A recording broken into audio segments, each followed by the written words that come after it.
diving headfirst into the manosphere to woo male voters ahead of 2028. But they'll have to compete with the digital bro world's new rising star, far-left activist Hasan Piker. And what I really want is whether it's social media influencers on Twitch and YouTube like Hasan Piker or other kind of promoters of hate.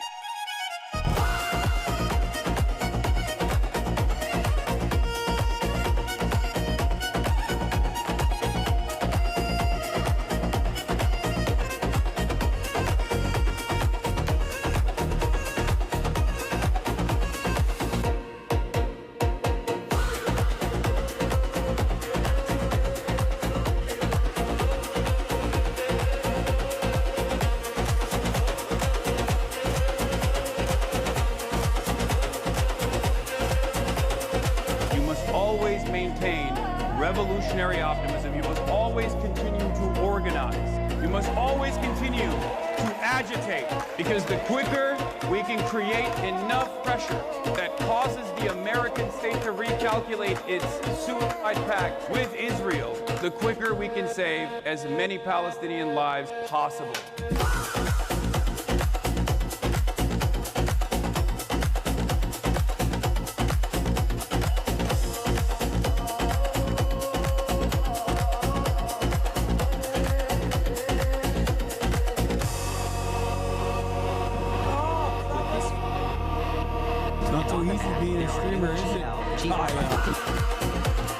What's going on, everybody?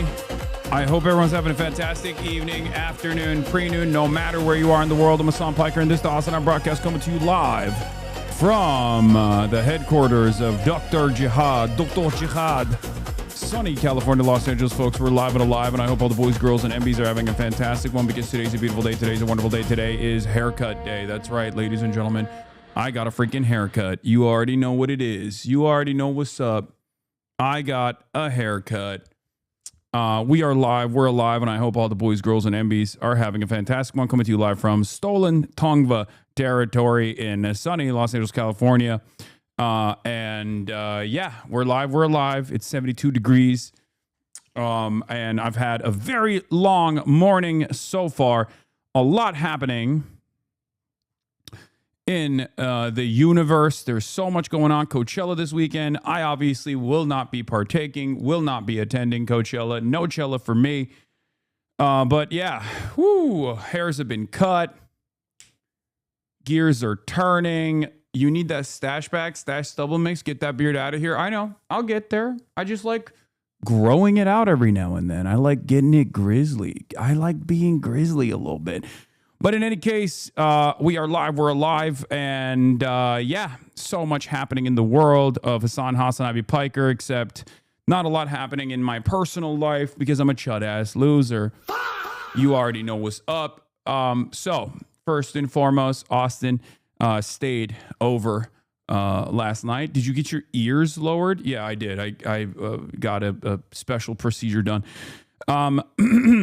Austin stayed at my house last night, and he texted me before he landed, and he was like, hey, we should watch the show Neighbors. And he had brought it up to me before, and he was like, do you want to watch it with me? And I was like, oh my God, that's so cute, finally. Because like the last time, many years ago, when I had asked him, like, let's watch a movie together, he was like, what are you, gay? Like, he literally was like, that's gay as fuck. I'm not going to do that. That's gay guy activities. I'm gay. And Lebanese. So I was like very excited. So I said, yeah, let's do it. So we watched Neighbors, and I realized as a new show on HBO, I had actually just met a week prior to this at the Chapo Trap House after party. I had met the guy who made the show, right? He was the guy who made it, and he was telling me all about the process and stuff. And we were talking, and it was brilliant. I mean, I was already very excited. So when Austin brought it up, I was like, let's do it. And we watched the first episode and the second episode. And let me tell you, Neighbors is so perfect for both me and also for Austin. And the reason why I say that is because it has hogs, which we both love. It has America in its most purest form, which we both love. And I will tell you this much. it's a show about Austin versus Austin. Okay, if you appreciate, like, if you're a Fear and podcast watcher, and then you really appreciate, you know, all of the things that Austin gets into, Larry David style, but in his own way, that's precisely what Neighbors is. It's a show about Austin having disputes with other Austins. Every character is Austin. I've never seen something like it. Every single fucking character is Austin. You want to hear? All right, I got to give my plug real quick. Guys, for the next week, you can go check out Roll for Democracy. The stream is still up. Your donation, if you're in LA, will be doubled for Ray for mayor. If you wanted to watch what I was up to last night, I was with the very funny Brendan Lee Mulligan, along with some of the best D&D players in the world for a really awesome... Did you just fall me? Yes, I did. Why did you? Because I had to. You son of a bitch! So good. You son of a bitch! It's so good. It's just, but doesn't it feel like good? Because when I'm doing these speeches now, when I'm out and about and I'm doing these fucking speeches in my mind, I'm like, man, if there was a fa right here, like, look. Yeah. A battle brewing against not only the corrupt fascist forces of the Republican Party, but also against do-nothing Democrats that would rather sit there and collect paycheck after paycheck and fundraise from corporate donors that put your interests second to the interests of those very same corporations that point. Anyway. That's pretty good. What other ones do you have? Give me a rare one. Go to the full other side of the board. I'm just gonna push one. Okay. What's this one? Okay. Okay, but that one is that one. That's the. So there's Shia also Loon. there's this. May Allah awaken That's the a good one. people and help them to see the evil. Okay, I got one. Yeah, okay. I got one. All right. It's like, wait a minute. Who is that? Is that the what? Is that President Barack Obama? Oh. And pussy too. What? Barack Obama, what are you doing He's here? talking about pussy. Why are you? Oh wait, my God. Barack Obama, what have you been up to? You said you invented something? What did you invent? And pussy too. Oh, pussy too. Barack Obama, I hear you're in the newest Shrek movie. It's a sequel to Puss in Boots. What's it called? And pussy too. Oh, That's crazy. Pussy too. Wow. Yeah, it's wild. Anyway, I know you got to get to the news, but I never give plugs, but it's for a good cause. Plug. I don't have that, unfortunately. Plug. I had to do that personally here. Ray is really inspiring. We want her to do well in her mayoral race. So the link will be somewhere. I know someone has the link here. Phil Debutant, if you're in chat, please give the link in Hoscord so they can go support Ray. Thanks for having me on. All right. Enjoy the day, guys. See you later, buddy. Okay. Ladies and gentlemen, as I was saying, I watched Neighbor versus Neighbor disputes. It was Austin versus Austin, really. And it was a very fun experience overall. I enjoyed it. Great show. High key recommend it. Oh, you guys find that angle to be weird, huh?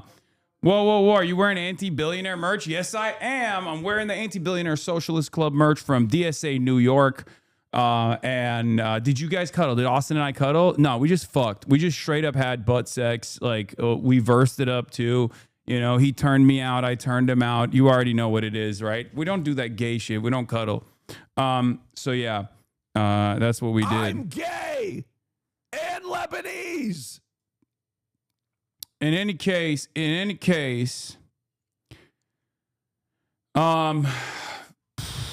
where was I? Why are people taking pics of you and Mark sleeping on the plane, bro? Normal behavior. We're going to get to that in a second. So, I woke up this morning super early, worked out, went to the gym, hit the goddamn weights, got a haircut, did the podcast. What a productive morning this has been. I'm feeling pretty goddamn good. That's what I'm up to. That's what I've been up to. That's what I've been doing. That's why I'm a little late. Okay. That's why I'm a little late. But yeah, we got Laura gooning on me, Laura Gooner, gooning on my shit. And you're on the front page of AP News. I'm in the pic too. Wait, really? Nice. We got playlist. Okay. Mike from Taipei wants to give Austin congressional power. How crazy is that? He wants to. Michael from Taiwan? Is that what you're saying? Michael from Hong Kong? Michael from Taiwan? Did Kayatola get to play with their buddies? Yes. AP News first page. Yeah. Debbie Dingle kind of glazed us a little bit. Shouts out to Debbie. Shouts out to Debbie Dingle. She's chill. I like her. I've talked about her before on this broadcast. You might be familiar with her. Anyway, yeah, we'll talk about all of that and more, but yeah.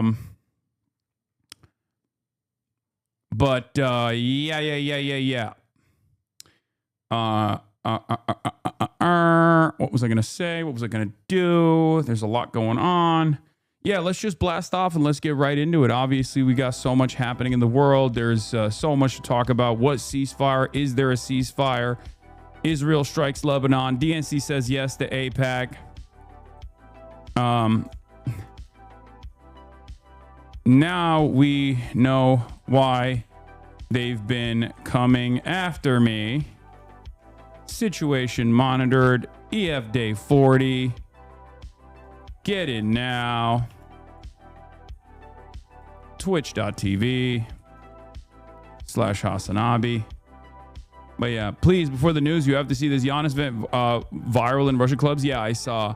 A lot of people are mad at him because they're like, you are not supposed to be in Russia.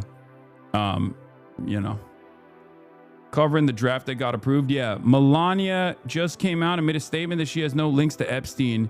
Very sus. She does have links to Epstein, so I don't even know why she's saying that she doesn't have links to Epstein. That is sus though, because we know that she has links to Epstein. All right, let me blast off real quick. Have you covered Taiwan's KMT trip to China? It's not even KMT. It's one KMT official. And yes, I have covered it before. And when I do cover it, everybody gets really fucking mad at me. Like people who love talking about like, well, what about the Taiwanese liberation? What about the opinions of the Taiwanese population? They get real mad when a Taiwanese politician is like, I want to figure out a different path towards maybe unification. You know, I want to find a much more manageable, diplomatic reunification with the mainland, and they get real in their fifis about it, where it's like, no, not like that.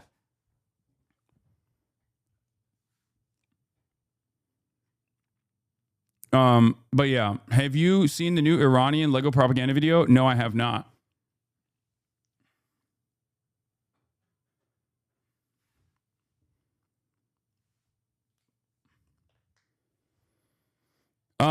Yeah, we got AP News first page. Let's go. No Taiwan must stay antagonistic to evil Chinese. Yeah. Fire is defending me again. Oh, Bowden, socialist. Let's go. This page doesn't exist. Whatever you sent me is not. Oh, there's a new. What if we let Iran be the only ones who have access to AI? Okay. POV asking you for a pic. Yo, Hasan, can I get a photo?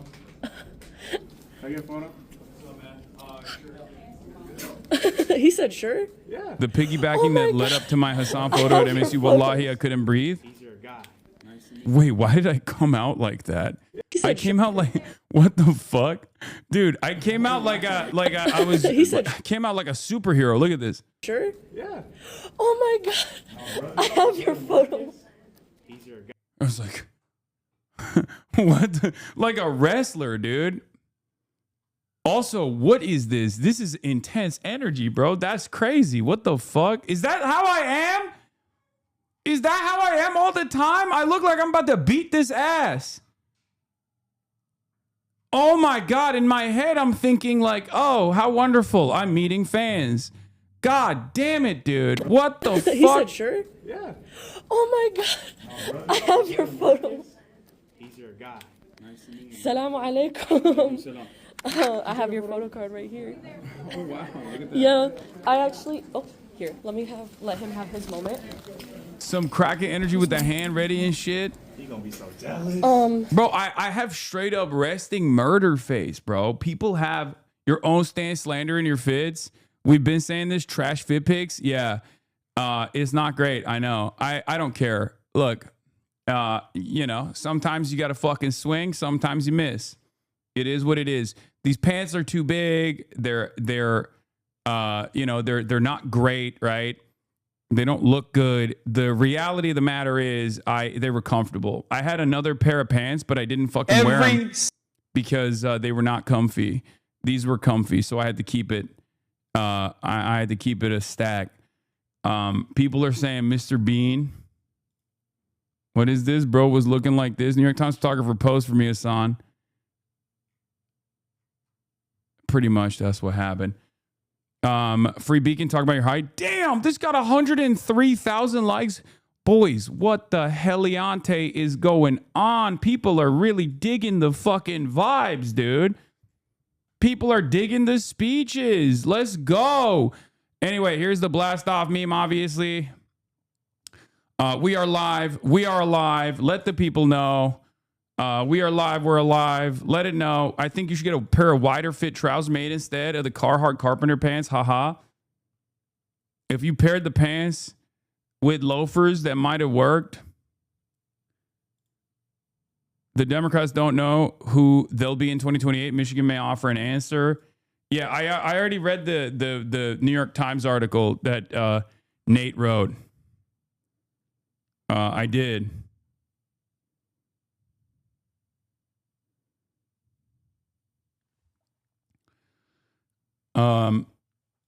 Hasan, I glaze your fit kind of here.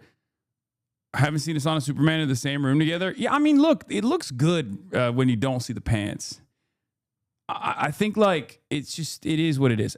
Can we not fucking, can I go one day without getting my ass blasted by my own goddamn fans? Like, yeah, my shit was wrinkly. Okay. That's some real working class bullshit.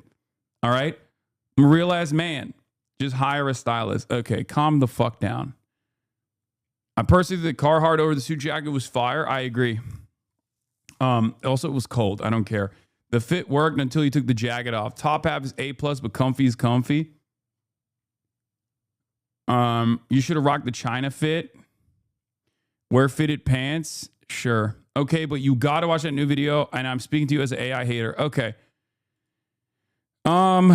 Yeah, so this is crazy. Single dollar that is spent on a bomb is stolen from each and every one of you, because that's a dollar that they spend. What is blowing up? Why is everybody fucking cooking my suit, man? I don't know how people hate him. Focus, y'all. Oh my God. It really amazed me how far right America is. The label of Hasan Piker, a radical left, is almost at the center left position in some European countries. A school overseas instead of building schools in your neighborhoods. Every single. It looks nice. Like he stole his dad's jacket. It is my dad's jacket. Do you use a tailor? No. All of my jackets, most of my jackets are my dad's jackets.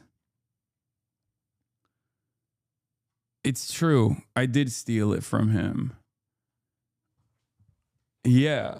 I don't have a lot of the like fancy gear, dude. I don't wear a lot of that shit. I wear mostly like comfy stuff. You can't win. Either you're too drippy in Cuba or not dripped enough in Michigan. Yeah. I gotta stop. The only thing I own that's tailored is the Mao Zedong suit. That's why it looks so fucking snappy. I really do need to get more tailored shit, honestly. I really do need to do that. I should reach out to the Chinese tailor, honestly, to get them to make more different colored versions of that same suit, because like that one's fire. You know? Okay, cute, but I think it's time for some fancy clothes. I do need to get some tailor shit for sure. Especially because we need to have you run for office. Bro, you hype mocked Abdul so hard they wrote a hit piece about it. I know, I saw. It's crazy. Your UBC suit isn't tailored to fit nice. Yeah, that one was too tight though. Like that's what I mean. That one is like not tailored, but I felt like it was too tight. That's why I didn't wear it. That's why I don't wear that one. Also, never wear the China fit with Nike socks. Also a bad look. Okay. The UBC one might have been tailored at some point. You better come dressed to the nines with Z-Way. $100 tailored suit is 10x better than a non-tailored 1K suit. Yeah, no, I know. Also, where the fuck are you getting your shit tailored for $100? Buddy, get with the times. You know what I'm saying? Like, this isn't even some... Where's that happening? Because I don't even think that's happening in China at this point, you know? Bro said $100 tailor suit. Bro is time traveling from 2008, dude. Post-financial crisis, too. Like, right after...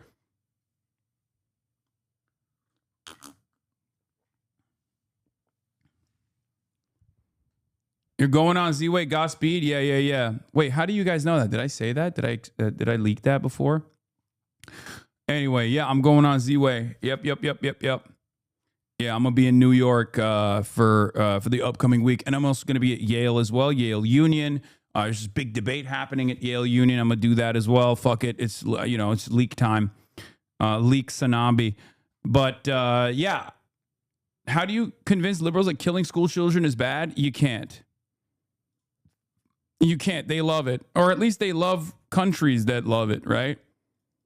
They love countries that love killing school children. They do it for a hobby. Are you going to do taps again? No, he won't have me on. I'm too controversial. You live in LA. You don't got Taylor plug with a nice Mexican tia, Mexicano tia. I'm not debating anybody at Yale Union, but it's like a unique format where it's almost positioned like it's going to be like student on student violence, and I'm going to be like a moderator. They'll obviously like be debating me too a little bit. And then anyway, let's finish this. I have a signature. Stop wearing dumb Gucci shirts and wear clothes made for you. Don't you know a bunch of smaller designers too? You're enough of an influencer. You could literally get clothes. Dude, can we not backseat my ass like this? This is so dumb. I haven't worn a fucking Gucci shirt since that one ugly Gucci shirt I wore. You're literally like, you're talking about 2021 cancellations, buddy. Calm down, okay? Fucking 41-month subscriber. He's like, bro, I don't understand. Yeah, it was ugly too. Yeah, that's the whole point. It's an ugly Hawaiian shirt.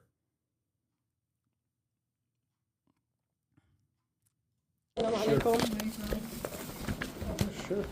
Oh, I've been a HasanAbi head for like 4 years almost. Hell yeah. Oh my God. All right. Anyway, let's move on from that. We need the new 2026, 2027 cancellations. Well, let's get started on that first and foremost. Ladies and gentlemen, as you guys already know, socialism is a lot of things.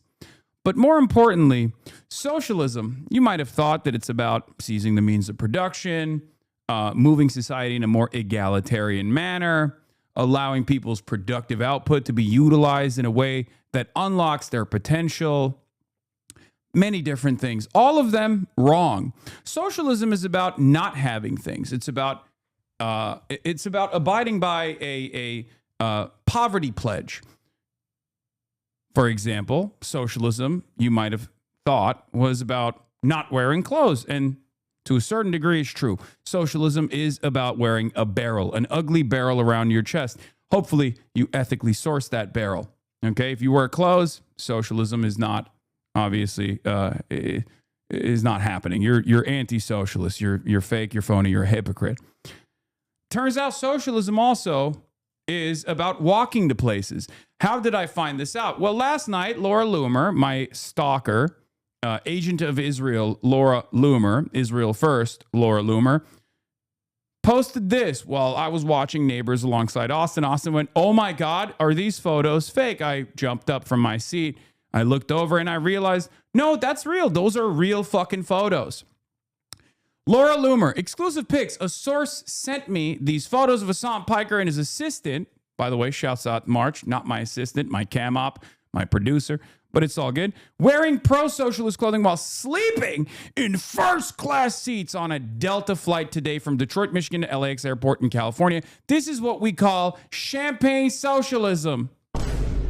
Piker was flying back from Michigan today, where he just campaigned with jihadist Michigan Democrat U.S. Senate candidate Abdul El Sayed. Anti-billionaire socialist club, they say, from their first-class seats.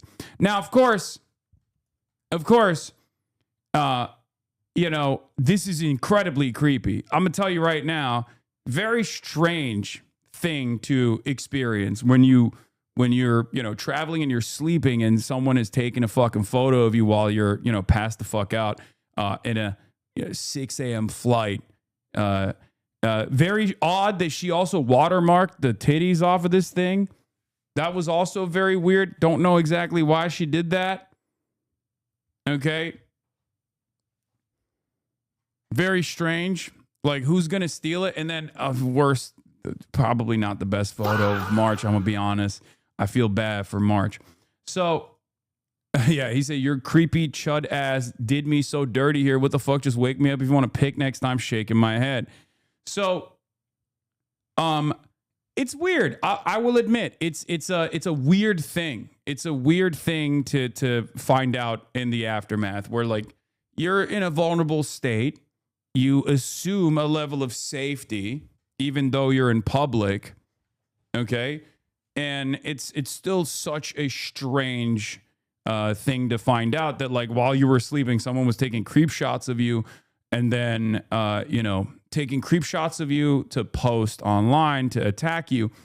But I think one of the funniest aspects of this, otherwise like rapist behavior, is the fact that, as I said, as you can see from these insanely creepy photos, we are truly living the high life. Like I've flown business class. I fly business class all the time. I'm very open about it. I'm rich, right? Shouts out to the PBS for allowing me to be able to fly in lie flat seats wherever I travel. Now, this isn't exactly the lap of luxury. Like, if you're trying to make an argument about a fucking 6'4" man that's built like a refrigerator, that is flying in a luxurious manner, this is perhaps the worst creep shot you can take, because like it's not even fucking lie flat. No one's gonna look at this and be like, wow, look at this. Clearly it's a first class experience. Yeah, it's a fucking 5-hour flight where it's not, I got a little bit of extra leg room. It's like comfort plus, man. What the fuck? Get off my dick. Strong move to refocus on Epstein in order to distract from the Strait of Hormuz disaster. Oh yeah, that's we're gonna get to that later. It looks like you're slumped forward. It's just so goddamn uncomfortable. I'm bigger than the fucking seat. You can literally see it. And it's just like one of the funniest ways to be like, well, these guys are they're fake socialists. It's just like, what? This is the worst photo to post. This is probably one of the worst ways to make this argument. And yet, obviously, dumbasses were still like, oh, hell yeah, they're living the high life. Like, is this what you think super wealthy people are doing? Is this what you think super wealthy people are doing? They're fucking flying like this? What are you, insane? No, they're flying private, dumbass. You should know. You've flown private with the president. Who knows what you've done on that flight? In any case, the other side of this story is the fact that, I mean, a lot of people are too stupid to recognize this, but like, this is what happens when you run a cooperative corporation, and also, when you're flying, when I fly, my team flies in the same way, in the same exact manner. My family flies in the same exact manner. My team flies in the same exact manner. That's how it is. Ironically enough. So even then, it's yet another instance where it's like, it's a reflection of me quietly living out my values, I guess. Right. And even Right Wing Code, which normally is not a fan of mine, said, do they realize they just help Hasan when the hits on him are the grave crime of spending $400 on extra legroom on a Delta domestic flight or buying an ugly overpriced jacket. And I responded, I said, also my producer makes more money than they do, co-op, and he flies how I fly.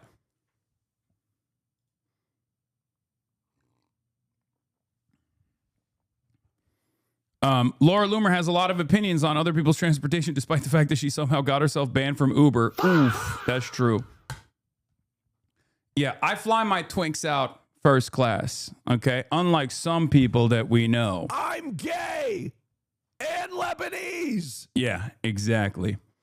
But of course, because right-wing Cope has like this incredibly annoying fuck Hasan style audience, immediately all these like liberals are chiming in to be like, actually, this is a ethical inconsistency, sir. It's not. You're a fucking idiot. It's funny to laugh at how hyper-consumerist the life he leads, but yeah, treating it like Opera Research to fracture his platform is a terrible misread of his audience's loyalty. They fully bought into it's just shelter, it's just clothing, it's just transportation. Even right-wing Cope was like, as much as I think Hasan's outfits are jewelry kind of dookie stylistically, I just don't really see the appeal of it as an attack when the average right-wing scandal is some wild shit like Elijah Schaffer or Tim Pool literally taking money from Russia. Yeah, that stuff makes him look goofy, out of touch, and kind of hypocritical, but him being a lazy, narcissistic nepo baby who's never worked a day in his life and has had everything handed to him, paid for by his family's landlord empire, is not what makes him politically toxic brand. This would maybe be compelling in 2014, but probably not compelling when the average right-wing scandal is Elijah Schaffer banging Sarah Stock, his wife leaves him, takes the kids, and then he has a Joker Hitler arc on Twitter. Redditors need to fucking just let it go. It's very weird that they do that. Regarding your plane picture, See a man with his hat down low. Don't be worried. It may be a blinder for his thoughts to concentrate on what's in front of him. If you see a man hiding his eyes with his hat, he may be working through something you are not aware of. But when that man raises his head and shows you his true self, love him with all your being. true. That's me. That's why I hid my eyes. Yeah, like these people are fucking chirping. Meanwhile, Kirsty Noem was getting her back blown out in the back of a fucking private jet that she chartered with taxpayer funds, while her husband had the biggest awoogas you've ever fucking seen in your goddamn life getting cucked on the taxpayer dime. Not one, but two private jets where she could fuck Corey Lewandowski and get cucked or cuck her fucking big awooga having husband. And you're over here talking shit about my domestic air travel. The fuck's wrong with you? Also, the motherfucking president was best friends with a goddamn international sex criminal that trafficked little children, okay? And he might have partaken in it. We don't know because they're fucking hiding the truth. And you're over here talking about, oh, socialism. Socialism means you can't pay $200, $300 extra dollars for some leg room on a 4-hour flight where you're clearly not having a good fucking time. Shut the fuck up. I can't, look, I expect the dumbass right-wingers to run like this, okay? I expect the dumbass right-wingers to fucking operate with this mentality. But when I see stupid-ass anti-communist, anti-socialist, libtarded Redditors also engaging in this, and then also turning around and being like, see, this is why we can't align with Hasan, because he makes us look bad. It's like, no, you fucking idiot. You are the problem, okay? You are engaging in the same exact fucking manufactured outrage that reactionaries engage in. I mean, it's not even fucking working. Give it up. Fight the good fight. Start fucking turning your attention and your crosshairs to right-wingers, please. Jesus Christ. Liberals have way more smoke to their left flank than they do to their right. It fucking is unbearable.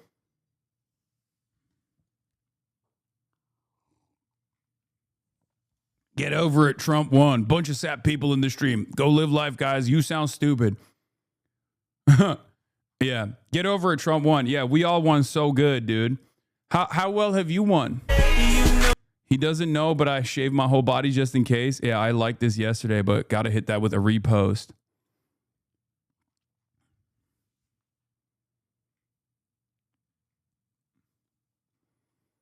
I love when people just go, hey, we're owning the libtards. That's what it was all worth it. That's what it was for. And it's like, dude, every tax dollar, every dollar that's taken from you is going to fucking waging war at the behest of Israel or directly going to Israel. And none of it is coming back to your fucking roads. None of it's coming back to your schools. None of it's coming back to your healthcare. And you're over here being like, hell yeah, Mr. President, fuck my ass harder. That's it. That's your life. You excited, bro? They banned like 11 trans athletes from participating in NCAA competitions. Does that make your life better? Is rent cheaper? No. Do you have a better job? No. Do you prefer bush or clean shaven? I'm a clean shaven guy, but it's all good, you know. I don't discriminate.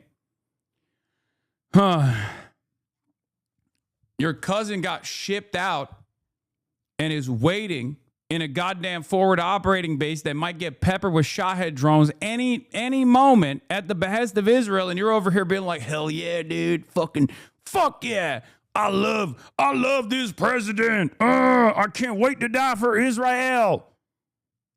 Fucking idiot. Anyway, I have no respect for you. You're a goddamn cuck. Have some self-respect.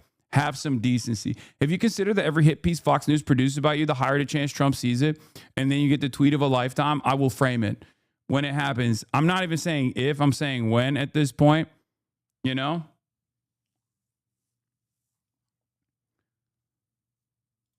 State News, they asked the students. Yeah, damn, this photo goes hard. State News, Hasan Piker, a major draw for the El Sayed rally, students say. State News asked the students on the line who they were there to see or what they were doing. Obviously, that is complementary to the Debbie Dingle article that came out on the Associated Press. What one campaign rally in Michigan reveals about young voters ahead of the midterm elections. We'll read both, right? Damn, this photo goes hard, Lamont. I mean, yeah, I need it. I need it. I need it. I need good ones. Because, like, let's be real. There's a lot of them out there that are not so great. And people are fucking cooking me. All right? All right, so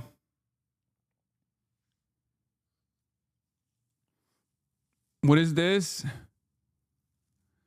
Yeah, Hasan Piker could open a sweatshop, and when people brought it up, his followers would be like, when people bring it up, you mean? This guy doesn't even speak English. What the fuck? Isn't English his first language? Anyway, Hasan Piker could open a sweatshop, and when people bring it up, his followers would be like, oh, so being a socialist means you can't invest in money. Yeah. But he didn't open a sweatshop. All his products are union made in the U.S. Winky face. It's just funny to fantasize about, like, make something up about me and then get mad at the thing you made up. It's like 90% of Republican gripes at this point. Always trying to dress like a writer on the blacklist in the 50s. I mean, that's swag. Yes. That's swag. Anyway, that pig makes you look like a younger Jerry Adams. That I like that. Baba ne bağırıyorsunuz? Her şey normal mi? İyi misiniz? Ne oluyor? My dad and mom are yelling in the other room. I'm like trying to figure out what the fuck's going on, but they're just, you know, there's nothing. Let's learn some reading comprehension. Clearly, OP is talking about how Hasan has done some of the most nasty shit. You guys still suck his dick like MAGA sucks Trump's dick. Oh, absolutely would. Like, I want his dick. Are you even serious right now? Are you stupid? Like, 1,000% I would suck his dick while he's on stream and let him sit his sodas on my fucking head and wear a shot collar. Don't be ridiculous. Jesus Christ. Gucci is definitely not union made in the U.S. Lamafau. His merch, sweetheart. Let us use our heads here. Gucci is made in Italy. Okay, down bad, but also respect. Okay. She did not hold back on that. Yeah, I know. Photo Laura Loomer posted is edited, by the way. Bro, I get stalkers taking fucking creep shots of me while I'm sleeping on a goddamn flight. And you still find a way to cook my ass. Who needs haters when I got fans, bro? Who needs enemies when I got friends like these? I swear to God.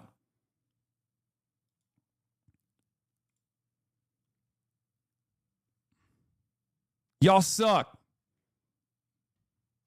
Anyway, Hasan Piker, a major draw for El Sayed rally, students say.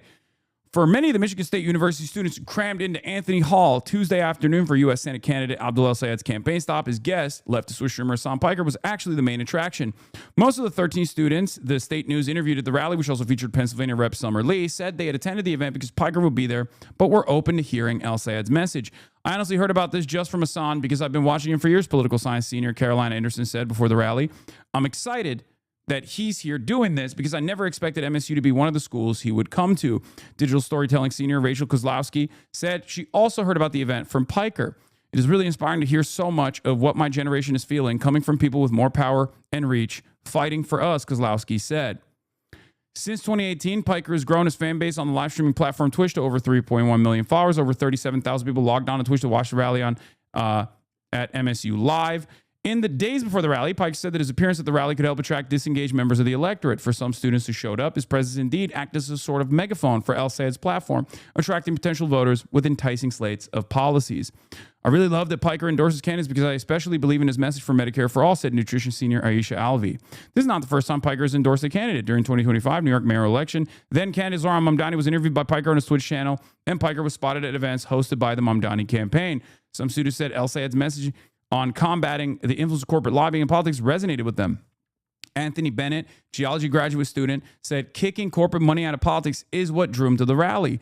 Lee, the representative from Pennsylvania, delivered an impassioned speech emphasizing the need for Gen Z to involve itself in the upcoming midterm election. That energy found a receptive energy. That's a crazy way to write. Okay, no disrespect to statenews.com. That energy found a receptive energy Tuesday afternoon. Kozlowski said Lee brought a fire energy that can stand up to the strong personalities on the right. Agency was a repeated theme during the event, with Lee's calls for youth engagement and Piker adamantly rejecting nihilism as a response to the political moment. I really enjoyed it, especially in the time right now when it feels so hopeless and you think everything's going wrong in the world. It's really nice to see that beacon of light, Alvey said. So that was, at least you know it's not AI. That's true. Shouts out. This newspaper is still writing articles the old-fashioned way without relying on AI. I read the Guardian piece by Bhaskar.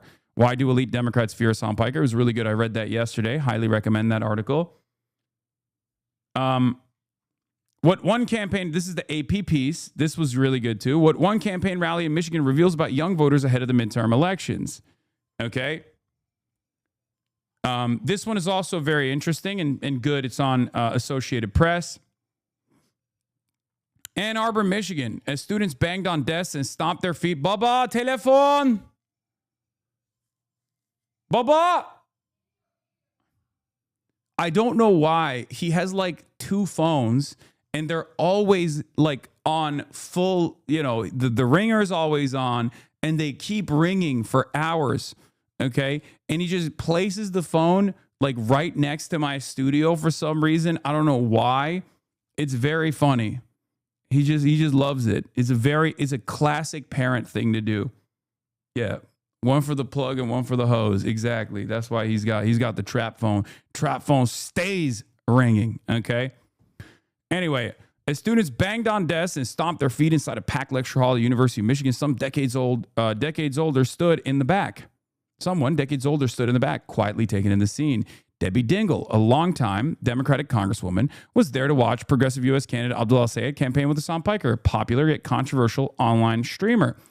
Dingell has often served as an early warning system for the party, cautioning that Republican presidential candidate Donald Trump was on track to win Michigan in 2016 and 2024. Now she was once again scoping out the shifting political landscape, and something caught her eye.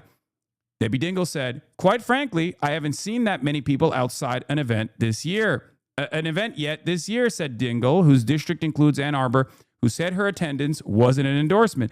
A line of mostly young people stretched out the door and down the street, hundreds waiting in the cold evening air on Tuesday. Some had backpacks slung over their shoulders after coming from class, while others had traveled from afar. Although they were there to see a progressive candidate, attendees didn't fit into any ideological box. Instead, they showed a common dissatisfaction with both major parties. Their frustration was a reminder of the anger that has coursed through modern American politics and now appears to be simmering with a new generation ahead of the midterm elections that will determine control of Congress." Born into an era of Trump, Liam Koenig was in third grade when Trump was first elected president, a moment that has shaped this generation's understanding of politics. Who's Debbie Dingell? Debbie Dingell is the congressional representative of this district. She is a Democratic congressional representative. She's actually pretty good.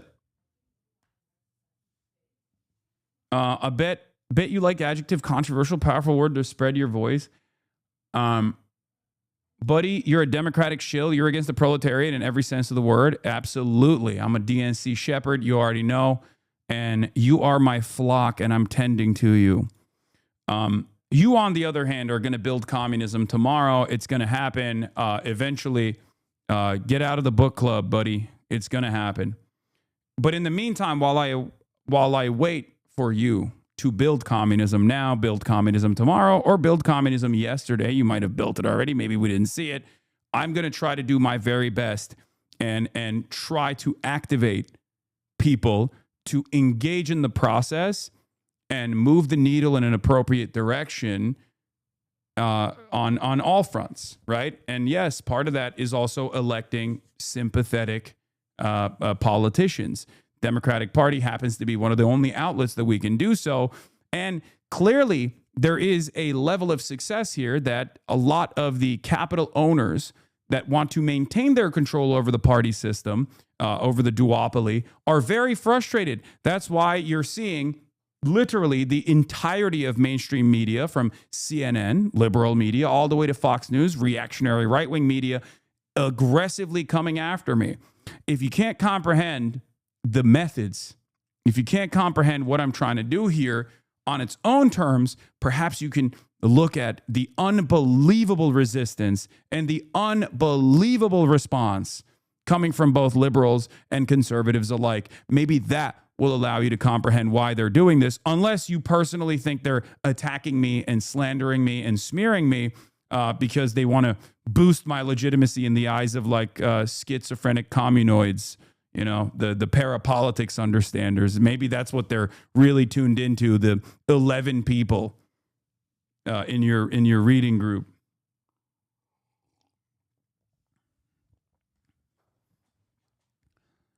All right. Dingell has often served as an early warning system for her party, cautioning that Republican presidential candidate Donald Trump was on track to win Michigan in 2016 and 2024. Now, she was once again scoping out the shifting political landscape, and something caught her eye. Quite frankly, I haven't seen that many people outside an event yet this year, she said. Right? Now, Liam Koenig, we were talking about, he's in the chat right now, said that their whole lives they've known just Trump. This is a Trumpian world that they've been born into pretty much. It's just become increasingly inflammatory, he said. Now a high school senior in Oakland County, a longtime political bellwether in Michigan, Koenig described an era of constant conflict and anxiety. The mood among his peers, he said, is often somber and frustrated. I think a lot of us have lost hope in like tangible change, he said. You know what I do love, by the way? One of the things I do love is I can pick up speech patterns or recognize my own personal speech patterns whenever a HasanAbi head is giving a quote. It's so funny. Like tangible change. Anyway, younger adults are more likely than older Americans to have an unfavorable view of both the Republican and Democratic primaries, according to AP NORC polling from February. Still, that frustration hasn't led to disengagement for Koenig. He waited for hours to see El Sayed. He described the campaign as different from what he's used to seeing, something more like Zohran Mamdani's successful run for mayor in New York City. He wanted that kind of energy in Michigan. You're not going to get people out with business as usual, Koenig said. Carol Molina, an artist who recently moved from New York City, said she had been hunting for a candidate in Mamdani's mold. When she arrived in Michigan, she settled on El Sayed, who's facing U.S. Rep. Haley Stevens and State Senator Mallory McMorrow in the state's primary. We want to be able to live and like afford life without constantly scraping by, she said. Molina was looking for a clean break with the past. I think the Democratic Party is losing because they're not really listening to what the people really want, she said. They're trying to keep a party that existed before Donald Trump, and that party doesn't exist anymore. Frustration, but not apathy from young voters. Ethan Schneider, a third-year student at University of Michigan, described today's politics as a little unserious. It's difficult to remain positive or not be jaded at a young age, said Schneider. Schneider said he voted Democrat Kamala Harris 2 years ago, but like many in line to see Piker and El Sayed, was critical of her and her party. Hate them, he said of the Democrats. They feel very complicit in terms of all the issues going on now. If not complicit, they're just doing nothing. Younger people are rejecting both parties at much higher rates than older generations, according to recent Gallup polling. More than half of Generation Z and millennials identify as political independents, while a majority of older generations side with a party. The Gallup polling found that this growing group of independents tends to be motivated by unhappiness with the party in power, a dynamic that could benefit Democrats this year, but doesn't promise lasting loyalty. Jacob Abbott, an undergraduate student at the University of Michigan, said he feels that the Democratic Party has strayed towards corporate interest politics. He dismissed concerns about al-Sayed's decisions to campaign with Piker, the 34-year-old streamer with 3.1 million followers on Twitch, 1.8 on YouTube.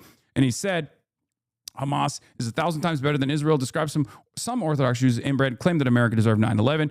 For Abbott, the controversy underscores a broader vacuum in American politics, a lack of people who can command attention and speak to their frustrations, even if they're flawed. So is Hasan perfect? Probably not, Abbott said, but he's much better than the alternative the Democratic Party has had. Progressives struggle to turn enthusiasm into victories. Over decades in politics, Dingell has seen long lines and packed rooms before. She was trying to gauge whether there's something more durable at the event with al-Sayed and Piker. After all, progressive candidates have long generated excitement without winning electoral victories.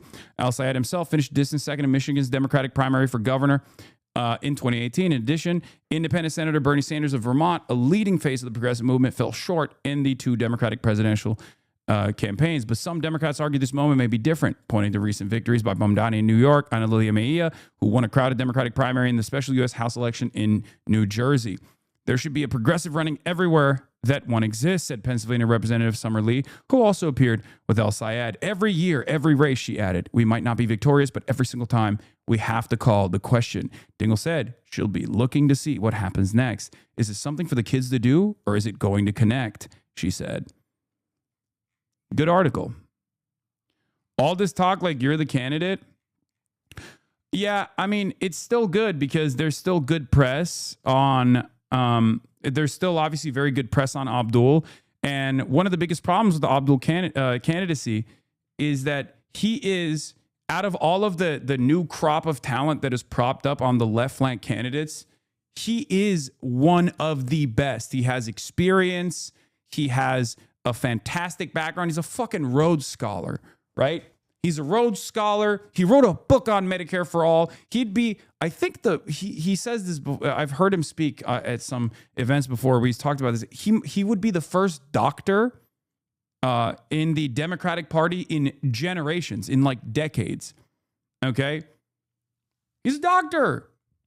That means something, right? That should mean something. It's mostly the Republicans that have doctors, which, doesn't mean much, but yeah, he's canceled medical debt for people. He's done a lot in the public health sphere in Michigan. He is absolutely that guy, And I think one of the best parts about his appeal, one of his biggest appeals, in my opinion, is the fact that he's a fighter, right? He is responsive to the needs of the masses. He's a fighter. Like he's the guy, right? Having said that, of course, there is some negative associations with my allegiance to Abdul al-Sayed. Unfortunately, freebeacon.com, Washington Free Beacon came out hot, okay, and wrote this article, which, by the way, you might think is actually satire. It's not. I'm going to read the title from the Washington Free Beacon, covering the enemies of freedom the way mainstream media won't. Okay. Too short to serve. Hasan Piker brutally height mogs pocket-sized manlet Abdul al-Sayed. Terror-adjacent socialists habitually lie about how tall they are, analysis finds. Abdul al-Sayed, the left-wing Democrat running for U.S. Senate in Michigan, was brutally hype-mogged by pro-terrorist influencer Hasan Piker during a campaign event this week, raising serious questions about the pocket-sized candidate's fitness for federal office. Al-Sayed, a Rhodes Scholar who also sympathized with terrorists, was listed at 5'9" and 195 pounds during his undistinguished career at the University of Michigan's club lacrosse team. In 2006, Al-Sayed failed to register a single statistic despite appearing in 15 games. Lacrosse is widely regarded as a trashy sport that serves as a natural refuge for society's most loathsome creatures. Piker, by comparison, appeared almost comically large in photos from the campaign event. I like that they're also hitting the lines, they're hitting both lines where like I am also comically large. Like it's fucked up how large I am. By comparison, where he and El-Sayed answered questions about Israel's nefarious influence in the anti-colonial resistance of Hamas. A glowing New York Times profile published in 2025 described the radical streamer as 6 feet 4 inches tall and built like a professional athlete. Of course, this is the same publication that mistakenly referred to NATO as the North American Treaty Organization in a recent print edition. That's true, they did do that, which is, you know, not incorrect, I guess. I mean, technically.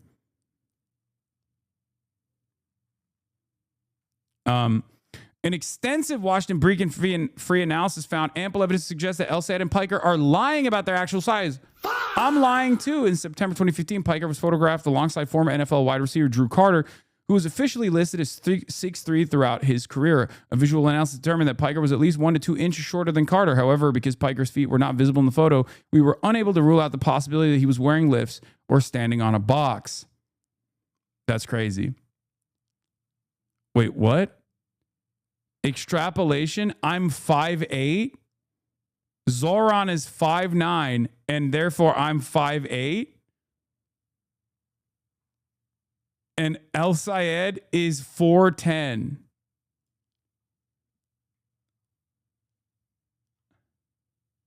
Okay, yeah, no, this is not serious. This is not serious. Listed 6'4", actual 5'8", listed 5'9", actual 4'10".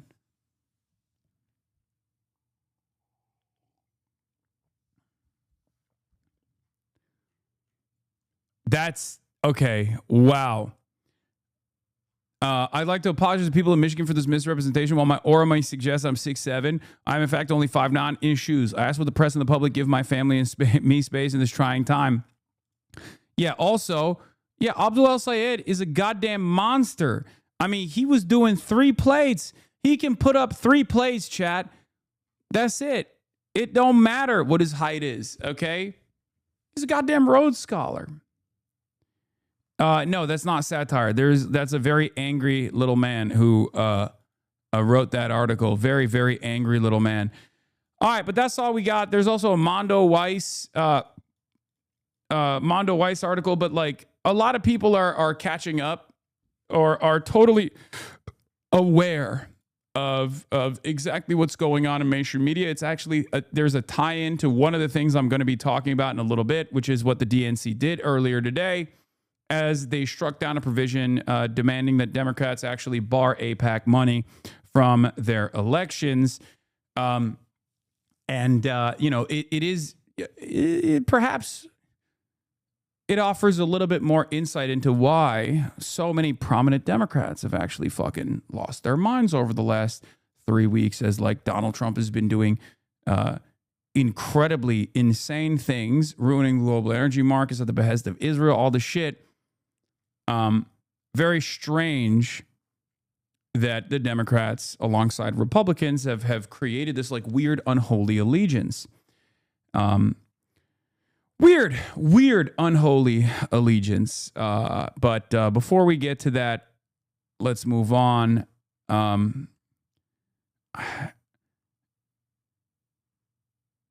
There's another Fox News article that came out. What the fuck? How many Fox News? Bro, what the fuck? Donald Trump, the fascist hired himself. For the last 2.5 years, they smeared people like myself and people like yourselves and said that we were radical, said that we were wrong. And yet, we persevered. But now, I can easily say f*** them because I'm no longer alone. Neither are you. Donald Trump himself is not the disease of our politics. He's just the worst symptom of the disease of our politics. Now, I know it was hard to tell, but the last person who was speaking was the candidate, almost also at a fever pitch. So they are together, no matter what that candidate says. He said he just wanted a kind of a different voice on the campaign trail with him. Oh, no. You guys are close. Radical left influencer Hasan Piker was the first man you saw there deepening the divide among Democrats headed into the midterm elections. Last night, appearing on stage at 2 Michigan campaign rallies with the Senate candidate Abdul El-Sayed. I gotta pee. Some moderate Democrats have condemned Piker for his long history of offensive and anti-Semitic comments like this. This is so insane. America deserved 9/11, dude. I'm saying it. I don't have any sort of patriotism in my heart for America, but just in general. It doesn't matter if rapes happen on October 7th. Like, that doesn't change the dynamic for me even this much. So he's anti-American and he's proud of it. No place in his heart for this country. That's not enough for El Sayed to keep his distance, to say that he and Piker are not together. Piker has millions of online followers that could translate to voters. Are there any views that Hasan holds that you disavow while you're with him right now? I'm not here to disavow people's views. I'm here to have a conversation about how to get money out of politics, put money back in pockets, and pass Medicare for all. That's the conversation that folks are here to listen to. This whole gotcha game, platform policing, cancel culture, I thought we were over it. Those lawmakers on the far left, like Senator Bernie Sanders and House members Ro Khanna, Rashida Tlaib, Pramila Jayapal, and Summer Lee, are backing El Sayed's Senate bid. Garrett Tenney is in East Lansing, Michigan. This story is red hot there, Garrett. Yeah, Harris, if Abdul El Sayed is going to win his party's primary, it's likely going to be with support from young progressives. And we saw last night that Hasan Piker is someone who can help him do that.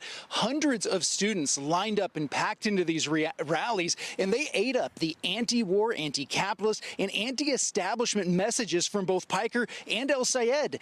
Here's a bit of what some of those students told us. I don't think it's too far left. I think the Democratic Party has gone so far right. Democratic Party was also against Zoran campaigning with Hasan, and we see how that went. I think that they're really just trying to shut down Abdul's race early because I don't think they want another Zoran, and I think that they see Hasan as a way to do that. Let's go! Because of his, statements that are framed as controversial. At the rally, El Sayed said, "We love and revere our Jewish neighbors and that no one will fight harder against anti-Semitism than he will." But at the time, he was also campaigning with Piker, who even some Democrats describe as an unabashed anti-Semite.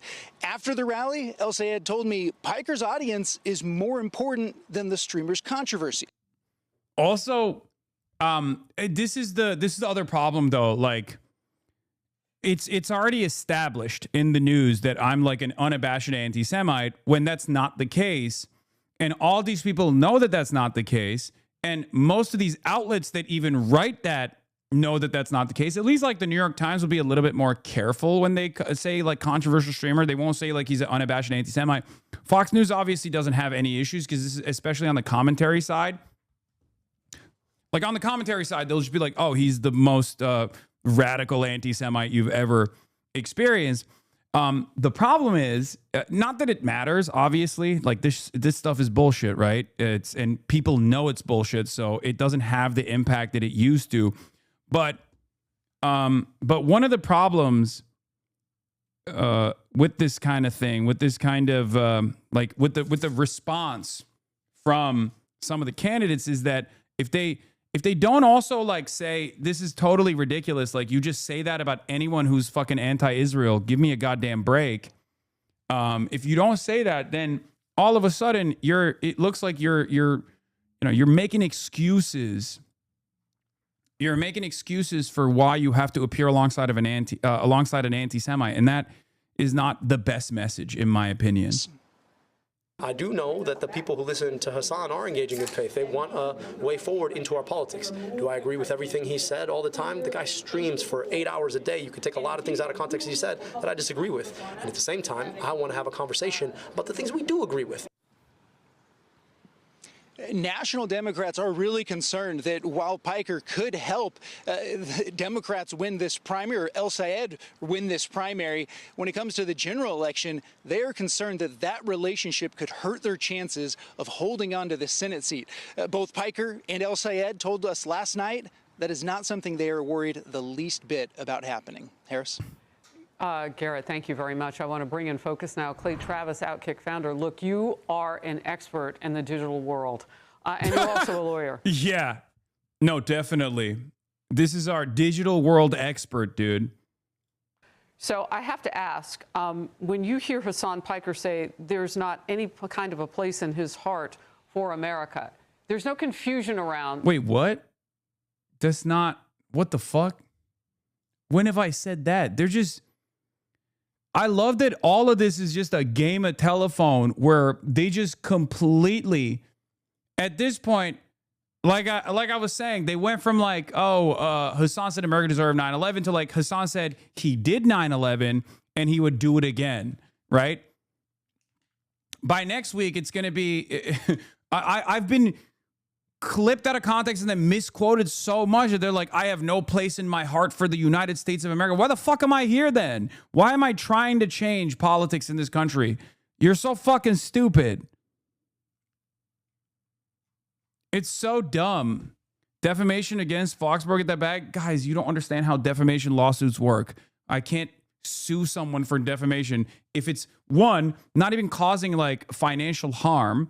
Okay, what kind of awards could I demand from them? That's number one. Number two, it's opinion. Like they can, they're clipping someone out of context or just like being misinformed about their content or about their commentary is not like grounds for defamation.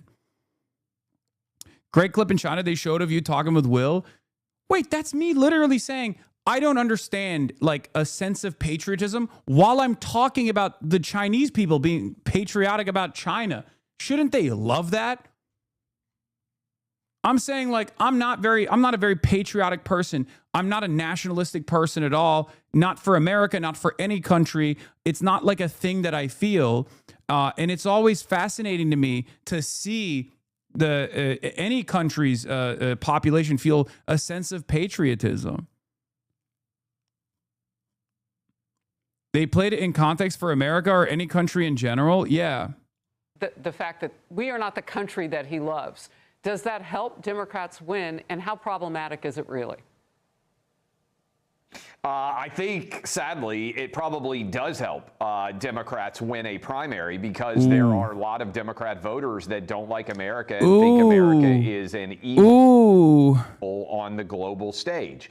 And what I think this is symptomatic of, Harris, is a desperate attempt to connect with online, particularly male audiences.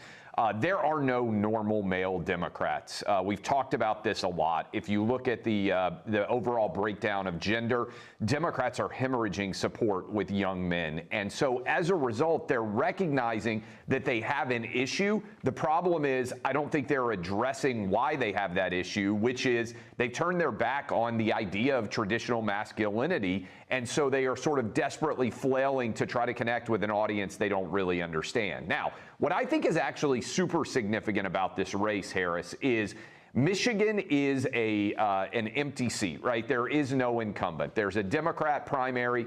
And this guy, this is important. Leave aside whatever Piker may or may not have said. We know El Sayed, this came out, and I think it should be a bigger story than it was. He, on tape, was caught discussing with his top advisors the fact that he didn't want to talk about us killing the Ayatollah in Iran because too many people that would otherwise support him were upset about the fact that the Ayatollah was gone here in the United States. I think Mike Rogers is the Republican candidate here. This is liable if they say you said something you did not say. Also, you can prove it, puts you in danger in the psychological distress. Everything that Hasan Piker has said about not loving America and believing that Jewish people are responsible for what happened on October 7th. Like, all this stuff is just fucking insane. Like, Jewish people are responsible for what happened on October 7th. Like, I don't even know what I've said that he could even source that out of. They're just making shit up. But again, it's Fox News. These guys have been sued over and over again for defamation. You have to understand, very, very hard to stick, okay? Especially considering that they can point to quotes out of context that they could be like, well, I saw this quote and I misremembered, okay? Like, it's not as easy. It's a much more arduous, much more expensive, and much more difficult process with very little upside. It's not a guarantee victory at all. Right?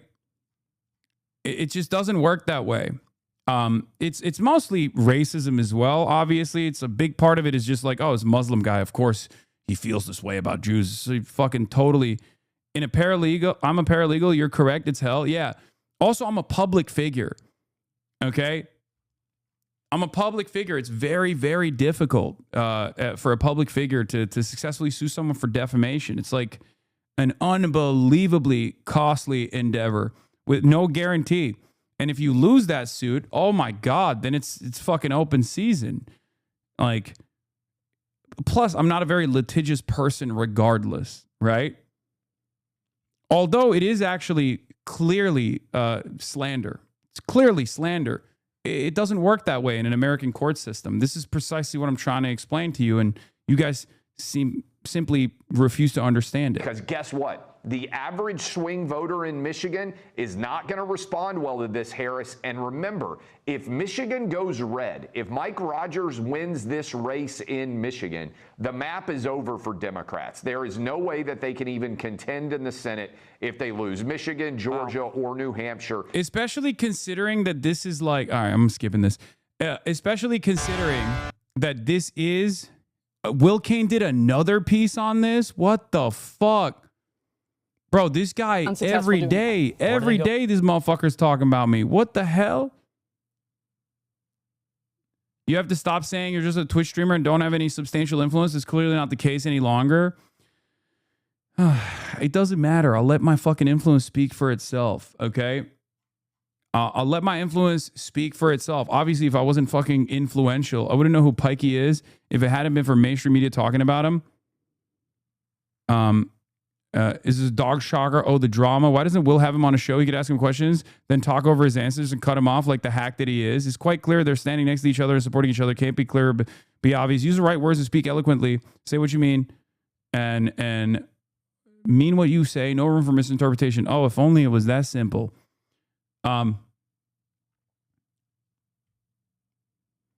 Said it in the previous log, but I've had to answer who you are after 5 family members just asked this week. Great. It's a great opportunity for you to educate your family members about, what I actually represent.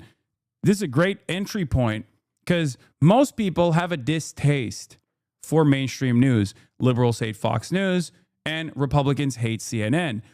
I'm getting the same angle of attack from both parties.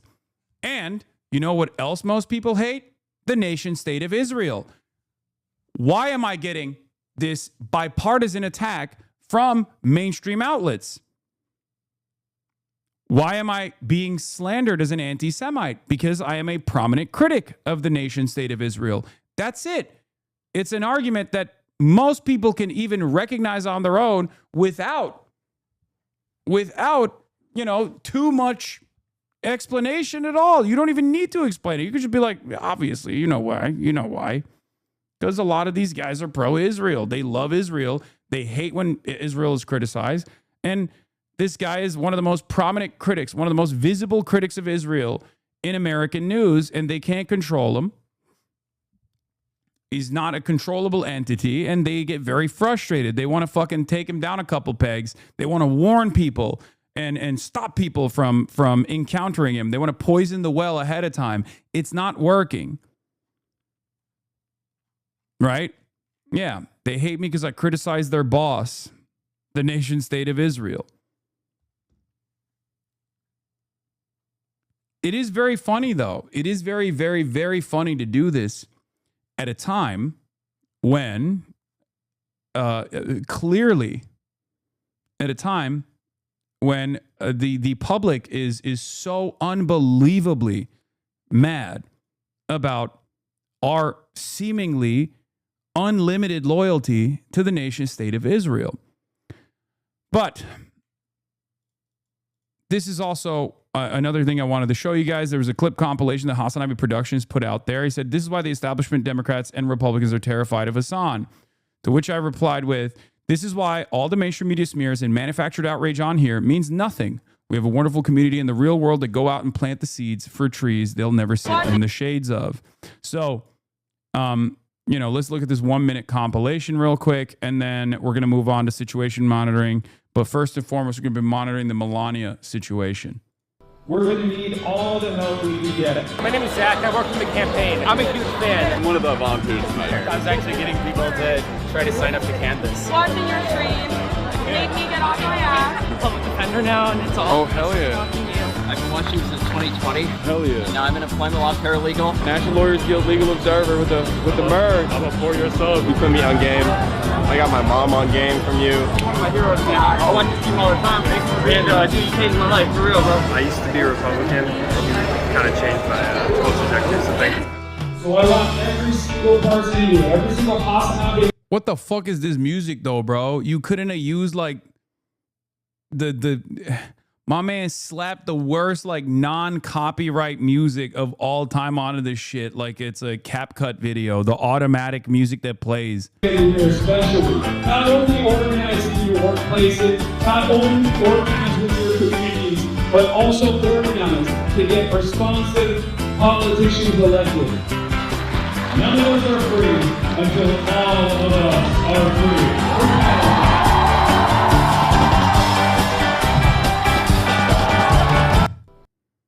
Is it American Pie?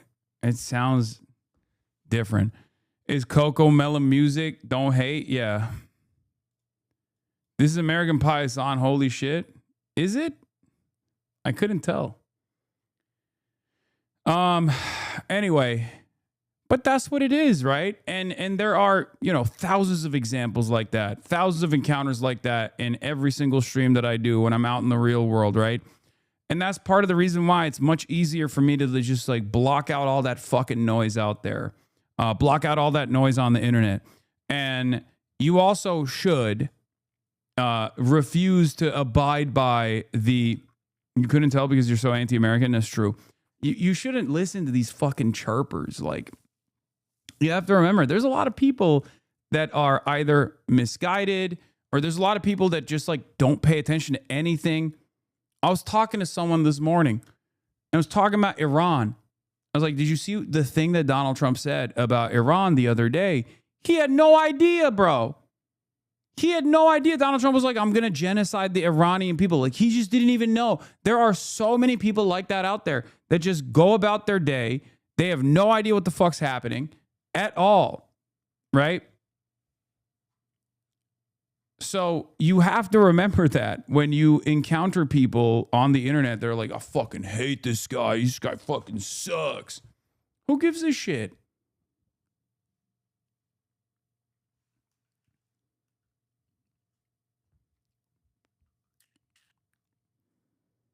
Maybe you don't feel it, but your bravery has been hugely inspiring for me, being loud and proud when appropriate about my beliefs. Hell yeah.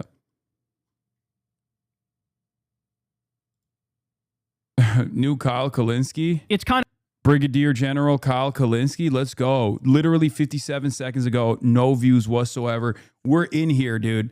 We're in here watching as it comes out. We're in here watching Kyle Kalinske, the commander of Dark Woke, the commander of the Dark Woke militia before he makes these videos.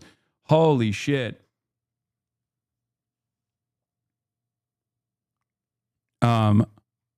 It's still rendering. Kind of crazy right now to me. It kind of low-key feels like we live in a simulation as I'm witnessing our politics unfold, because look at this. This is so crazy. Fox News ran 5 different segments on That was the first day. They've done like 10 more since then. It's crazy. Hasan, the same day Trump announced he's going to wipe out Iranian civilization. This is not a joke, y'all. This is not a joke. This is actually, so look at this. We have one top left. Dem Michigan Senate candidate to rally with anti-Israel streamer. By the way, that makes him sound based as shit. Like that most of the country looks at that and they go, oh, cool, anti-Israel. I'm down for that. The other one on the top here, Hasan Piker's history of anti-Semitic remarks. Not enough to keep some Dems away. Well, that's bullshit. He's only said a quadrillion times that he's anti-Zionist, not anti-Semitic, and he's made countless arguments defending Jews. Dem candidate to rally with controversial streamer. Again, that makes him sound cool. This other one says Michigan Senate candidate plans to rally with streamer who made anti-Israel comments. Again, making him sound fucking badass. And then we have this one. Why are Dems appearing with Hasan Piker? And you have fucking Chip Roy with his 2 first name having ass and his bald ass head sitting there fucking going against Hasan. And then the other thing I find funny is that they're using all these good pictures of Hasan, right? They're like, here's a picture of Hasan looking like a hunky dream, and he's anti-Israel and controversial and edgy. They don't know what they're doing. They're accidentally doing a favor for us, okay? This is heightening the contradictions and the difference between fucking Mallory McMorrow and Abdul El Sayed. Hasan is campaigning for Abdul El-Sayed, the real lefty in the race. This is letting everybody know, yes, this is the guy you want. They are fucking up. Guys, they're doing the Republican version of the Pied Piper strategy. Remember that?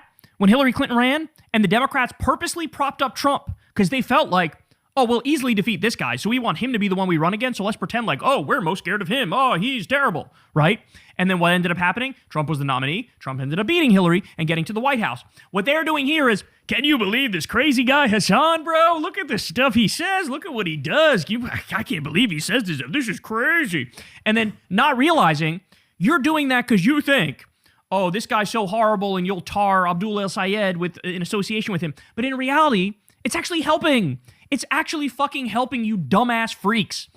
And they don't understand that. What they don't get is, like, they think, oh, we'll go after the easiest targets on the left and try to tar all Democrats with the left-wing stuff. So, like, look at this thing fucking Rashida Tlaib said, or Ilhan Omar said, or AOC said. Look at this thing fucking Hasan Piker said. And they think like, aha, we got him, guaranteed to win now. But what you don't understand is, it's like a reverse Trump type thing where left-wing ideas are actually liked. They're actually popular. When you show Hasan talking about we need to fucking tax all the billionaires or shove them in the gulag, people are going, hell yeah, brother. That's what they're thinking.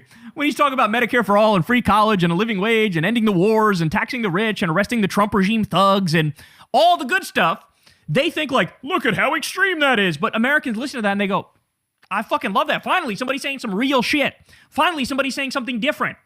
When somebody says Benjamin Netanyahu's a war criminal, he should have been motherfucking arrested years ago, that's something everybody, oh yeah, absolutely. It is pretty funny that they constantly go, look at how bad this guy is. And none of these Democrats that, like all of these Democrats that you fucking despise hate him. And the only Democrats that you find palatable love him and constantly do appearances alongside him. Like, it is pretty funny to do that. Obviously, like, you know, yeah, we got our own lane here, but it's so funny to be like, yeah, the most popular politician in the country, Bernie Sanders, who also happens to be Jewish too, is defending Piker. Like, what do you mean? Like, how do you think that's a coherent narrative that's going to undermine whatever the fuck I'm trying to do here? When you keep doing that, most people are going to be like, oh, wait, what the fuck? I love Bernie. I didn't know who this guy was, but you're saying he's an anti-Semite, but Bernie's his favorite politician? What the fuck is that? You know? Absolutely. I fucking agree with that completely. And so it's backfiring. And by the way, let's be serious here. This is at the same, Donald Trump is literally destroying the entire country. Yes. Destroying the world, if we're being serious. An illegal and offensive war waged against Iran, a country that didn't attack us, is not a threat in any way, shape, or form. Doing it with Benjamin Netanyahu, the axis of Epstein, is what we're talking about here. Destroying the global economy, inflation going up, unemployment going up, gas prices skyrocketing, grocery prices skyrocketing, no idea how to open the motherfucking Strait of Hormuz, ICE rounding up innocent people, shoving them in concentration camps, authoritarianism skyrocketing. And here we are, and instead of talking about any of the Trump shit, they're going, can you believe this edgy streamer said something edgy in fucking 2019, bro? Can you believe that? They did, the RNC research account the other day tweeted Hasan from like 2019 telling some like Vietnamese, or some old Vietnamese immigrant lady who said some right-wing shit to suck his dick. And they were like, oh, can you believe he's... Like, what are you doing, bro? What are you doing? They're fucking up. Because in the same way that when... liberal media attacked Trump and tried to portray him as uncouth, it kind of helped him. The inverse is happening now. You're trying to portray these like leftists as uncouth, but when people actually listen to what we're saying, it's funny, it's edgy, it's interesting, and there's also some there at the core of it, because we're arguing for good politics that will improve everybody's life. Hasan was at the thing with Abdul El-Sayed, and he was saying the exact right thing. He was going, every single motherfucking dollar we spend to blow up a little girl's school in Iran is a dollar that does not go to your healthcare, does not go to your education, does not go to free school breakfast and lunch for kids, does not go to university. It's, in some ways, it low-key is the Trump method, right? The problem, of course, is that we're in the phases within the Democratic Party where like liberals are trying to do what they did, what the Republicans tried to do to Donald Trump. And because Donald Trump was inevitably backed by Fox News, which is the primary place where all Republicans get their news from, it worked out at the end, right? There was a force where he could whip the ranks and basically make the party, like remake the party in his own image. Given the new media environment that currently exists, we also have that opportunity. Because the days of just like exclusively getting your information from CNN, New York Times, MSNBC, and all these other outlets is gone, right? It's gone. It's over. A lot of people tune into independent media. There's a lot of organic momentum on the independent media side.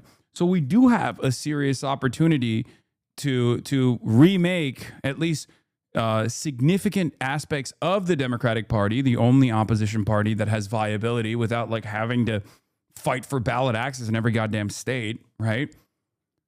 Like we have that opportunity to run people and build a movement that way and lean into those victories. Child care. Every single dollar is a fucking waste. So they're saying we got to cut health care for everybody. But by the way, give me 400 billion DZACs for my illegal war. Well, how about you suck my nuts from the back skis? How about that? Good luck, guys. Good luck. I actually low-key, I kind of like it. The more they go after him, I think the better off we are. They're trying to make Hasan like the left-wing Rush Limbaugh. But the problem is, Hasan says things that are true and correct. And Rush Limbaugh is a vile, disgusting bigot who's wrong about everything and does nothing but suck the dick of the Epstein class, back when he was alive, of course. You're just not going to be able to get Hasan on that. If you actually have beliefs and you know what you stand for and you know what you believe in and you make the argument, nobody cares about some stupid fucking gotcha politics bullshit. Yeah. Nobody cares. Oh, you said something that was fucking... The only people that quote unquote care are people who disagree with the actual movement, right?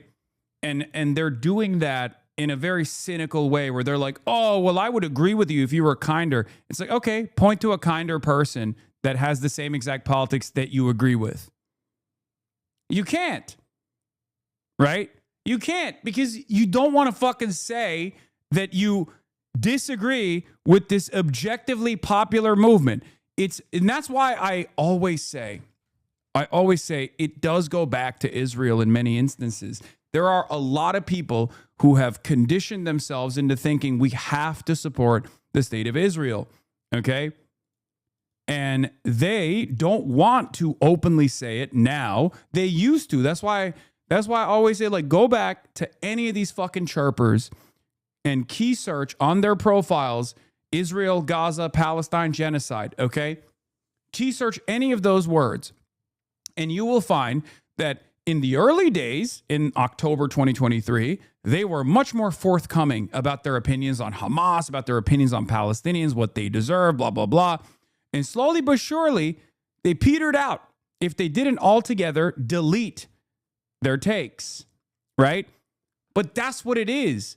Right now, the people that just keep fucking chirping are doing so because they think this is the only viable way to yell at someone who is a critic of Israel without openly positioning themselves as a supporter of Israel, because even the biggest, most annoying centrists on the timeline have given up. They realize it's undeniable. This is not working. And yeah, it's always the same shit. You're not helping your cause, a person who opposes your cause. That's precisely what it is. It's always a guy who opposes your cause that tells you this is not helping your cause. It's not a secret. I can be very vulgar. I'm very passionate about the things that I speak on, okay? Some of these things are very intense, okay? Some of the things that I speak on are intense subjects. Like, there are people dying. We're talking about genocide, things like that. Yeah, every now and then I'm going to pop off and tell someone to suck my cock, okay? It's going to happen. Like, who cares? Who gives a shit? By the way, you also can't do this when fucking Donald Trump is who you worship. Donald Trump was posting about making an entire civilization die. His words, not mine. like literal nuclear annihilation for 90 million people, and you're gonna fucking clutch your pearls because he said suck my dick in 2019? I can't with these people. But go ahead. What is this? What is Keep this? going. You keep sending Shout this out link. to Mario number 4 here, because he said he shows a thing of MAGA going, terrorist to Hasan, and then not a terrorist under Trump saying, a whole civilization will die tonight, never to be brought back again. These people are absolutely ridiculous. All I have to say is keep going, bro. Keep going. Keep going after Hasan. Keep going after Abdul El Sayed. Michigan, you better go vote for Abdul, man. Y'all better go vote for Abdul. We need lefties to win, and win some more, because the only way we're going to stop this war, the only way we're going to fight back against the 1%, the only way we're going to arrest the Trump regime and the Epstein class is to have us in power. Hey, y'all, do me a favor. Yeah. My point is, I'd rather always be honest with you and always fight for truth and justice while still being vulgar than be a civil defender of these current unjustifiable constructs, these current the current state of violence and injustice that exists. Okay? For many on the liberal side in the media, and for many people, obviously on the Republican side, they would rather maintain a civil posture. Republicans have already dropped the civil posture, obviously. There is a double standard there. They only hit that back on civility when it comes to people in their left flank. But that's what it is. It's bullshit. Olivia Reingold is complaining. Abdul al-Sayed, who is Muslim, walks a fine line on the Jewish state. On Tuesday night, he told the crowd, as he does often, that his problem is not with Jews. All of us love and revere Jewish folk, our Jewish neighbors, the faith of Judaism, he said, hands outstretched. Later that night, in a makeshift spin room assembled by the campaign, he rebuffed my question on whether he believes in Israel's right to exist as a Jewish state. What do you mean by Jewish state? He retorted, narrowing his eyes. If you can't answer that question, I'm not going to answer it. For someone who often waves around his respect for Judaism, he seemed unaware of something elementary. Judaism is not only a religion, but a people with a long-standing connection to Israel that runs its prayers, traditions, and history. Ryan Grimm said, the rule is if you choke in the moment, you don't get a do-over in an article. It sucks. I've been there. You just have to eat the L and do better next time, not whatever this is.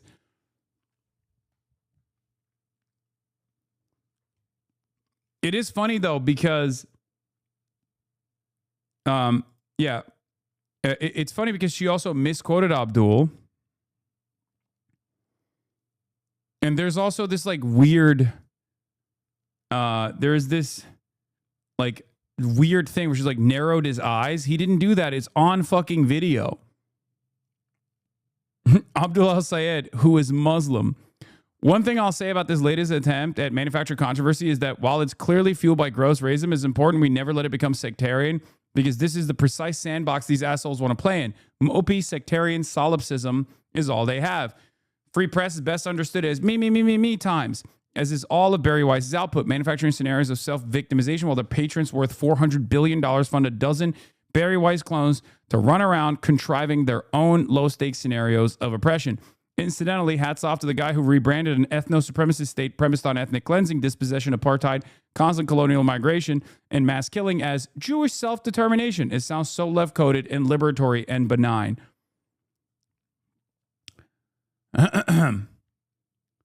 And yeah, for the record, this was caught on video, so it's really funny that she's like lying about how this how this took place. But I will say it does. I mean, it does, like, I don't know. I just get secondhand embarrassment from the Olivia Reingold stuff. Like, anytime she rears her head up on the timeline to do something, it gets universally dunked on. Abdul al-Sayed, who is Muslim, narrowed his eyes Mohammedanly and contorted his face into the shape of the sword of the Saudi flag, before retorting Islamistly, Allahu Akbar, Sister Olivia Reingold, and peace be upon Muhammad, Allah's truest messenger, and curse the non-believers.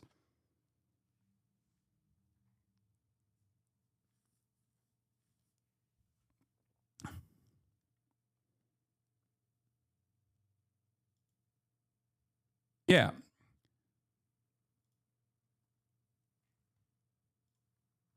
What do you mean by Jewish state? There are different answers to that question. It can mean a homeland where Judaism plays a special/cultural role. It can mean a system of Jewish supremacy at odds with the basic fundamentals of liberal democracy and universal rights for all. You don't get to attack him because you choked, or perhaps more likely, because you've never even had the curiosity to interrogate these basic ideas you've built your little brutish career around. Yeah, he was standing there Muslimly. I mean, she did literally say that. Abdul Al-Sayed, who is Muslim, my problem is not with Jews, he said brownly, stretching out his hands out, presumably in the direction of Mecca. I gathered my courage and timidly asked if Israel had a right to exist as a Jewish state. His eyes, dark as crude oil, narrowed, Jafar-like, and an Islamic grin. It's just like, it's so fucking clear.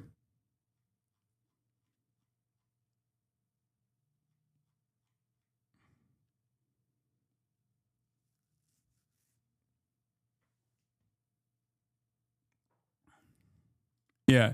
Could you clarify your question, he asked in a wily and tricky manner. The adhan could be the azan could be heard in the wind along with many mysterious yet alluring Korean scents.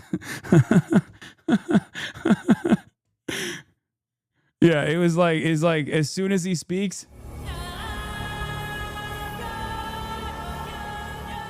Senate hopeful Abdullah Sayed claims he's running on affordability. So why did he just appear on stage with anti-Israel radical Hasan Piker?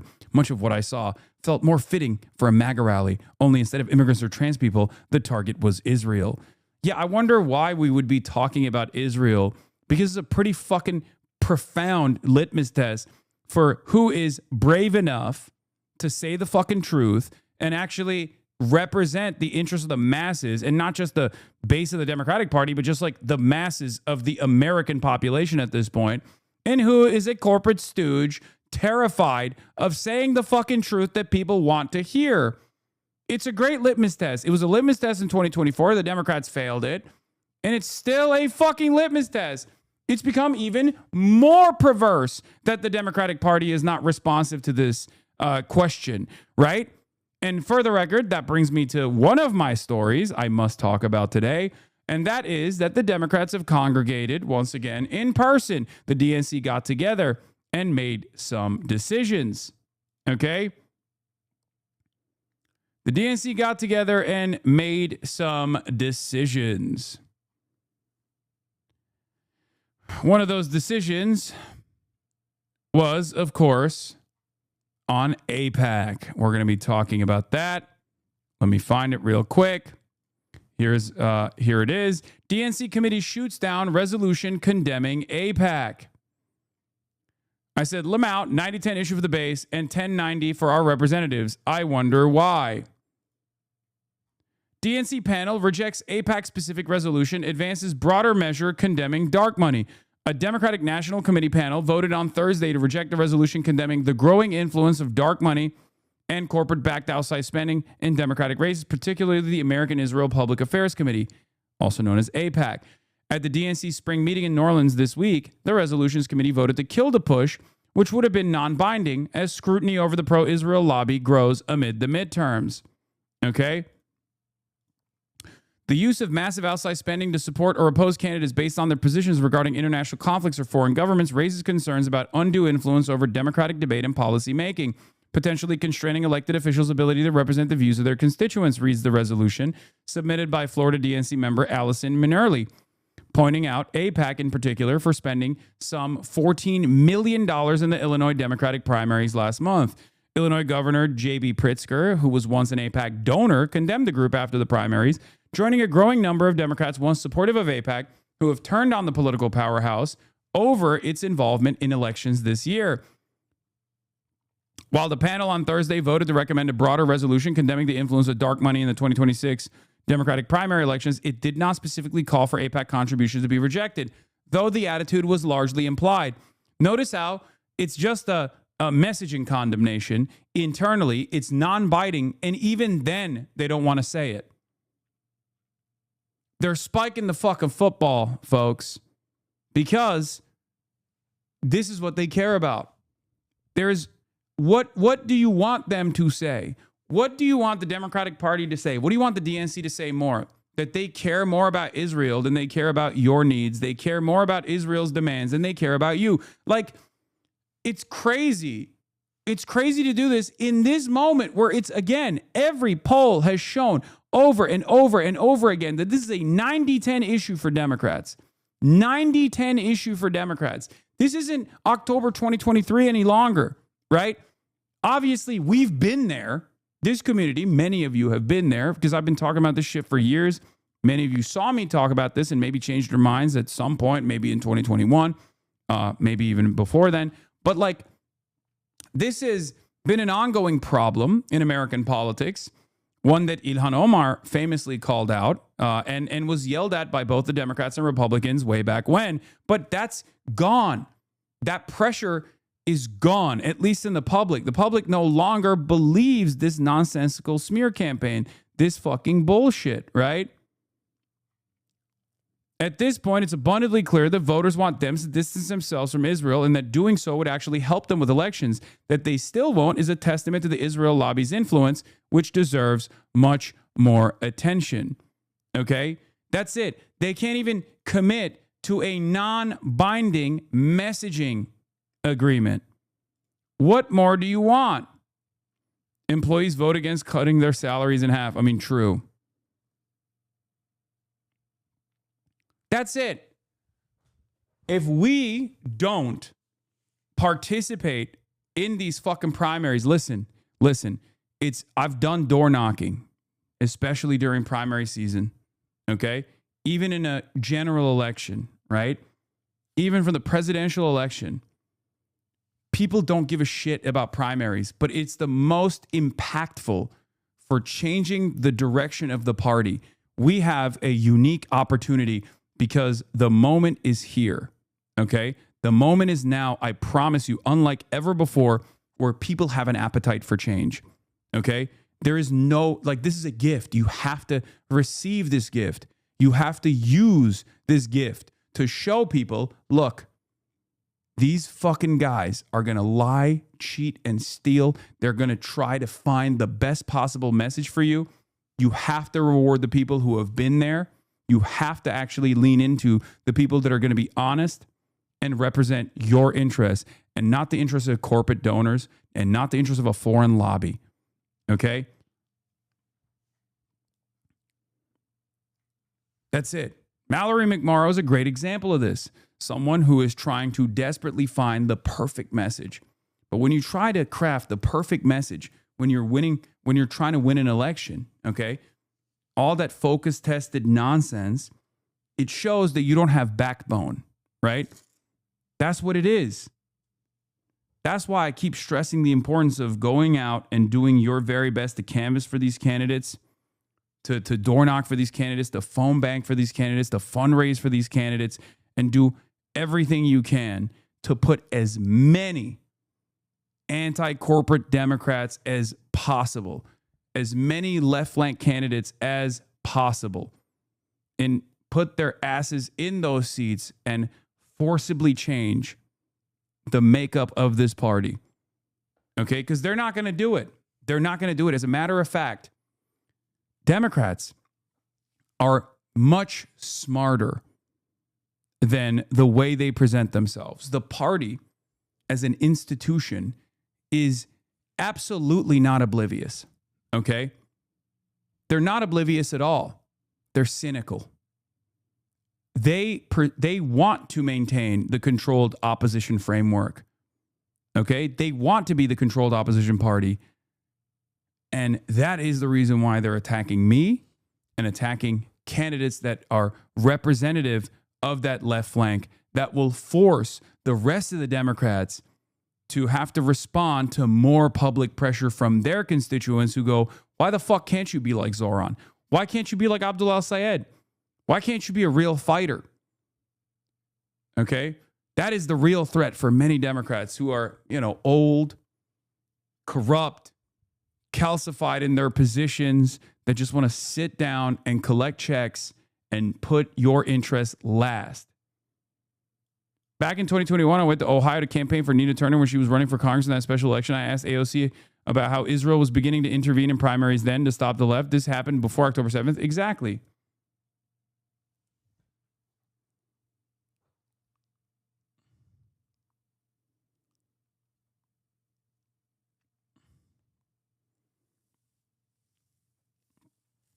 That's why the Warrenite wing, even though Warren actually,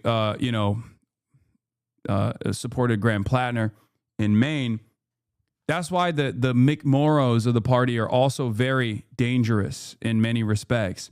In some races, a Mallory McMorrow style candidate will be the best possible candidate. Make no mistake, will be far greater than the rest of the field, right?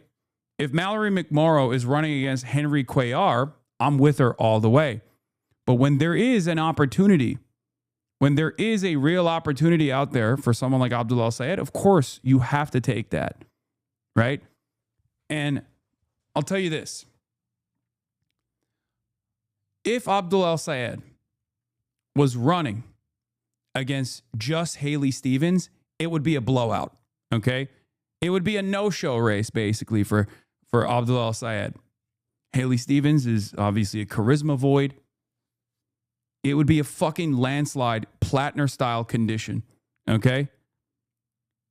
If Abdul El-Sayed was running just against McMorrow, it would be a much tougher race, I'll admit, but he would still win because McMorrow would reposition herself as being, someone who is more sympathetic to Israel to be able to, get as much support from APAC adjacent donors to the best of her ability to win that race.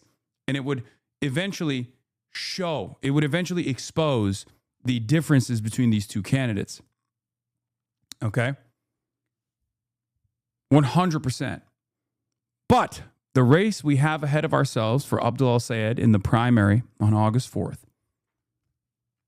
is one where there is the Haley Stevens, the ultra-conservative Democrat that is super pro-Israel, and the McMorrow that is positioning herself as like the modest, moderate adjacent, moderate friendly, Democratic Party backed, progressive-ish candidate versus Abdul El-Sayed, who is the disruptor in the race, who is the true left voice. That's precisely the reason why Chuck Schumer has quietly said that she'd be fine with McMorrow winning, recognizing that Stevens is not going to win, right? That's why you have to lock the fuck in.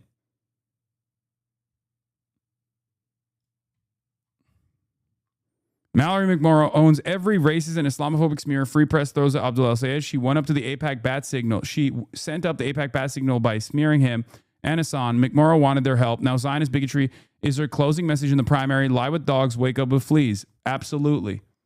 Abso-fucking-lutely. Actually, you know what? I'm going to say, will Mallory McMorrow condemn the racist attacks Abdul El-Sayed has received so far since she sat down with Jewish Insider and called and compared me to an avowed neo-Nazi Nick Fuentes.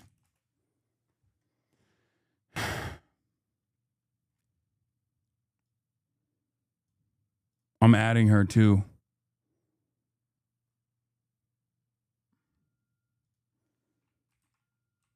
Otherwise, this is a repeat of the heinous game Andrew Cuomo played against Zoran. Boom. Look at Trump's new post about Tucker Carlson.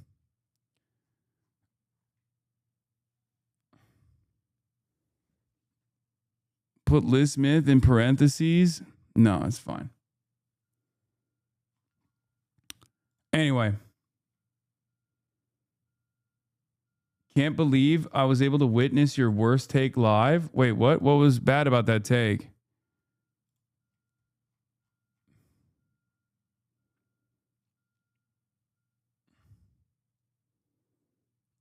What the fuck did Trump say about True Social? On True Social. Oh my God, he's effort posting. Jesus Christ.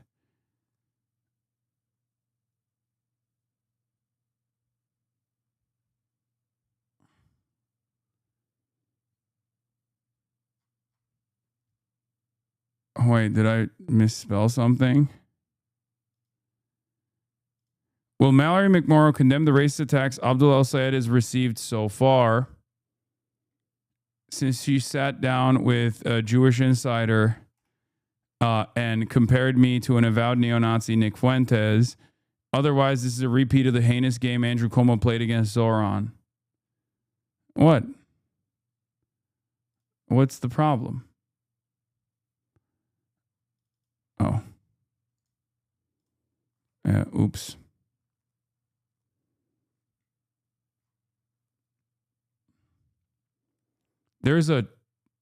This take comes off as kind of cringy in my opinion. No, it's like the game that liberals love playing. The president posting a stake-sponsored photo is wild. Casino takeover of culture is reaching endgame where the only question is, oh my God, all my ops are aligned with one another. It is crazy. All my ops, dude. That's unbelievable. Fuck.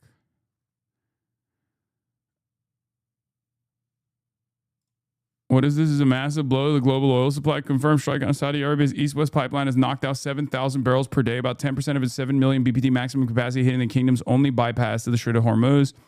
Separately, attacks on upstream fields. Oh, okay. We'll get to that. Hold on.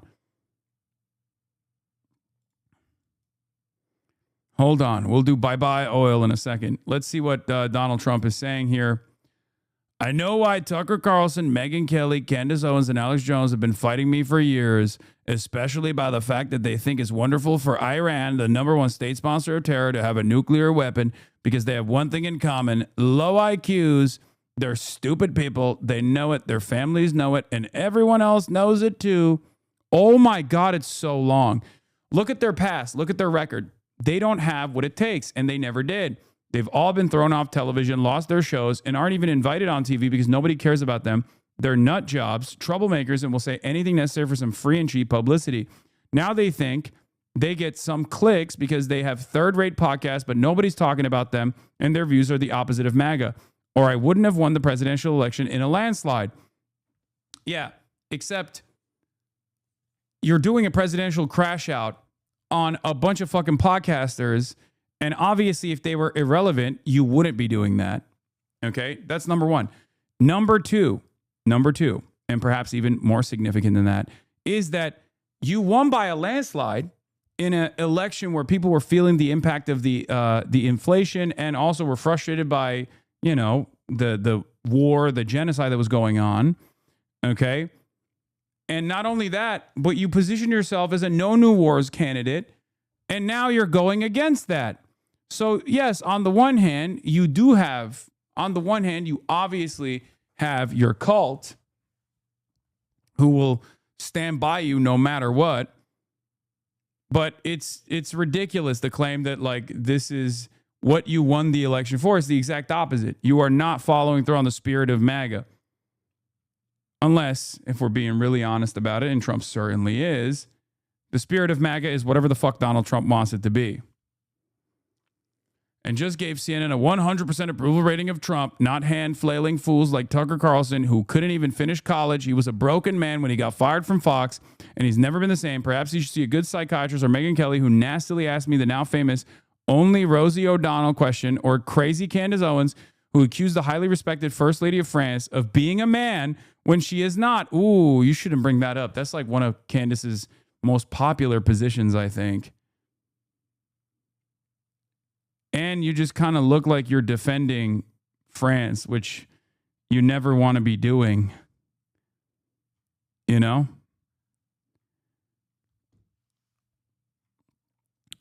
And will hopefully win lots of money in the ongoing lawsuit. Oh my God, you're hoping that a French person that is associated with Macron defeats an American conservative commentator in a lawsuit about false accusations of being trans. Oh my God, this is worse than Trump being like, I love Israel, I put Israel before Americans. From the perspective of like his own fan base, he could just get away with saying like, I love Israel, Israel's the greatest country on earth, whatever, right? They also are evangelical Zionists anyway. But this unironically hits, dude. This hits Trump's base directly on the head. He's coming across like he's in support of not just any Frenchman, but Macron. He's coming across as disparaging a trans panic adjacent rumor, which again his base eats up. It's very crazy. Actually, to me, the First Lady of France is a far more beautiful woman than Candace. In fact, it's not even close. It's crazy. Or bankrupt Alex Jones, who says some of the dumbest things. Okay, again, he's bankrupt because he fought for conservatism from the perspective of like Republicans, right?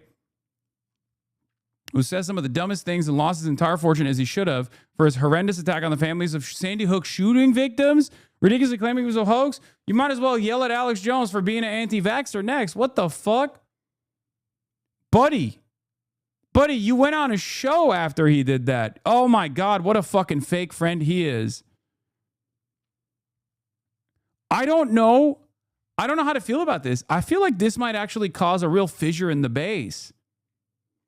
It's clear that he's been watching the movement taking place on the independent media side.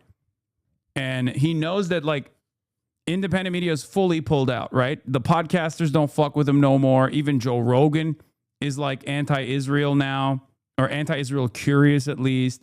He's clearly been bottling up all of this anger and resentment about his most loyal servants in independent media. And he's basically lost them. Who does he have on the Republican side? On the independent media side? Who does he have remaining? Ben Shapiro? Ben Shapiro's done. He's dead. He's got nothing.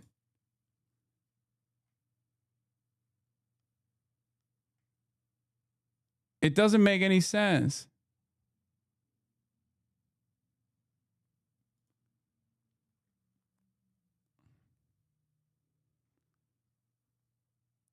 He's got Cat Turd and Erica Kirk and Ben Shapiro.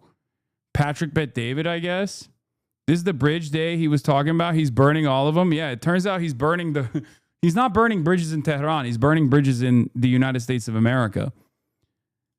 These so-called pundits are losers, and they always will be. Now, fake news CNN, the failing New York Times, and all the other radical left news organizations are hailing them and giving them positive press for the first time in their lives. They're not MAGA. They're losers just trying to latch on MAGA. As president, I could get them on my side anytime I want to, but when they call, I don't return their calls because I'm too busy on world and country affairs. Oh my God. He sounds like such a bitch.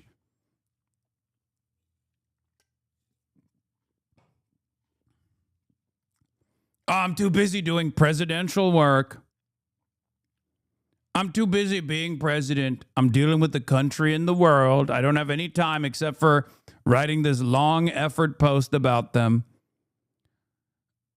They go nasty just like Marjorie Trader Brown, but I no longer care about that stuff. Yeah, even though I'm talking about it clearly, and it definitely do care about it quite a bit.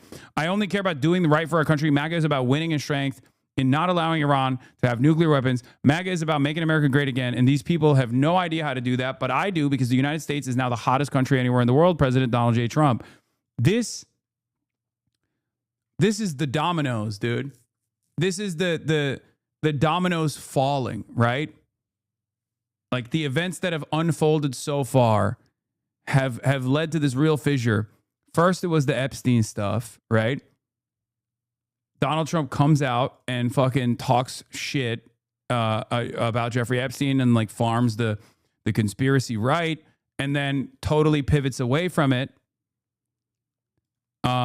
Yeah, this was the reason why he's coming after Tucker. We'll watch that first. Tucker cooked his ass in a way that I think is actually pretty thoughtful, weirdly enough. I still don't trust them, obviously. I still think what Tucker Carlson... Here, I know what the game is right now, by the way.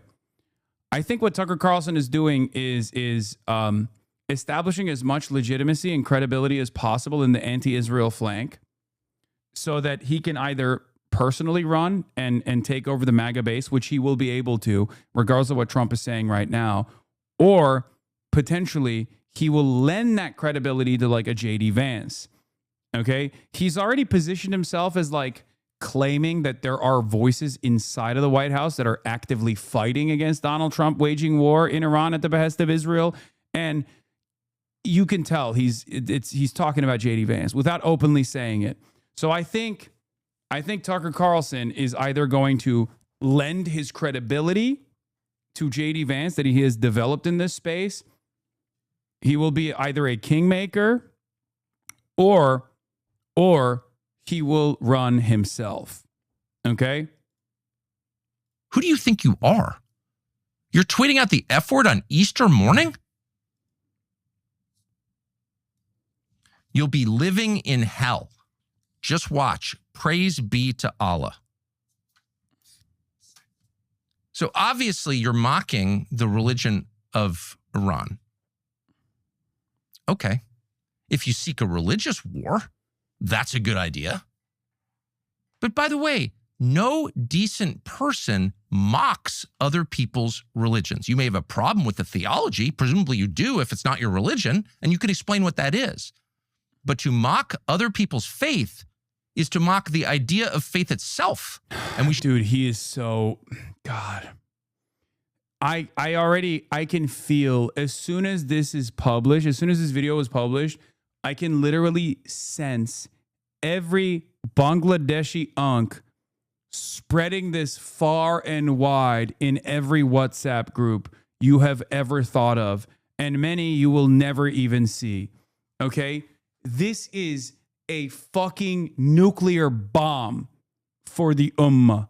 Okay? The entire Islamic world saw a white man who looks white as shit, by the way, like not just any white man, but one of the whitest, sitting in his log cabin, wearing a poplin shirt, shitting on the president for disrespecting Islam. I'm telling you right now, every fucking unk will forever be every Muslim unk will forever be a fedayeen for Tucker Carlson. Okay? Like, they already love Jackson Hinkle, right? They love Jackson Hinkle. And they now forever will demonstrate absolute loyalty to Tucker Carlson. Should never mock that, because at its core is the acknowledgement that we are not in charge of the universe. We did not build it. We won't be here at the end of it. We can destroy life. We cannot create it because we are not God. The message of all faith. Yeah, there's two things that will give you forever praise from Muslim unks and aunties all around the world. If you're a white guy or a Christian and you revert to Islam, it's over, okay? It doesn't matter how fake or phony it is. Andrew Tate is a great example of this. He never actually converted to Islam at all. He just simply said it, and then everybody loved it. They literally went crazy mode for him. Muslims love a white Christian or just any Christian converting to Islam. They will literally put you on the highest pedestal possible. That's number one.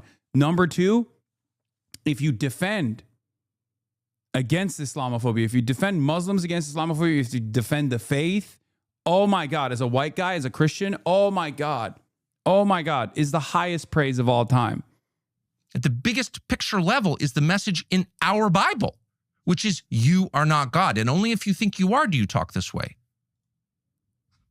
But it's not just mockery of Islam. And no president should mock Islam. That's not your job. This is not a theocracy. We don't go to war with other theocracies to find out which theocracy is more effective. We are not a theocracy. And God willing, we never will be, because theocracies corrupt the religion. No, This is a mockery not just of Islam, it's a mockery of Christianity. To send out a tweet with the F word on Easter morning promising the murder of civilians and then saying praise be to Allah without explaining any of it, you are mocking me and every other Christian because we're Christians. We can't support that. That is evil. That is an intentional desecration of beauty and truth, which is the definition of evil. Yeah, no, this is perfectly crafted, right? Perfectly tailored message. He establishes position of authority as like a true Christian who loves God and loves Christianity and shits on the excesses of Trump. Okay. But here are the other reasons, right? Like, number one, Candace Owens, the 25th Amendment needs to be invoked. He's a genocidal lunatic. Our Congress and military need to intervene. We are beyond madness. Okay. Candace Owens said that, 114 likes. I can't even like it because I'm blocked by Candace Owens. Candace Owens, unblock me. I'm a clandestine operator. I've given you money. Please. Then Megyn Kelly. Megyn Kelly also had some choice words about the predicament in Iran, right? Let's hear what she had to say. I don't know about you, but I am sick of this shit. I'm sick of it. Can't he just behave like a normal human? I mean, honestly, like the president, 3D chess, shut up. Fucking shut up about that shit. You don't threaten to wipe out an entire civilization. We're talking about civilians just casually in a social media post. You know, like I am the first to try to understand Trump and his strategy and to not freak out over his weird social media posts and language that is loose and incendiary. Truly, I've lived with it for 10 plus years. I learned it the hard way when I was on the receiving end of it for 9 months. And truly, I think that was a gift to me in many ways because it helped me really come to understand what he does with his social media. But this is completely irresponsible and disgusting. This is wrong. It's wrong. He should not be doing it. I don't care that it's his negotiation tactic is to kill an entire country full of civilians, men, women, and children. An American president so that the Strait of Hormuz will be opened. It's just wrong. It's not hard to say it. It's not hard to recognize it. I wish he would stop doing this. For the record, some of you will remember Megyn Kelly defending the concept of pedophilia in an effort to justify Trump's allegiance with Jeffrey Epstein. She did that famously, right? So you might be asking yourself why this is a bridge too far. And to all of you, I say, sorry, that's not what I say. To all of you, I say, it's because Israel is so unpopular that it's becoming unpopular in the only resilient base of support for Israel in this country, not Jews, mind you. Many of you might think Jews are the most supportive of Israel. It's not correct. This is not the correct assessment for two reasons. Number one, not that many Jews. Okay. Number two, even Jews are split on the issue of Israel and defending Israel. There's one group, however, that is massive and has outsized influence in the base of support of the Republican Party. And they, at least until recently, were not split on the issue of Israel. And I say recently because there's a fissure there as well. And that is evangelicals, white evangelicals. Okay? Now white evangelicals are also separating themselves from Israel. And it feels like Donald Trump is the last to notice, but these guys are noticing it. So they know the ship is sinking, okay? And they're fucking pulling out. Like, he can't negotiate without doing this? What does that say about him? What does that say about the position that our country is in right now in these negotiations? He's got to say this. He can't be a dignified, strong leader without threatening a bunch of war crimes. Yeah. No, that's it. She knows the Iran war is unpopular. It will be reflected on in an unpopular way. And so she's pulling out. Learn it. I can't believe I find myself agreeing with every word of this from Megyn Kelly. Thank you, Megyn Kelly, for saying what everyone is thinking. She went on Piers Morgan and also continued this rant against Donald Trump. But what's really frustrating to someone like myself is, what are the top Democrats doing in this moment? Right? What are the top Democrats doing in this moment?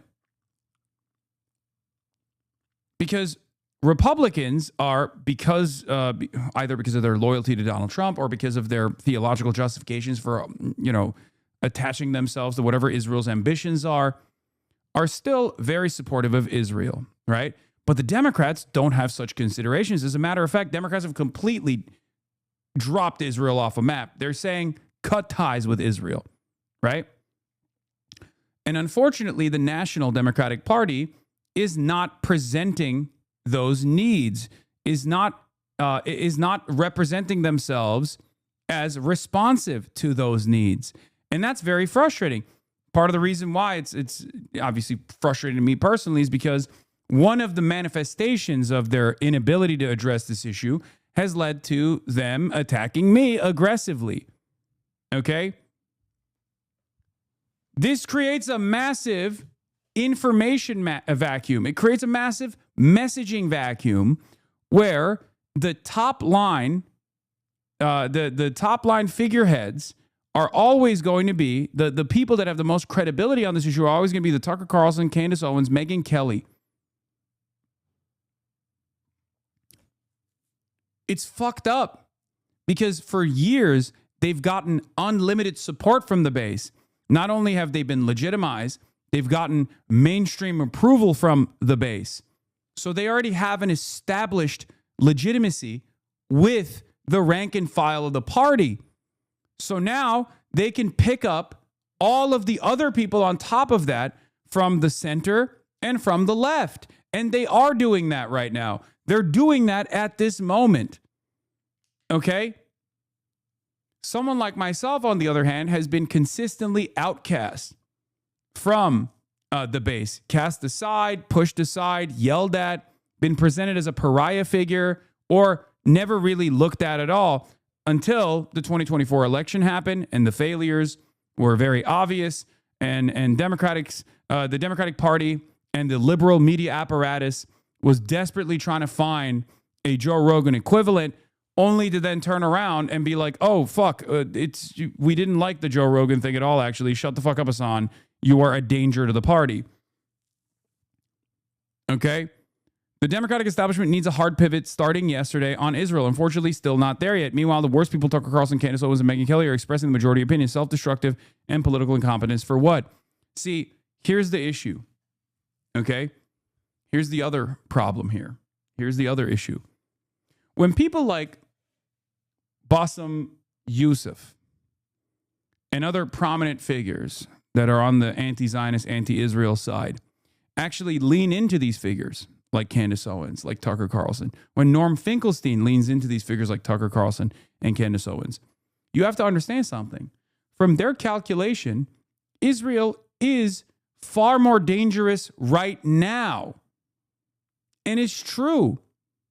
Because from their perspective, they see some of these people look at, really horrible ideals, dangerous ideals, like anti-Semitism and bigotry of other sorts, as somewhat irrelevant as opposed to the real danger that is currently slaughtering people.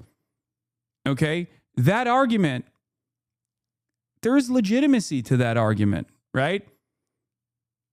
It's like the equation between Randy Fine and Nick Fuentes, right? Randy Fine and Nick Fuentes have all of the same opinions.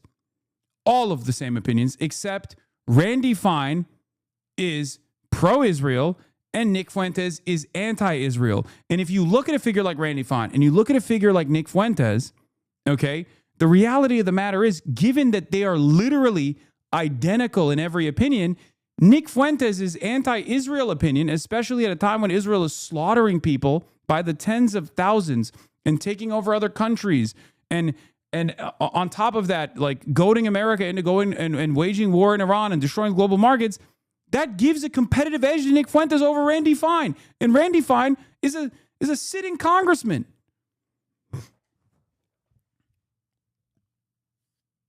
It's unbelievable. This is not a defense of Nick Fuentes, but this is to try to explain to you the calculation that people are making, right? I thought Nick Fuentes isn't anti-Israel, he's anti-Jewish. I mean, he is. He's both. He's both. Emphasis on sitting, yes. A very big seat, but he's sitting nonetheless.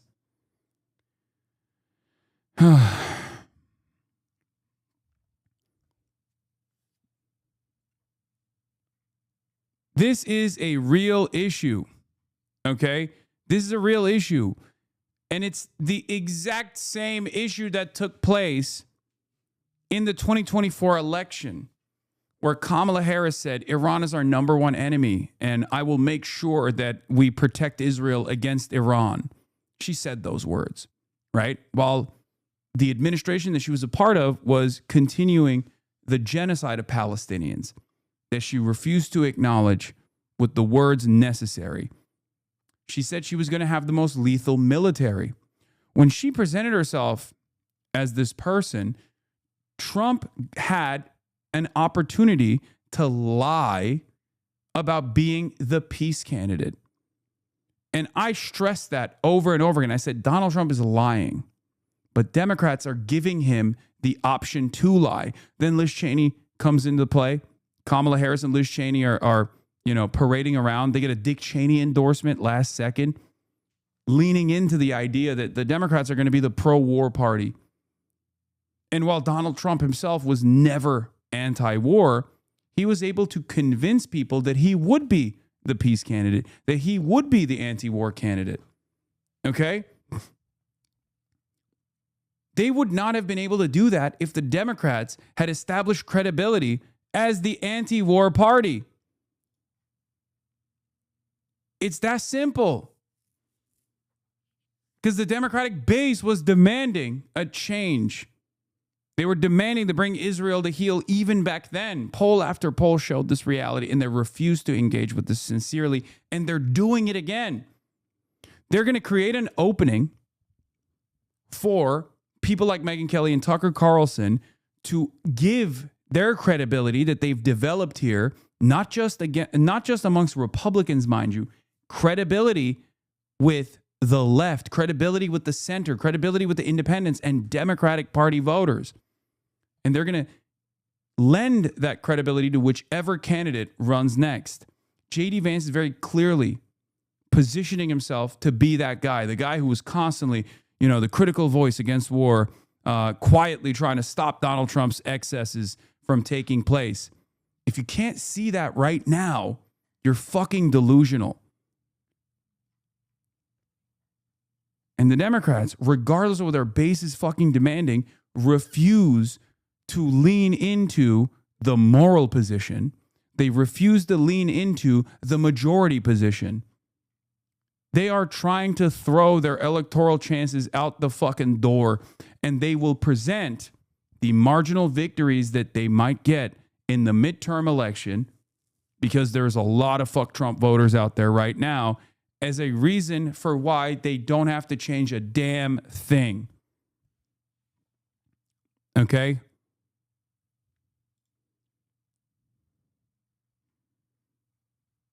Yeah. As we see more and more of the liberal base demand the Democrats fight back, I remind you of this whisper rant from the last night of the DNC where I issued warnings to the Kamala campaign about pivoting to the right and the inevitability of defeat.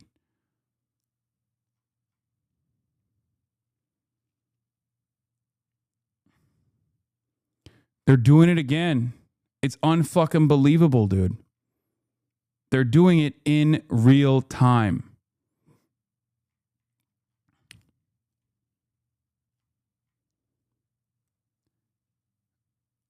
Oh. New Vance poll.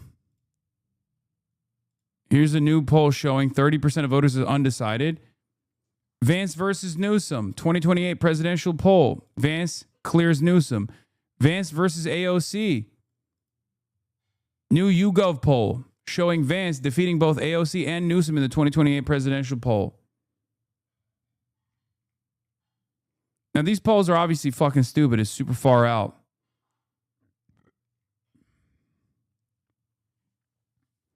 Apparently, Mehdi and Bassem discuss if Tucker can be trusted.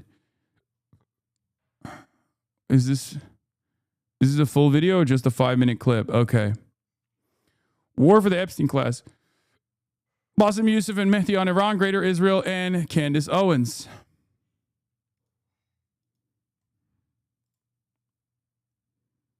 AOC's surprising, but you were so vindicated on Vance versus Newsom. AOC's biggest problem right now is that she's quiet.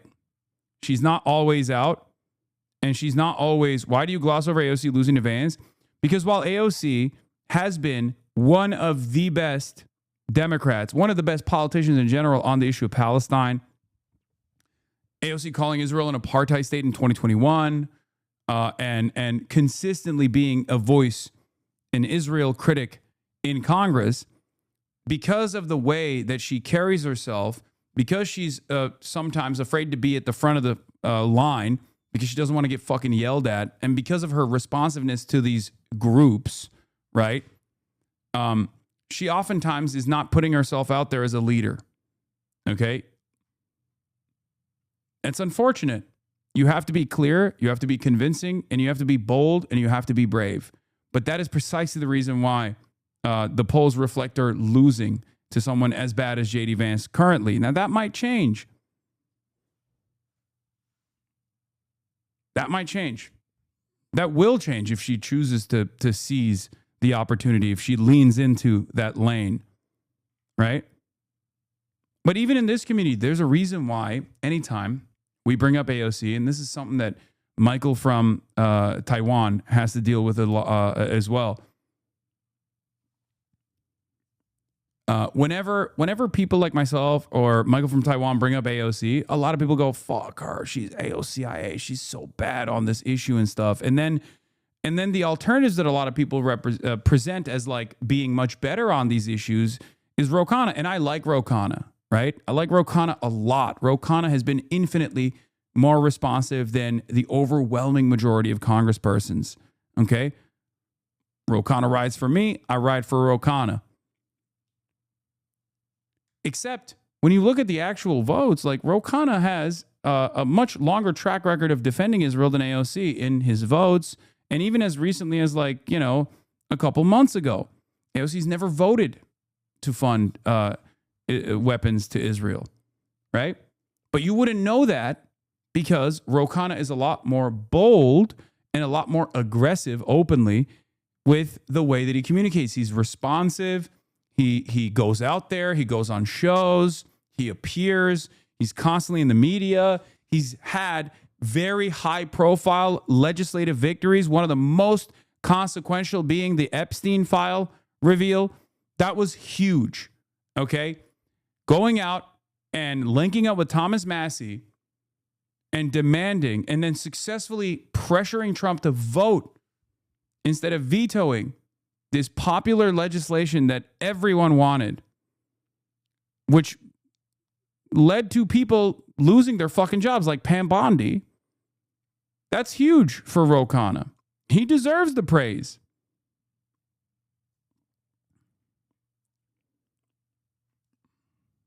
He deserves the praise for that. Right now, in AOC's shoes, like I can't, I can't read her mind, right? But in her shoes, I would be out and about, movement building, putting myself out there as a leader, okay? Doing, the Ro Khanna method, being on as many shows as possible, being approachable, being endlessly transparent, okay? And getting after it. While also simultaneously propping up a lot of candidates that will back her in the long run. Whether it be Plattner, whether it be Abdullah Syed, whether it be all of the left flank candidates that Bernie is propping up as well, sometimes even going against her party, her own party that has actually fucked her over and over again. I mean, the oversight committee battle was a clear-cut indication that leaning into the party and behaving as a loyal soldier of the party is not going to give you the benefits that you deserve, right? It's not happening. So she could even sometimes prop up. She voted for defensive weapons, though? No, she didn't. And there's a lot of misinformation around this. I've covered it so many times. Please go back and watch one of my videos. All right. AOC, whether she likes it or not, is a movement leader. She's been positioned as a movement leader, regardless of whether she's comfortable and confident in that position. Okay? But here's the thing. I think AOC should be even pushing, even going against the grain and doing something unthinkable in the Democratic Party, and even pushing for people who are primarying incumbents. Okay? She could be doing that.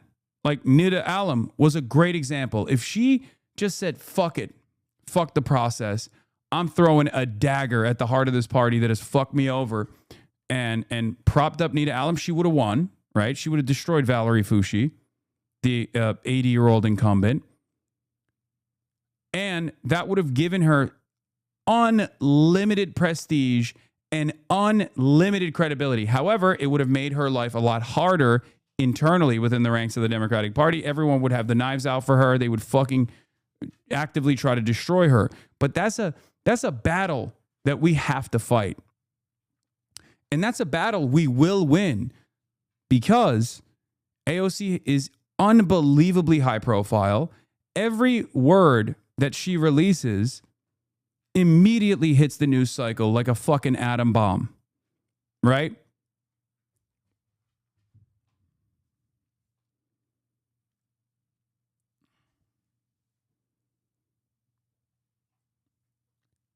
And the reality of the matter is, regardless of which direction she heads in, whether it be to unseat Chuck Schumer, which is an easy lock for her if she wants to do that, or whether if she wants to run for president, people are going to come after her. The party is going to come after her. They will never reward you for your loyalty as long as you are seen as a spoiler, right?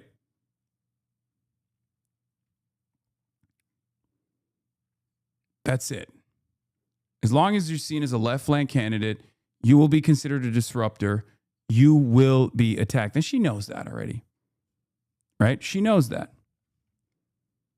So I wish, like, if you're wondering why, when we looked at that poll, like why she was at 33% against Vance and losing to JD Vance, that's the reason. Okay?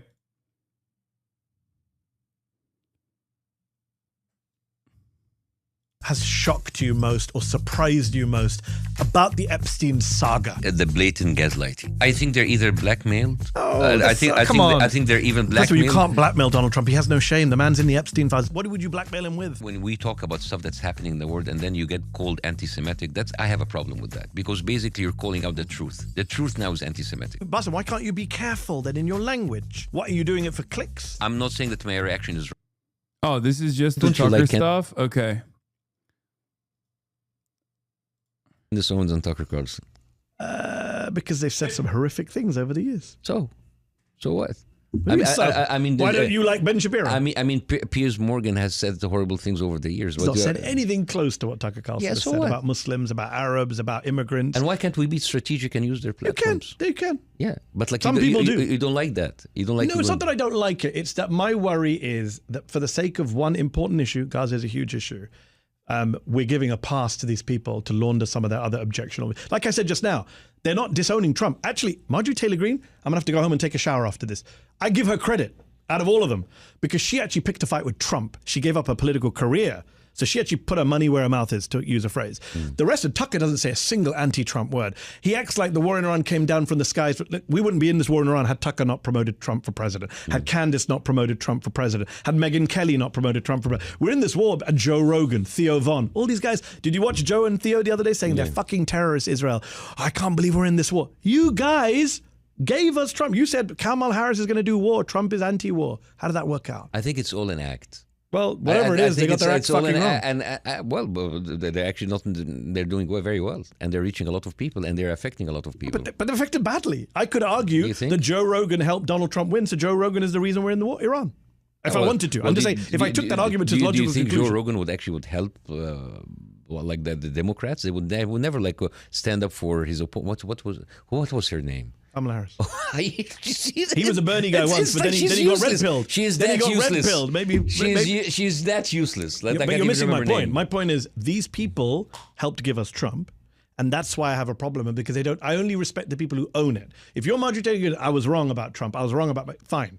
Right? But if you're like acting, hey, how did this all happen? This war in Iran's bad. I can't believe they're doing it. Hey, it happened because you told people falsely that Trump would be anti-war. So what's your point? My point is you asked me why I don't like them. I'm telling you why. The problem is like Mehdi looks like a lib in this situation because for a lot of people, if they're, if they're just like, bro, Israel is slaughtering people, who gives a fuck what people have said in the past? Like, we're desperate for allies here. Yeah, they don't look at that situation and think like, I'm just going to cast aside people like this. Especially because a lot of people are read as earnest on this issue, right? Ta-Nehisi Coates on Tucker Carlson and other right-wing figures vocally criticizing Israel. These people will turn on you in a second. I agree with Ta-Nehisi on this, right? Ta-Nehisi on this. The key, I've been thinking a lot about the time period in light of this rise of Tucker Carlson and Marjorie Taylor Greene as right-wing figures who are being very vocal about Palestine. They're talking about Israel. That's a very important correction. Yeah, I'm sorry. I don't want to be too... See, here's the problem. Being anti-Israel is being pro-Palestine. It's true, okay? A lot of these guys won't stand with the Palestinian resistance, but they're anti-Israel. They'll say anti-Israel things. It's two sides of the same coin at the end of the day.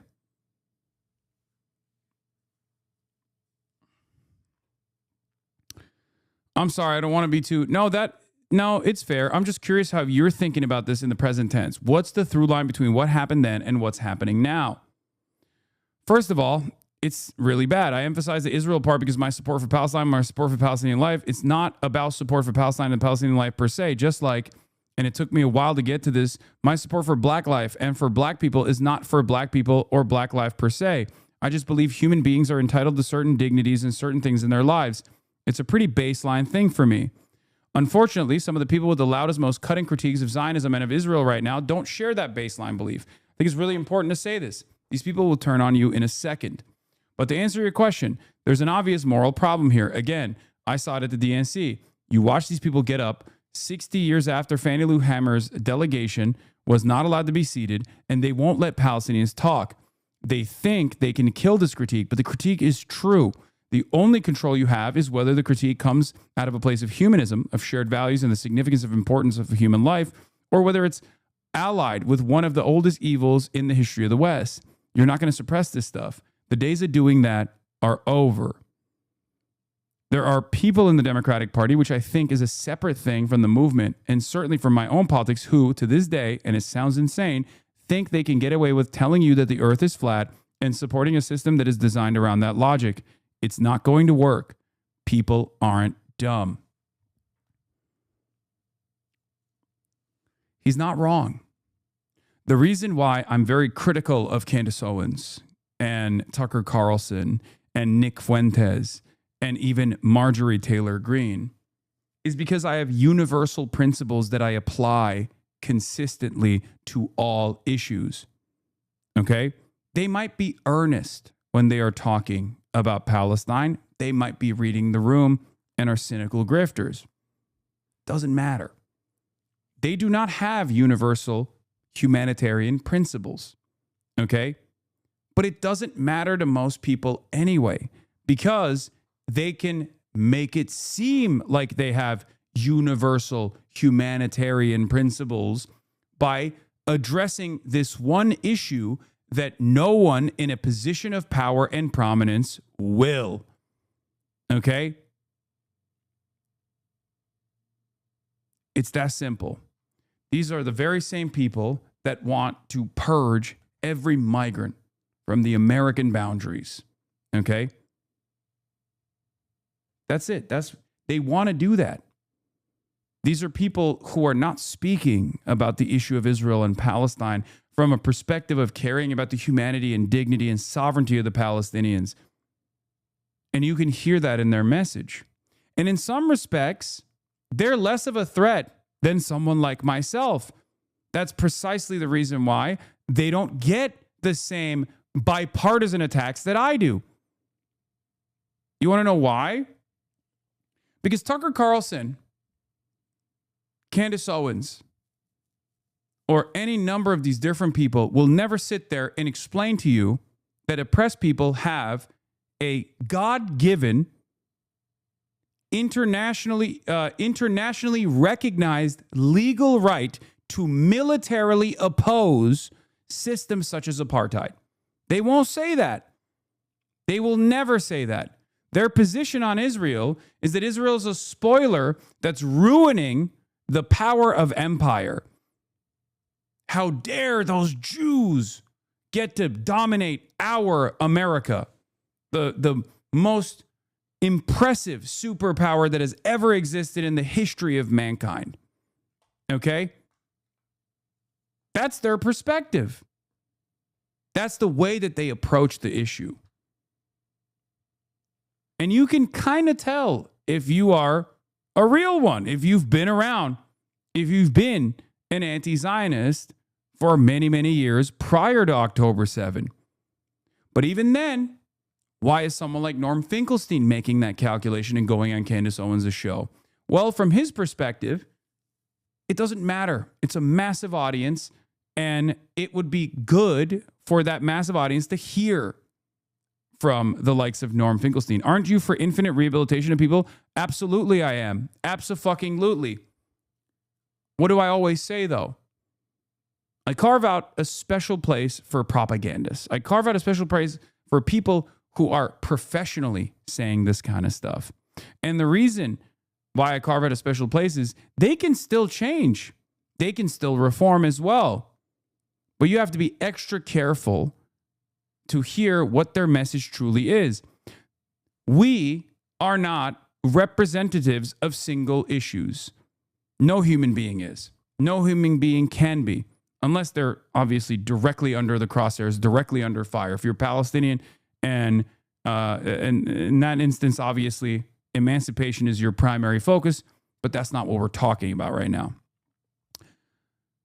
No group is a monolith, and no human being is a representative of one singular issue. You have to look at all of the other issues that they advance. Okay? From the perspective of Tucker Carlson and Candace Owens especially, or Nick Fuentes especially, it's very obvious that they might have, or they might say the right things on Israel, but ask them about immigrants, and you will hear basically Zionist arguments, the arguments that you would hear from the average ultra-Zionist living in Israel, and the way that they talk about Palestinians. These guys talk about Mexicans and Guatemalans. It's that simple.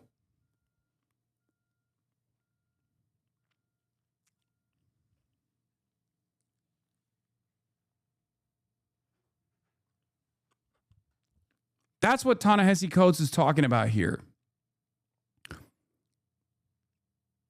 But it is my universal principles that I apply consistently that cause me to not only be an avowed anti-Zionist for many, many years, while all of these people were pro-Israel unconditionally, okay? While also continuously combating anti-Semitism as well, even if, obviously, the growth of anti-Semitism in the United States of America should never be used as an equivocation for why we can't speak out against Israel. Okay? And it is ultimately the way that this form of discrimination works in contemporary American society is still obviously nowhere near as consequential as anti-blackness, anti-brown, anti-immigrant sentiment, Islamophobia, right? It's not the same. Not the same at all. It could become the same, but currently it's not. Currently it manifests itself in personal discrimination. Okay? It manifests itself in the likelihood that there could be anti-Semitic attacks, like a higher percentage of anti-Semitic attacks, and the likelihood that they could happen. That's real. That's real anti-Semitism. Okay? And I'm not talking about like fucking doing protests outside of a synagogue. Make no mistake. I'm talking straight up trying to attack a synagogue, right? Like that's anti-Semitic.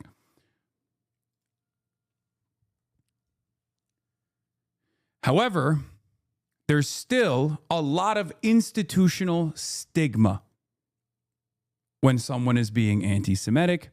No such institutional stigma exists for other minority groups.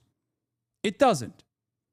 There is a structural reason for that, and a big part of that is because anti-Semitism has always been used as a cudgel, as a weapon against criticisms of Israel for the last, multiple decades, and quite successfully, if I might add. And that's precisely the reason why it has institutional stigma, unlike anything else, because it corresponded for years and years to the State Department goals of Israel being the unsinkable aircraft carrier in a region that is resource rich. Okay? That's the real reason. If there was a similar situation where we could place the same level of confidence in Saudi Arabia as we have done so to Israel, Islamophobia could be, and it's ironic to say this right now, and it's impossible to think about this hypothetical because that's just not the case, and that will never be the case, especially in the aftermath of the global war on terror. It's virtually impossible to envision this hypothetical. But if Saudi Arabia was as trustworthy an ally from the perspective of WASPs in the United States of America and in the Western world, then you would see Islamophobia being the same danger. If Saudi Arabia was, doing the genocide in Yemen, and then people were, or doing genocides to non-Muslim populations even, and then people were turning around and saying like, oh, dude, what the fuck is Saudi Arabia doing? You would see a lot of, Council of Islam style groups prop up, talking about the dangers of Islamophobia, right? Criticizing Saudi Arabia is criticizing Islam itself. After all, Mecca is right there. It's the holiest site. The Kaaba, the holiest site for billions of Muslims, is right there in Saudi Arabia. You dare disparage the good name of Saudi Arabia? How fucking Islamophobic. I feel like I would have had better tools discussing conversations with Jewish people if I had someone like you to follow way back in the 2000s. Wow, Enfant Door giving me praise. What the fuck is going on? Hell has frozen over. Enfant Door with praise. Oh my God. Thank you, Enfant Door. I do really appreciate it. Especially on an issue that pertains to defending marginalized communities. Wow.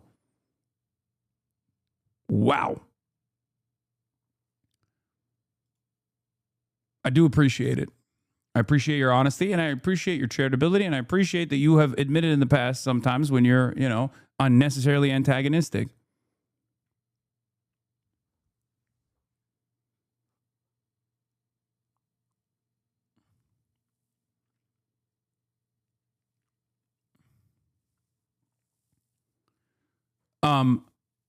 You say Malcolm X didn't mince words when he talked about his oppressors. Why should anti-Israel critics be forced to mince words about the people who are doing the modern Holocaust? Great question. The answer is simple. If you're in the game of convincing people, you sometimes have to talk to them on terms that they understand, on terms that are unfortunately more palatable for them. This is something that this is a delicate tightrope that I try to exist on top of and oftentimes fail to do so, especially in impassioned moments where I pop off and then, look at the way people treat it, right? Look at the way people treat those moments, those vulgar moments, right? Unfortunately, for a lot of Americans, especially because we're so far removed from the consequences of our actions, the consequences of the actions of our government, we don't care. We're very selfish people. That's just the reality. We live in the heart of empire. We're sheltered from the worst impacts of our actions. And therefore, we have a very different attitude about stuff. We have the capacity not to see what's going on. We have the capacity to turn a blind eye to these atrocities. And therefore, you have to talk to people in language that they understand. Sometimes you have to exhaust the contradictions. Sometimes you have to, you have to literally talk about issues from a selfish perspective, right? The idea that like all of our tax dollars are going over there to blow up schools and not building schools here, right? And yes, Malcolm X also was a lot more measured than people give him credit.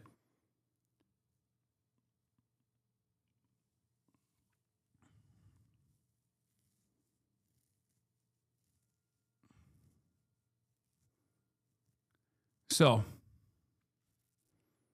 here's another piece of commentary from Tucker Carlson, reported by Asen, senior digital editor for Midas Touch, 31,000 likes. A lot of liberals leaning into what Tucker Carlson is saying. Hello, Hasan, do you really just support Russia just because it's anti-West?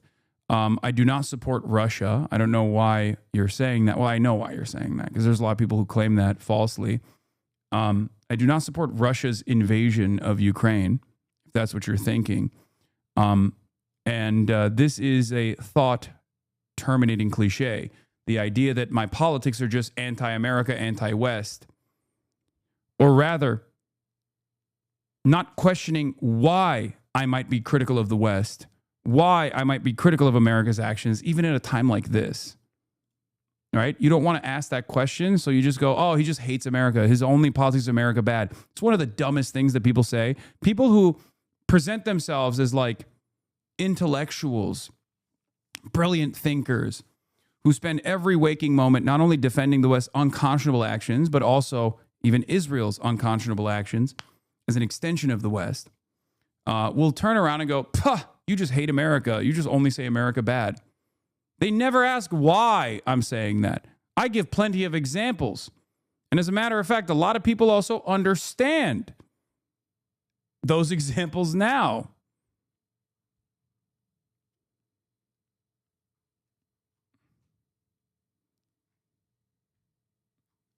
It's really funny because, like, I'll say something so normal about, there are things we can learn from China. One example I will always use is, instead of spending all of their productive forces, bombing other countries, dominating other countries, engaging in like unchecked imperialism all around the world, building 800 military bases, they've decided to develop. They've decided to develop their country. And that's precisely the reason why they've been able to develop their country into one that is not only competitive, but beating America. Like, their tier 1 cities are nicer than our cities.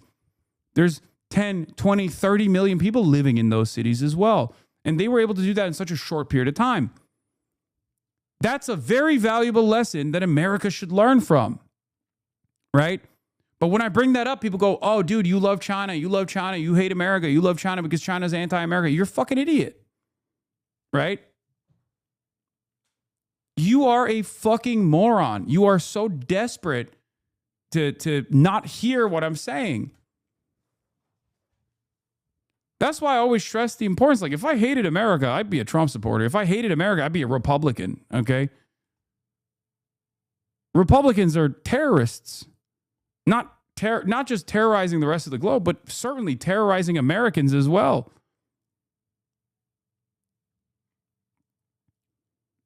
But people always operate on this team sport mentality, right?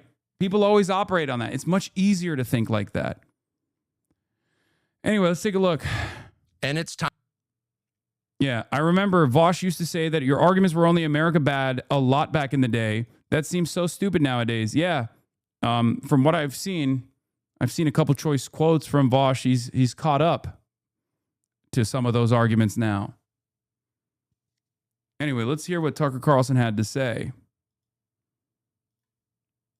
Time not to end it, not to set up an adversarial relationship, but to set up a healthy conventional relationship where Israel can pay its own bills and fund its own military and act within the constraints imposed on it by its own economy and population. That's what normal countries do. Most countries live with neighbors that don't like them, with whom they have testy relationships, but they make accommodations because they have no choice. There's no country in the world that acts with total impunity because it knows a much larger country will backstop it no matter what it does. That just doesn't exist in the natural world because it's not natural. It's grotesque. And it's terrible for the United States. And now it's obvious. Yeah. I mean, banger. No notes. He's right. He's absolutely right about that. Now, of course, part of the problem is Tucker Carlson can also use Israel as the primary reason for why America's done all this stuff that's like bad and dangerous and violent and expensive. And he has a far better message than someone like I do on this issue, because you can always turn around and say, Hasan, you say America bad, you hate America. You can't do that with Tucker Carlson, no matter how hard you try. One, he's established a lot more credibility on the pro-America side by being one of the most prominent Republican spokespeople for decades. Okay? Republicans own patriotism. They can Trump himself is a great example of this. Trump himself has run around straight up saying, like, you know, I like my war heroes not captured, about John McCain. He said some of the things in his 2016 run that, you know, I get clipped for. If you're looking at a 9/11 comment, Donald Trump has literally said, oh, well, in the morning of 9/11, oh, well, now Trump Tower is the tallest tower in Wall Street, right? But it doesn't matter because Republicans own the lane of patriotism in the minds of many Americans, and therefore they have a lot more freedoms to say whatever the fuck they want that's critical of America without people saying, oh, you hate America, right? Tucker Carlson has that same advantage as well. And on top of that, Tucker Carlson is not making the full correct assessment here, right? What is this? Bro, Hasan, I'm a lifelong conservative, and even I think you're making the left look bad. Like, I voted for Trump twice, love my guns, think the border is a joke, but even I can see you're just grifting for donations while calling everyone a genocide supporter. My dad fought in Iraq, and he'd say you're a spoiled millionaire who's never worked a real job in his life. Come on, man. At least be honest about being a capitalist like the rest of us. Amazing.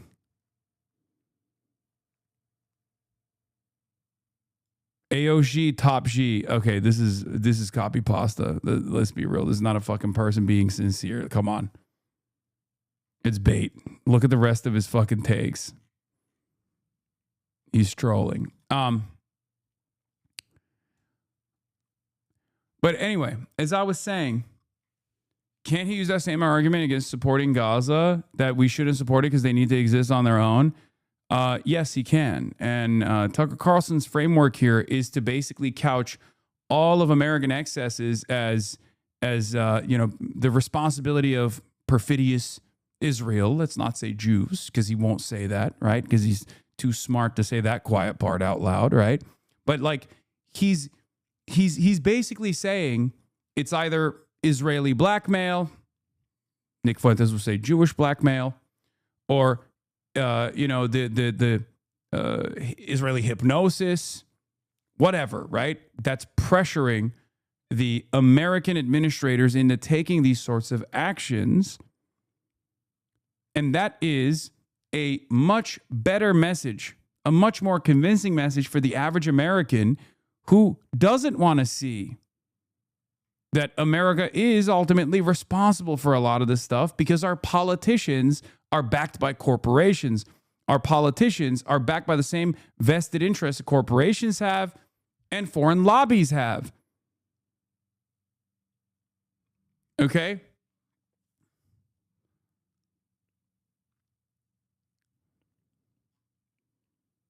Do you understand?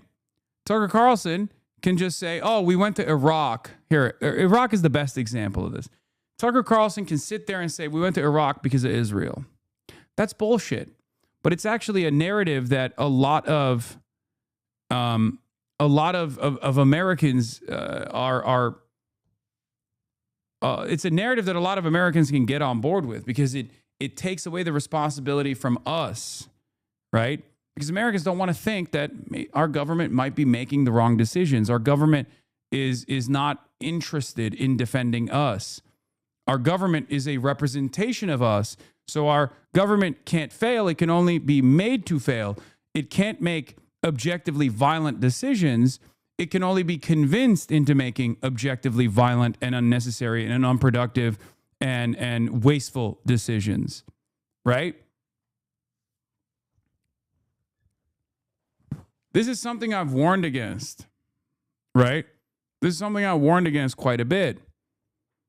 Not because I have some, Jewish exceptionalism in my heart or whatever, and want to spare the feelings of Jewish chatters or Jews that are watching who might be convinced. I truly believe that Judaism and Zionism are separate, even if Zionist forces have actively convinced many American Jews and Jews in the West that it has to be the civic nationalist religion of Reform Jews in particular, even if that message has been very convincing. Okay? But the very fact that that propaganda needs to exist implies that Jews are not monolithic. And the very fact that there are still disagreements around what Israel means to American Jews implies that even in spite of that propaganda, it's still fucking failing to achieve monolithic status. While yes, all the Jewish institutions, from synagogues to Hillel to Chabad to all of the different Jewish advocacy organizations are almost singularly invested in defending the nation state of Israel. Obviously, Jews are not as singularly focused on it at all. But it's this is why I say, Jews also have a very important responsibility here to make that separation, to demand that separation internally from their own communities. Right?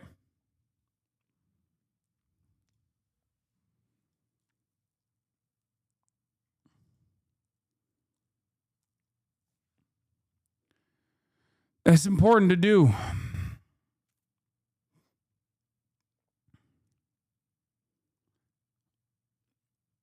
But as long as Jewish Zionists openly defend the state of Israel and say that all of its critics are anti-Semitic, as long as Jewish advocacy groups that masquerade as Jewish advocacy groups but are actually just Israel advocacy groups continue to operate with that singular focus on defending the interests and the integrity of the nation state of Israel, Americans are going to learn the wrong lesson. You've taught Americans that there is a real conflation between Zionism and Judaism. You've spent millions of dollars making said conflation. Okay?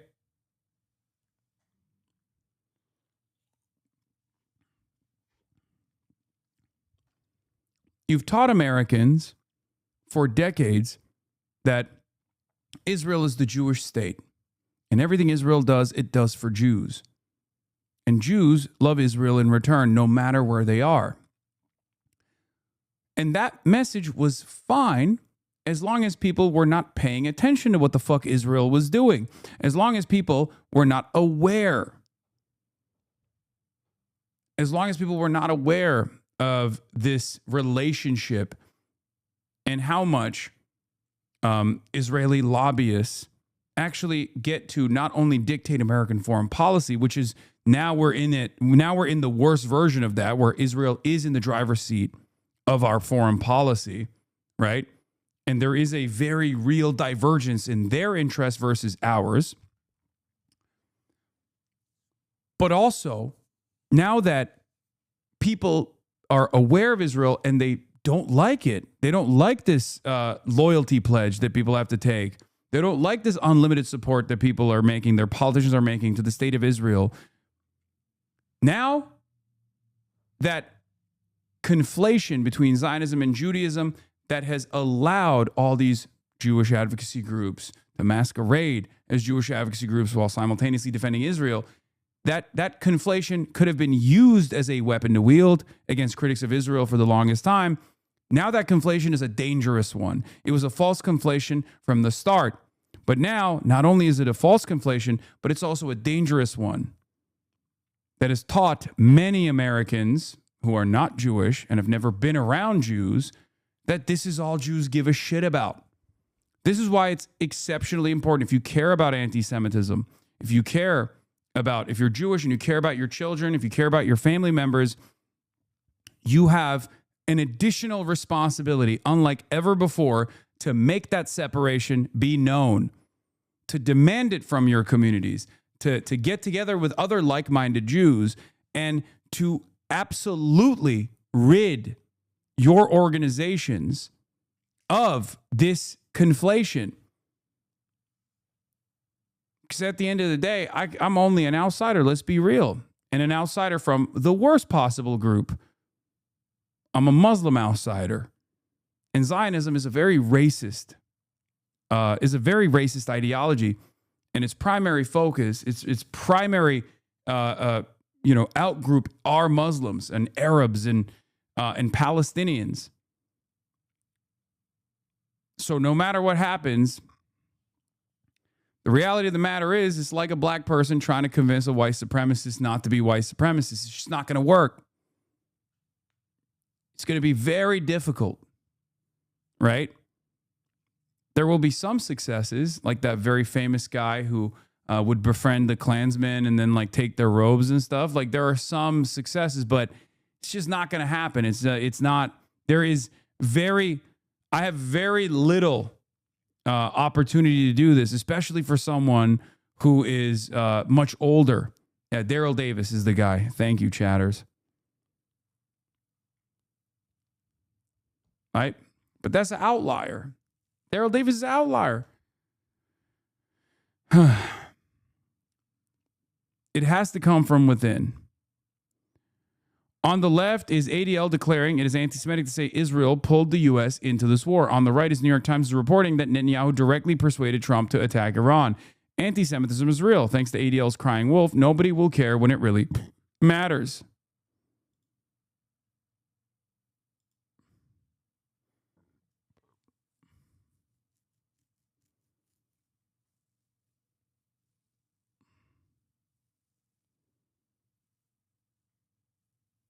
Anyway.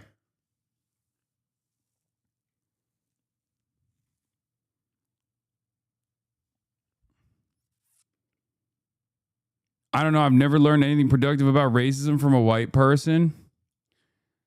No, but white people that learn about racism from black people can then take that message to other white people. I'm one of those people. I'm a white person that educates a lot of other white people that are in the margins and have the capacity to demonstrate anti-blackness to not do so.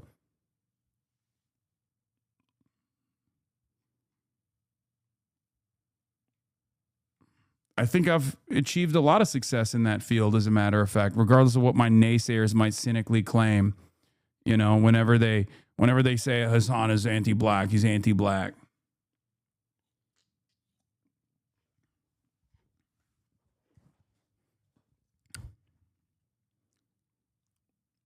I honestly think half the chatters in here who are confrontational with you are just being so because they want your attention and response. Yes.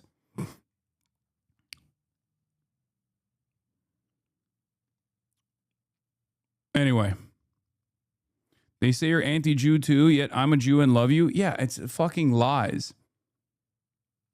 It's just all lies.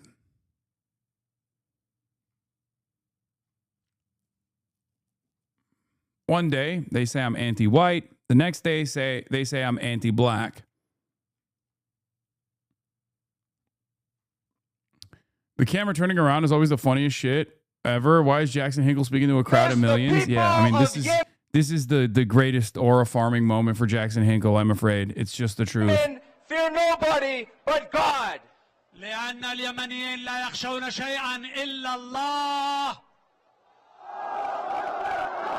I mean, I'm sorry. This is like the coolest. It's literally the coolest thing he's ever done. Yeah, beast mode, I'm afraid, is true. I've always admitted that too. This is the type of shit you need to be on low-key. Brother, there's no person that can do that and then come back into the United States of America where they live, right? I live in the United States of America. That's straight up. Like, you do that, and if you come back to America or the Western world, you're going to fucking jail.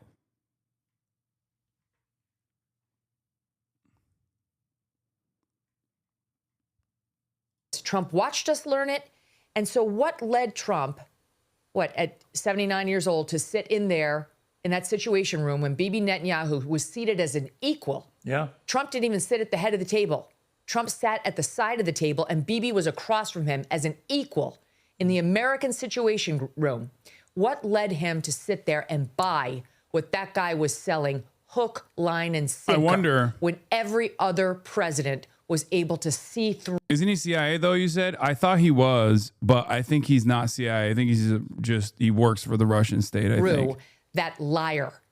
What was it? Because he was told the next day by our own top advisors, from the chairman of the Joint Chiefs to the Secretary of State to the vice president, that these are lies and that these objectives are not going to be attainable. Don't believe him. We might be able to wipe out the Ayatollah, not regime change, Ayatollah. And we might be able to decimate some portion of their missiles and their military. Okay, that's true. But the goals as stated by Trump when we actually did pull the trigger were all over the board. And to this moment, he's pushing the BS claim that we affect. Why can't he be a sincere dumbass? You mean Jackson Hinkle? The reason why I say that is because Jackson Hinkle was defending Benjamin Netanyahu back in the day and said that Benjamin Netanyahu and Israel will play a formative role in the multipolar universe because they were pro Vladimir Putin. They still are. And not only that, but I mean, those guys are so unserious. Like, they've literally leaned into every nationalistic sentiment they possibly could have. He does so now. I'm not informed. I don't think he does any longer because he would never be able to fucking win the unks if he said anything remotely pro Netanyahu now. But like, they don't have a consistent principled belief system. And that's precisely the reason why they would always like jump from, new wave to new wave and lean into like Andrew Tate. They would literally constantly talk about how dope Andrew Tate is. And talk about whichever like right-wing charlatan was in the fucking news and popping off, they would immediately lean into that and be like, yeah, that's what we're going to do. We're going to promote communism to these people. I mean, the idea that like some of the most reactionary people, MAGA, have any sort of communist beliefs or could be convinced into taking a principled stance against capital is insane, right? It's just totally ridiculous. We shouldn't just like drop them. Right. I would never advocate that should be like, oh, fuck them, across the board. But the reality of the matter is, you can't drop your other principles. Diagnosing these kinds of things might be beneficial since the course of action, if he's an op or a dumbass, is different. No, yes, I don't think he is a dumbass. I think he's an op for sure. I mean, he might be a dumbass too, but certainly an op. Bro, it's absolutely frying me that you spent 30 minutes talking about how Tucker Carlson's a grifter and you have to be careful handing out forgiveness only for chat to immediately Dick Wright Vosh and Jackson Hinkle. Yeah. Regime change. No, we didn't. It's the same regime, just different players.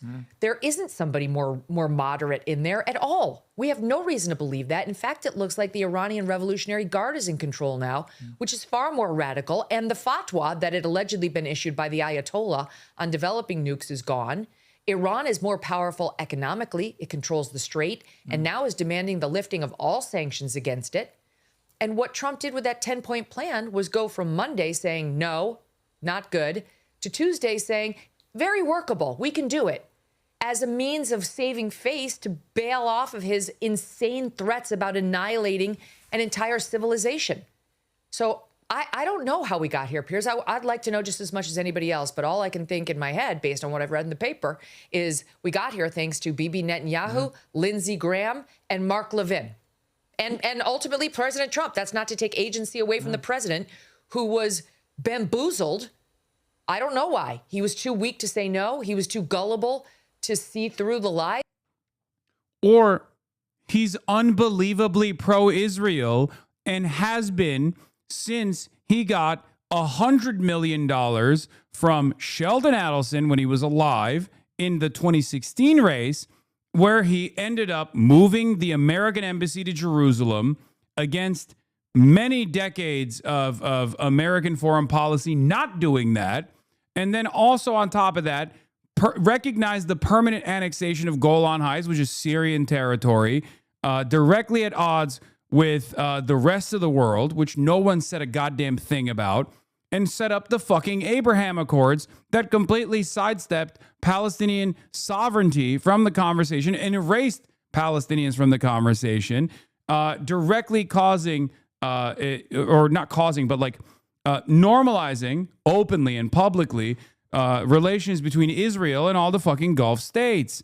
Perhaps that's the reason why. And this is all Trump won. This was all in Trump won. Of course he was going to be fucking pro-Israel, even in more consequential terms, on Trump too. I said this for years, mind you, which is very frustrating. It's very frustrating to see people who are like, oh, what's happening? I can't believe Trump would do this right now. You're an adult, okay? You're a fucking adult. Act like it. What do you mean? Even at this moment where you're like, I don't know why Trump did this. We know why Trump did this. Trump has always done this.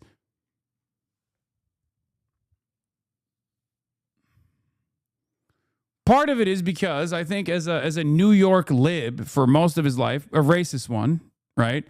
He developed a lot of relationships with ultra-Zionist New York Jewish people.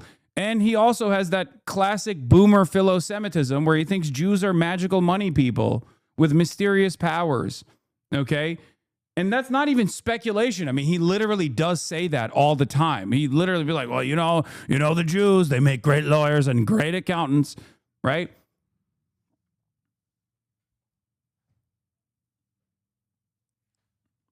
That's why it's like very frustrating. Yeah, he has classic boomer philo-Semitism. And also on top of that, he's gotten a fuck ton of money from Zionist donors.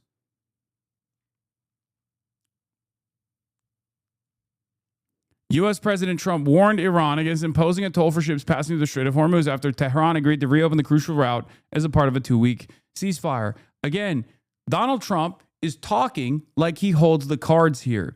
He does not, unless his intelligence has told him that China is aggressively forcing Iran by way of Pakistan to concede on this deal. There's no way Iran is going to do that. And even if China wants Iran to stop, doing this shit, there's no guarantee that they'll stop doing this shit. Iran is a sovereign nation. It's the kind of the whole point of the Iranian Revolution, right?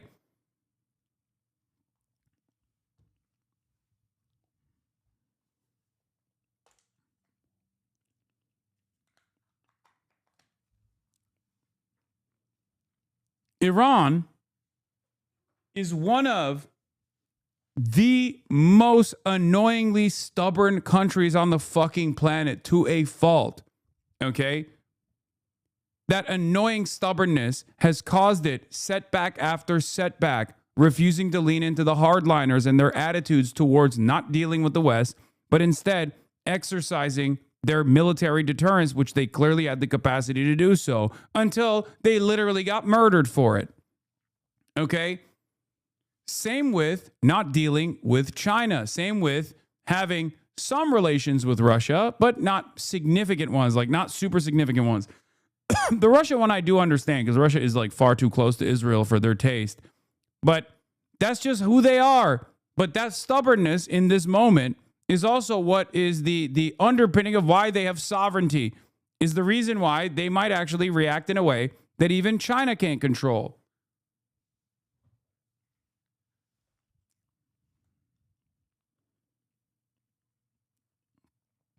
Can someone send me Hasan's reaction to the Vietnamese clip going around? Buddy, go find there's not even a reaction to it. Just watch the actual full context of the video. If you watch the full context of the video, like 10 seconds prior to it, you'll understand exactly what's going on.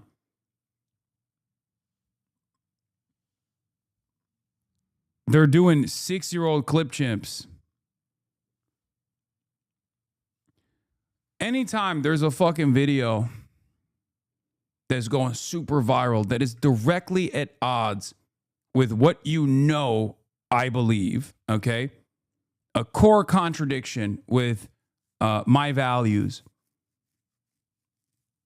Try to find the full video before and after. 10 seconds prior, 10 seconds after, you will understand exactly what's going on.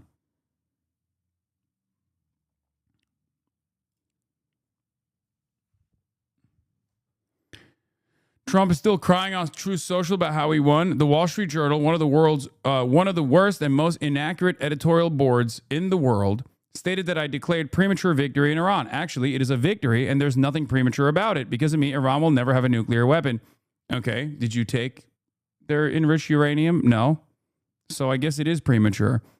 And very quickly, you'll see oil start flowing with or without the help of Iran. And to me, it makes no difference either way. The Wall Street Journal will, as usual, live to eat their words.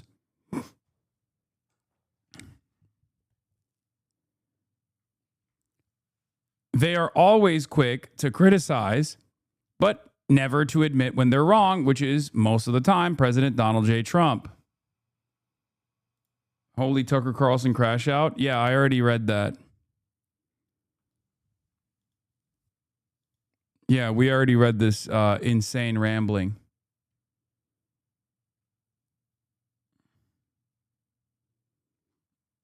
Anyway. Yeah, nothing premature about my premature declaration of victory, even though there is no victory currently, and the victory conditions have not been met at all. Okay? Yeah, there's also some shit going on with the Pope. The Pentagon summoned the Pope's ambassador, told him the United States has the military power to do whatever it wants, and warned that the church better take its side. They even invoked the Avignon papacy, a dark chapter in history when a government used military force to bend the church to its will. So where exactly does this end? If the Pope refuses to fall in line, what will be the next move? Bomb the Vatican? In 1303, Pope Boniface VIII was arrested by King Philip IV of France. The Pope was jailed and beaten for 3 straight days, leading to his death a few weeks later. To even make a passing reference to that period takes a level of evil we haven't seen on earth for a very long time. Boniface, sorry.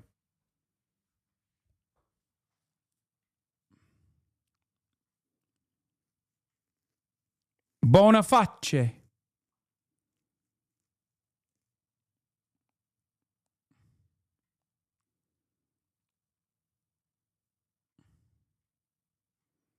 What did the Pope even do? He's been far too critical of America's fascism.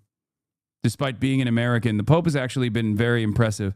I was far too suspicious of the American Pope, saying that I feel like an American shouldn't be a Pope. You know, it just doesn't feel real. It feels kind of fake, which is ironically another clip that's going around. But he has been super woke and super impressive, and I was wrong, and I can admit that.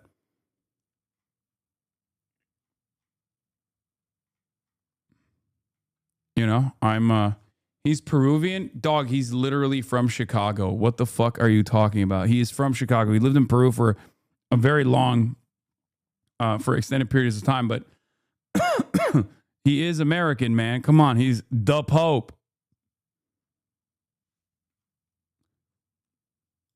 I don't know why Twitter might be broken again. It's not loading. Chatter. Israel is evil and a curse for humanity while peace talks are underway in Islamabad. Genocide is being committed in Lebanon. Innocent citizens are being killed by Israel. First Gaza, then Iran, now Lebanon, I think. From Kawaja M. Asif. But I can't click on it because Twitter is broken. Yeah, Twitter's busted completely.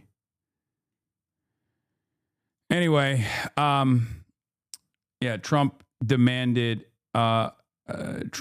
Iran stop charging a fee, a toll for the tankers. But I guess the Iranian response would be, well, you couldn't stop us last time. What makes you think you'll be able to this time, right? Israeli Prime Minister's office, Pakistan Defense Minister call for Israel's annihilation is outrageous. Oh, okay. Well, we can't see what these quotes are because fucking Twitter is busted. Is Twitter busted for you guys too, or is it just for me?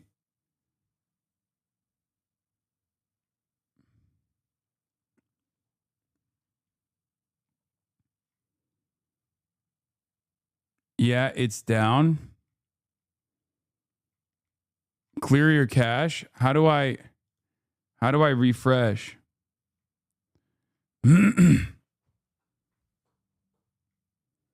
How do I refresh the tab? Control-Shift-R to force clear your browser cache. It didn't work. It's not working. I think it's mine is broken for some reason. It might be like a regional problem. Anyway.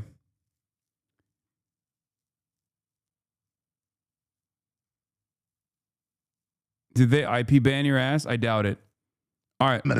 Let's look at what Alex Jones also said. I forgot. Out of all the people that were yelling, Alex Jones was another one of the people.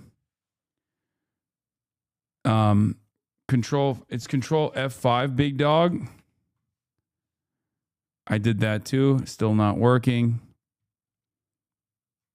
I think it's just down for me. It's fine. It's not the end of the fucking world. Everybody calm down. You're being really annoying. How do we 25th Amendment his ass?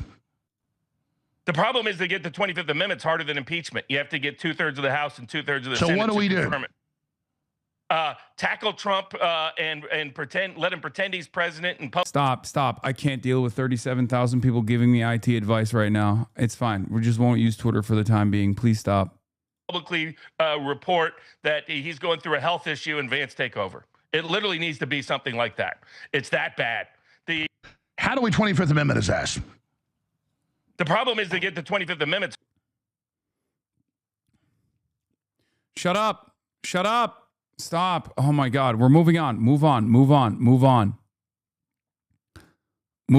please. Ken Martin also had a take. Let's be clear on what really happened today. The Resolutions Committee voted to pass a resolution condemning the corrosive influence of all dark money in Democratic primaries. We had various resolutions that focused on different industries and groups, and instead of going one by one, we passed a blanket repudiation. I've made my position on this clear from day one. We must end the influence of dark money in our politics and restore power back to the people. Yeah, they just did not want to officially condemn APAC, okay? It's very obvious. Even though it's not even like the condemnation is non-binding, and they didn't want to do it. They didn't even want to do a fucking non-binding condemnation of APAC. It's crazy that call it out by name. Anyway, Melania Trump also came out of fucking nowhere today and had some crazy shit to say. And we're going to get into that. Melania Trump delivers statement at White House denying ties to Epstein and knowledge of his crimes. Let's take a look. Here's the First Lady, Melania Trump.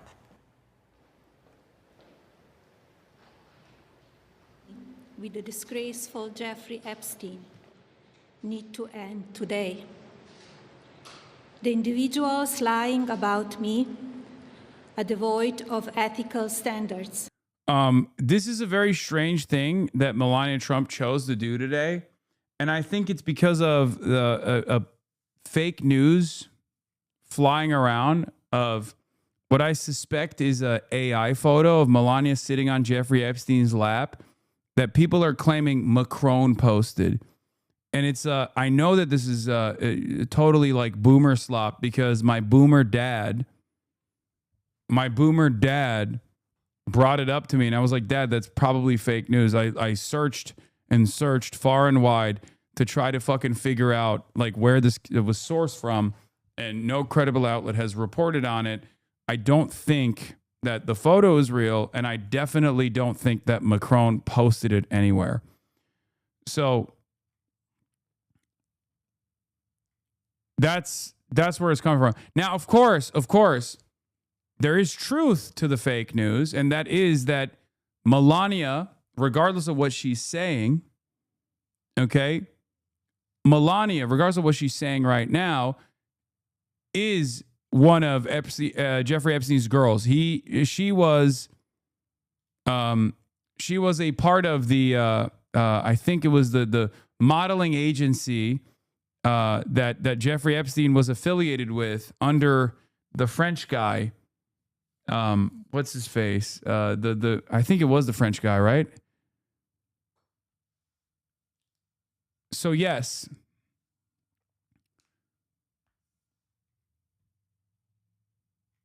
Jean-Luc Brunel. Or no, it's not. It's Paola Zampoli. She's all over the Epstein files. She is directly affiliated with Jeffrey Epstein. And yes, Donald Trump did meet her through the Epstein orbit. Okay? Yeah. Melania director Brett Ratner pictured cuddling woman in Epstein files. And I that's not, I guess people are claiming that this is Melania Trump maybe, but the reality is Melania is affiliated with Jeffrey Epstein, and Melania did know Jeffrey Epstein very well. That's a lie that she says she doesn't know Jeffrey Epstein. And Melania met Trump through Jeffrey Epstein's orbit. So all of that is true. Why is she coming out to deliver remarks on this affiliation and like lie about it? I don't know why. I don't know why now, right? Humility and respect. I do not object to their ignorance, but rather I reject their mean-spirited attempts to defame my reputation. I never been friends with Epstein. Donald and I were invited to the same parties as Epstein from time to time, since overlapping in social circles is common in New York City and Palm Beach. To be clear, I never had a relationship with Epstein or his accomplice, Maxwell. My email reply to Maxwell cannot be categorized as anything more than casual correspondence. My polite reply to her email doesn't amount to anything more than a trivial note. I am not Epstein's victim.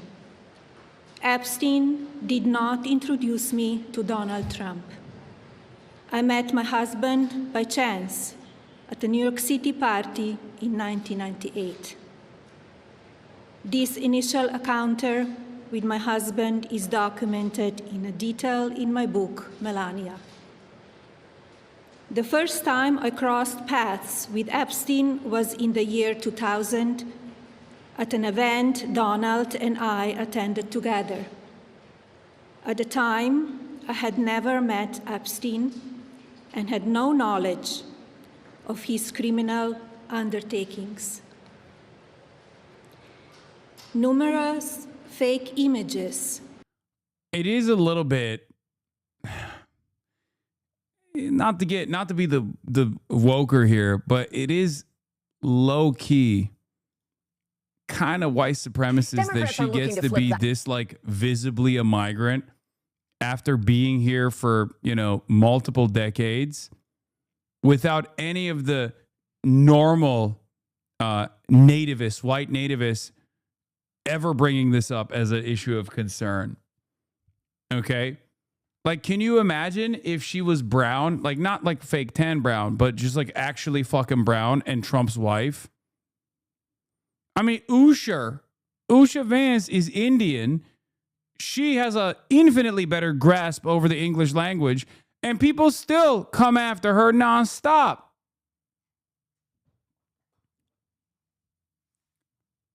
I wonder why.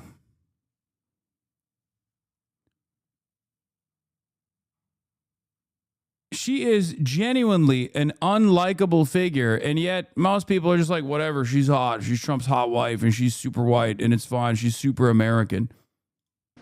And statements about Epstein and me have been circulating on social media for years now. Be cautious about what you believe. These images and stories are completely false. I'm not a witness or a named witness in connection with any of Epstein's crimes. My name has never appeared in court documents, depositions, victim statements, or FBI interviews surrounding the Epstein matter. I have never had any knowledge of Epstein abuse of his victims. I was never involved in any capacity. I was not a participant, was never on Epstein's plane, and never visited his private island.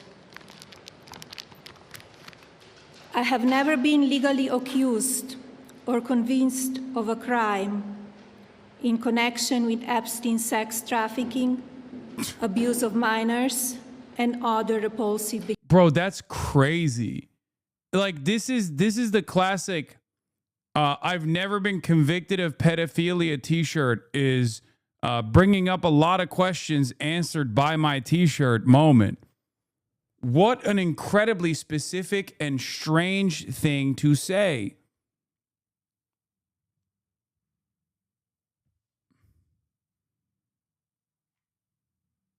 Did I say convinced or she said convinced?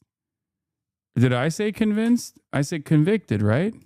Or convinced of a crime. Oh my gosh, she said convinced of a crime. Oh my God, she did. Oh my God. That's so, I mean, this is crazy.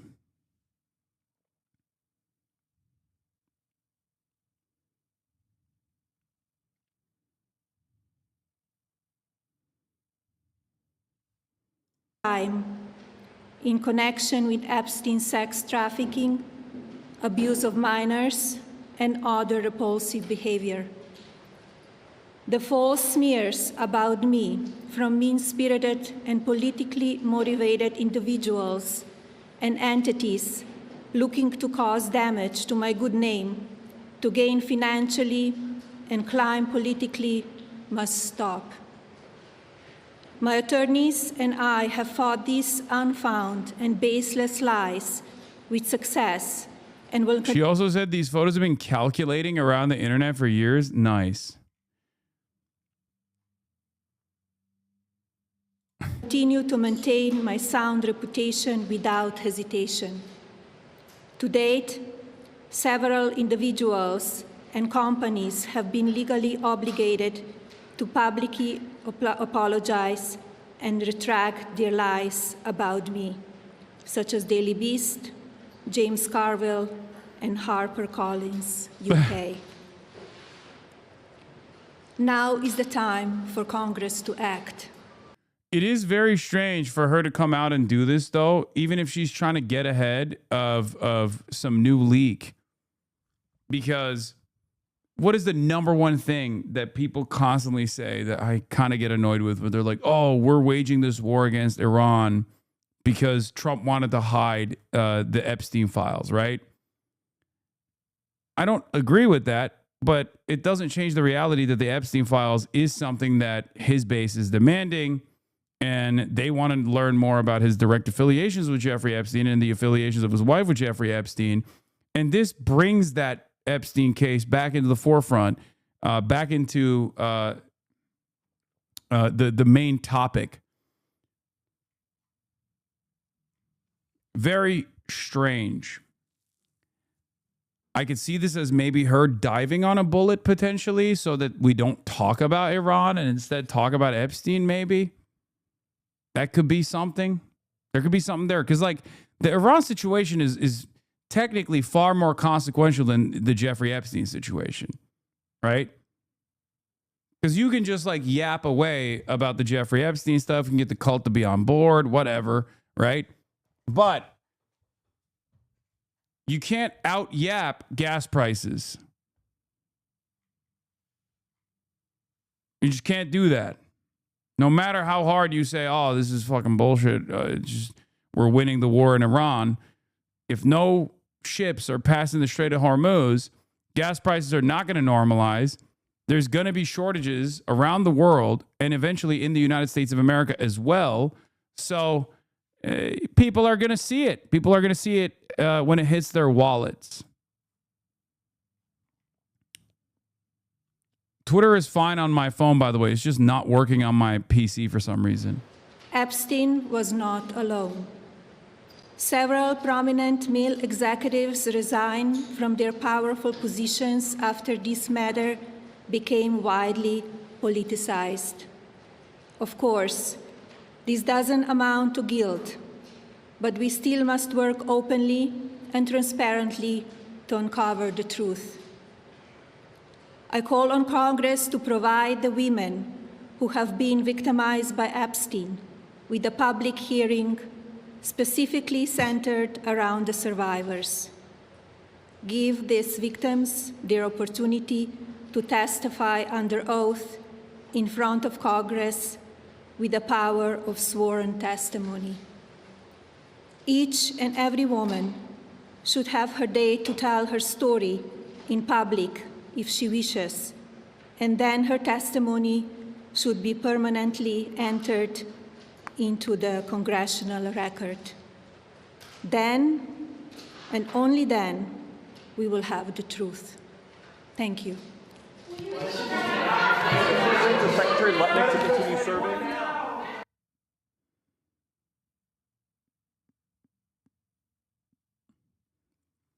And then she just fucks off. So strange. What the fuck is this? After refusing to reopen the Strait of Hormuz. Yeah, never said Trump is innocent, by the way. Yeah, because he's not. Let's be real. Yeah, I don't get it. Very weird. I don't know. It's one of those things that just came out of fucking like no one was asking for this. No one was like, ooh, I wonder what Melania's relationship with Jeffrey Epstein looks like. You know, it's a very, very fucking strange thing that she chose to do on her own. Jacqueline Alemany, host of The Weekend at MS Now, says, just got off a quick call with President Trump, who said he didn't know anything about FLOTUS's statement, First Lady of the United States statement, prior to her on-camera appearance, but that he was in a meeting about the war and couldn't speak further. She didn't know him, he added before hanging up, referring to Epstein. What the fuck is happening, bro? What is it's a madhouse over there, man. It is. What the fuck is going on?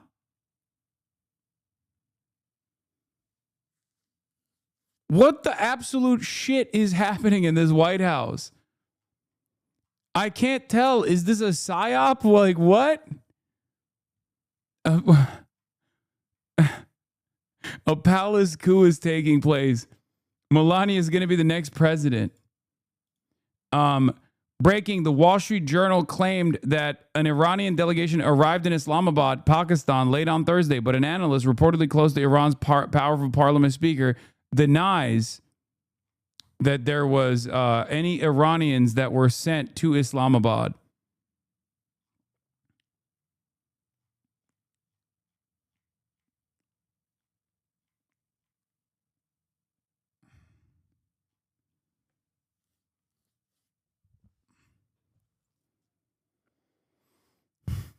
Actual medieval royalty shit going on? Yeah. All right. What is this? Hi, Hasan. I'm from the UK and I agree with you on everything, but I see you agree with Russia taking over the Donbass region back in the mid-2010s, so I just wanted to understand your reasoning for that. Wait, what? Where is this coming from? When have I said that? My position officially has always been to abide by the Minsk agreements. I've never said that I was in favor of Russia taking over the Donbass. Sorry, I may have gotten it wrong from YouTube videos. Is there like a new wave of people that are relitigating my takes on Russia? Xanderthal started pushing. What the fuck is a Xanderthal, bro? That sounds like a fake name you made up. Xanderthal started pushing these rumors and it went viral. That literally is like, it just sounds like xylitol made it up, dude. You didn't hear? You didn't hear about xylitol? He's been pushing this stuff.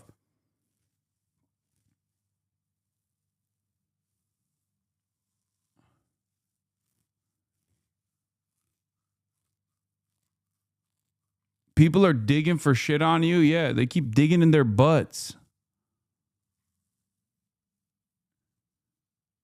Listen, if you see a fucking clip where my hair is long, you just know it's from a long ass time ago. Okay. If you see a clip that is with like where the clip looks like there's a Vaseline on the fucking lens, just know that it's like a decade old clip. The fuck are we doing? Glip, glorp, alzapram, slandering you, bro. Yeah.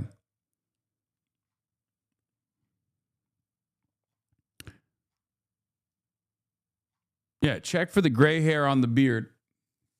The beard got gray because I had to respond to that kind of shit over and over again. Also, it doesn't even matter. It's just, yeah, whatever, dude. Yeah, okay, I'm fucking pro-Russian imperialism. The fuck are we talking about? Jesus Christ, dude. It's been years and years of me being like, that's not the case. I have a nuanced opinion on this, although Russia's irredentist actions in Ukraine are completely immoral and completely unjustifiable. It's just, for years, I've been having to repeat the same perspectives over and over again. Half of the fucking clips at the time literally have a revolving breaking news, Russia bad, Vladimir Putin bad thing, like logo on them. They need a distraction for the war, so they try to bring it back to Epstein, Lamau. I think maybe.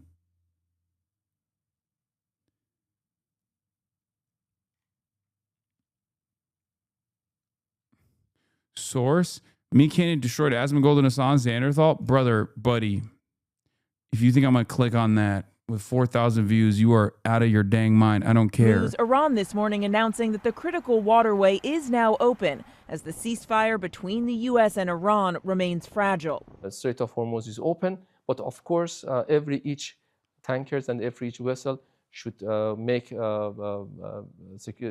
necessary arrangements with the Iranian authorities to be able to securely pass the strait. Reopening the strait was President Trump's top demand for this truce, but Iran says the U.S. is not holding up its end of the deal. The point of contention: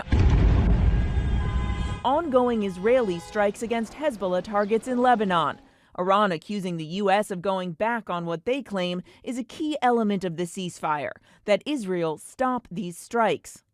But the U.S. and Israel say Lebanon wasn't part of the deal. The vice president, who is now leading negotiations and eager to tout this truce, says the ceasefire is, quote, in a good spot. He's chalking it up to a, quote, misunderstanding. I think the Iranians thought that the ceasefire included Lebanon, and it just didn't. We never made that promise. We never indicated that was going to be the case. Talks are set to begin this weekend in Pakistan, but this morning, the Iranian president says continued Israeli strikes against Lebanon will render negotiations meaningless, adding our hands will remain on the trigger.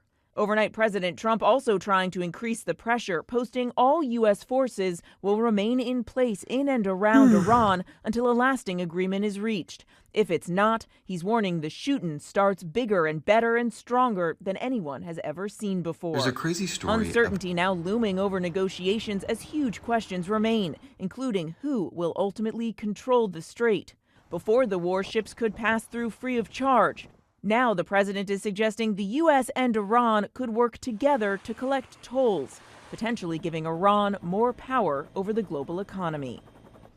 Now, the other big point of contention that will have to be negotiated is how will the U.S. ensure that Iran doesn't develop a nuclear weapon going forward? That was the president's stated goal for starting this war in the first place. The administration now says that Iran will either have to turn over its stockpile of enriched uranium or the U.S. will simply take it. Now, again, negotiations were set to begin Saturday in Pakistan, but now the future of these talks is up in the air. Robin. Still so many questions there. All right. Thank you, Mary. So tensions are heating up in the Middle East as Tehran accuses Israel of violating the ceasefire deal by striking Lebanon. So Iran's president warning that continued attacks will bring, quote, explicit costs and strong responses and will make negotiations meaningless. Chief Foreign Correspondent Trey Yinks is live in Tel Aviv with the latest for us. Hey, Trey. Yeah, hey, guys, good morning. It's so funny that it's obviously, what? Why do you support drunk driving? You support drunk driving and universal health care. I got hit by a drunk driver and it cost $1.2 million to put me back together. Stop supporting that harmful behavior. Do better. No, that's why I support universal health care. So it shouldn't cost you $1.2 million.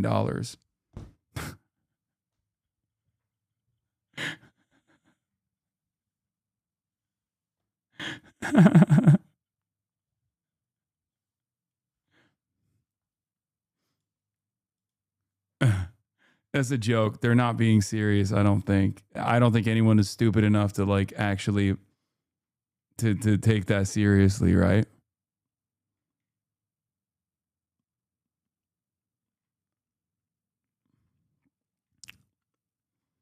Morning, a significant statement just now from Iran's President Masoud Pezeshkian saying that if Israeli actions in Lebanon... Xanderthal also said that? Yo, y'all are joking, right?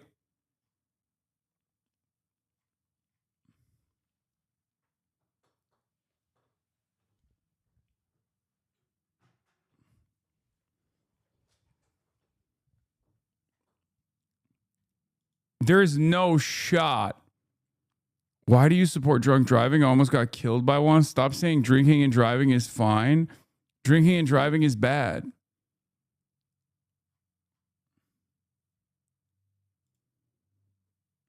Oh my God, this guy unironically, this guy genuinely, legitimately watched a fucking video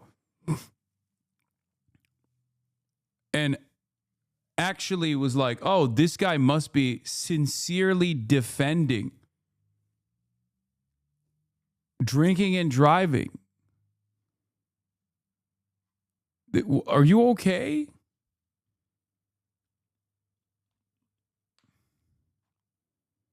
Nah, this is a psyop. Don't fall for it.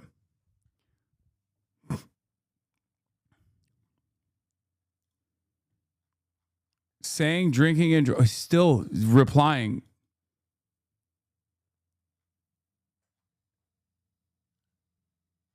He's not okay. He almost got killed by a drunk driver.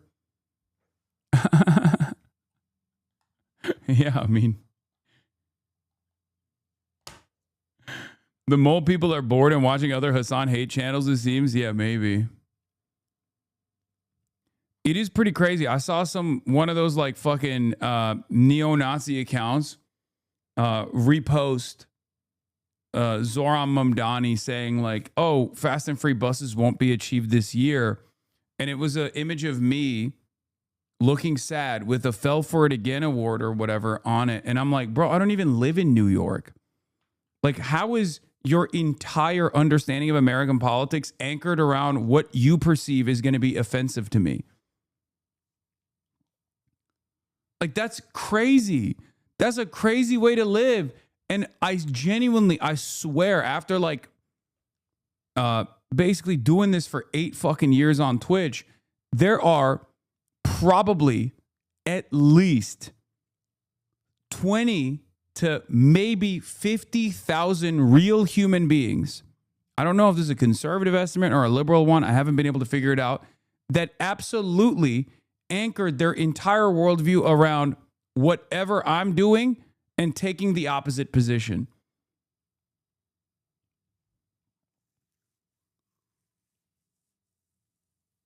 I think there are a lot of people that have just broken their own fucking brains into seeing the world from this incredibly narrow lens, because that's like, there's a lot of, the algorithm rewards it, and there's a lot of people that, you know, make this kind of thing.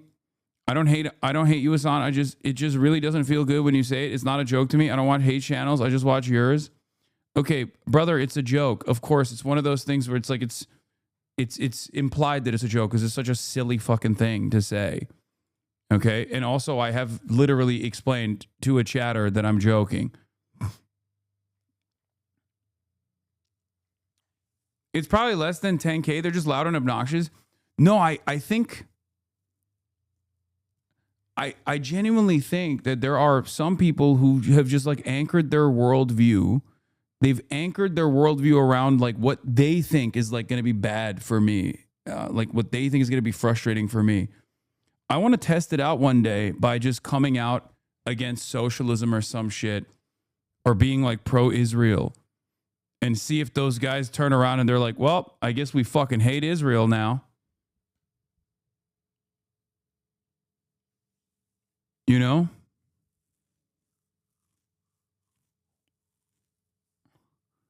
Asmold Goy and XQC Sam. What the fuck are these names? Changes his opinion on Israel depending on what you're saying.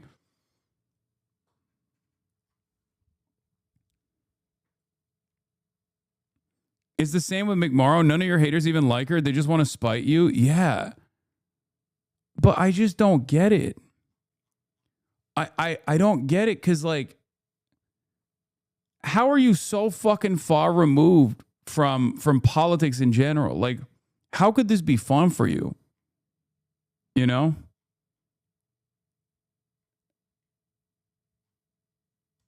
Iran is doing a very poor job, dishonorable some would say, of allowing oil to go through the Strait of Hormuz.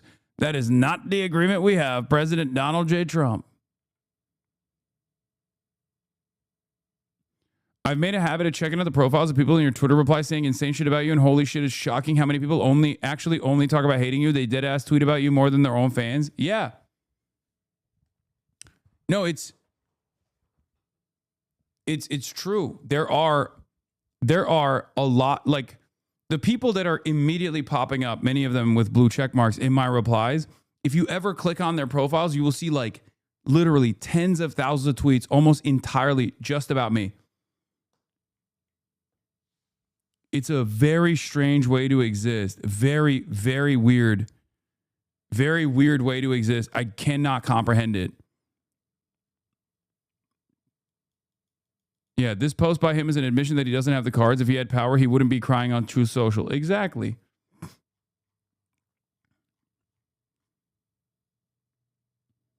I mean, we saw a version of this when Donald Trump said he was going to do genocide in Iran. And there were a good chunk of people on Twitter that immediately were like, how do we make this about Hasan? I will never understand it. Yeah. Very, very weird. And it hasn't worked yet.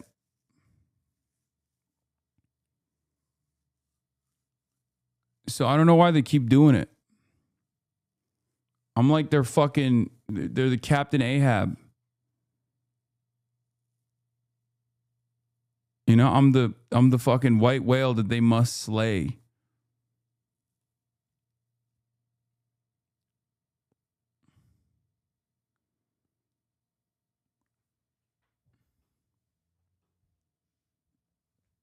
Captain Arab.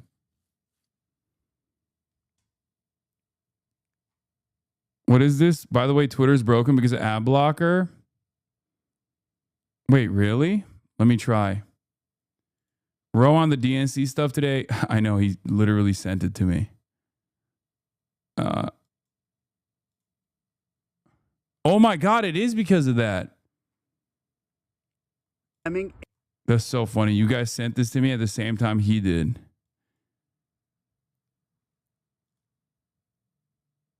Okay, chatter, you're goated. Shockingly, the DNC just voted down a resolution condemning APEC dark money spending. How out of touch do you have to be? APEC spent $14 million of dark money in Illinois primaries. And you know what? 2 presidential candidates for 2028 lobbied DNC members to get them to vote this down. Let me be pretty clear. Anyone who hopes to lead this party must condemn and reject APEC money. And anyone who hopes to lead this party must be against another dollar going in military aid to Israel. Final point. We as Democrats need to reject all super PACs in Democratic primaries, whether running for the House, the Senate, or the presidency. Yep. Again, always on message, always good. Always on message.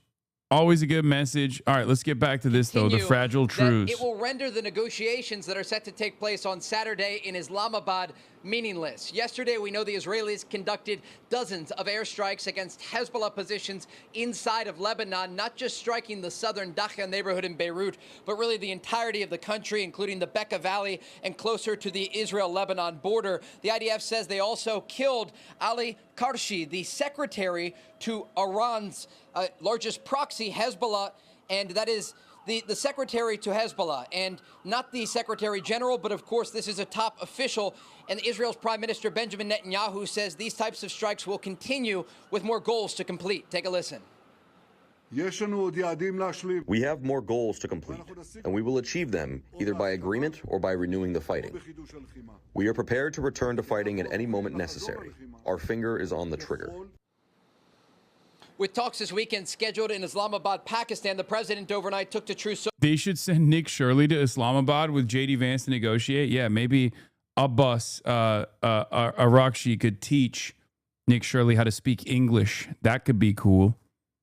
Social to say, quote, all U.S. ships, aircraft, and military personnel with additional ammunition, weaponry, and anything else there is appropriate and necessary for the lethal prosecution and destruction of an already substantially degraded enemy will remain in place and around Iran until such time as the real agreement reached is fully complied with. Now, there is a lot of focus today on the Strait of Hormuz. Yesterday, 4 vessels were allowed to pass through, but the Iranians are still saying publicly they're in control of the strait and that it is closed right now. Vessels have to check in with the Iranian military, and other reports indicate they'd like to charge a toll for vessels to pass through this critical thoroughfare. Vice President J.D. Vance yesterday talking about new threats against Iran before the negotiations begin. I encourage the Iranians to come to. Yeah, Ghalibaf, Speaker of the Islamic Republic of Iran's parliament, said made these 3 conditions, and now is saying time is running out.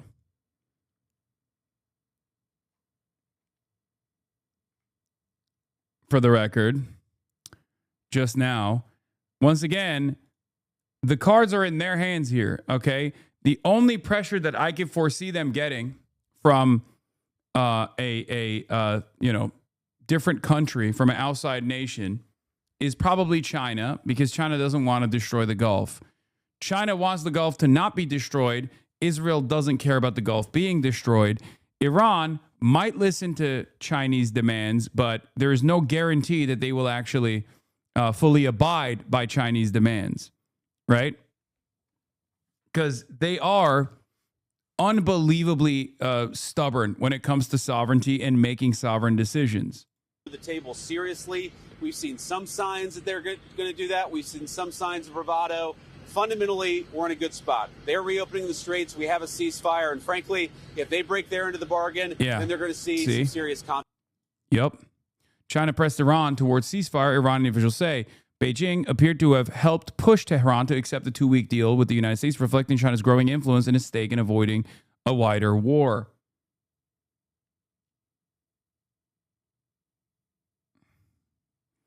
For years, China has been one of Iran's most important lifelines. China has bought almost all of its oil exports, shielded it diplomatically, and helped it weather international isolation.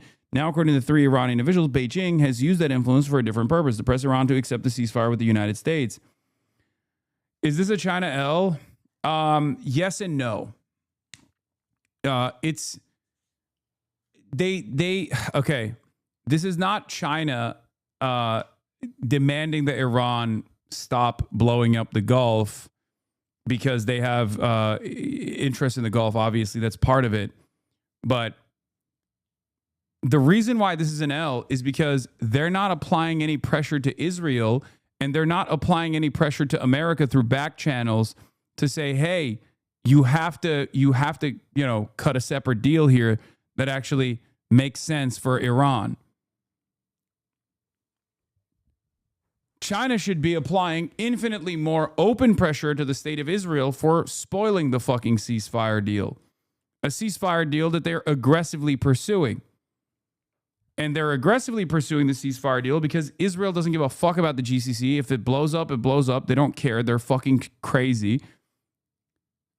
And America has obviously has a lot of interest in the GCC remaining intact.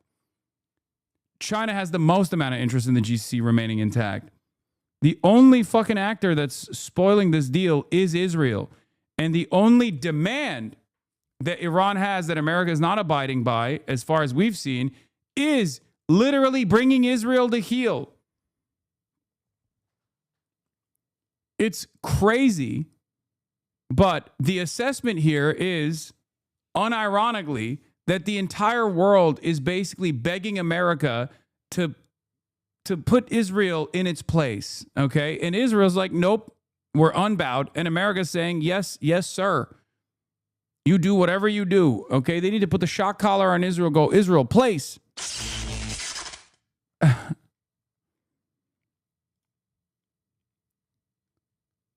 A dynamic so insane that it lends credence to Zog-style theories for the uninitiated, okay? It's unfucking believable. It's unbelievable that America still hasn't been like, all right, dude, you got to restrain yourself a little bit. Like, it's out of control.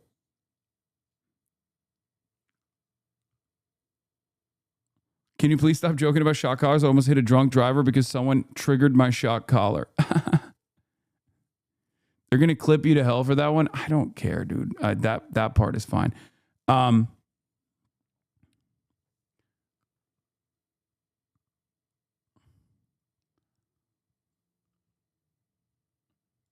China could cut the West off from chips if they want, especially with the U.S. pulling ordnance out of that area. They could easily blockade the island nations on their coast.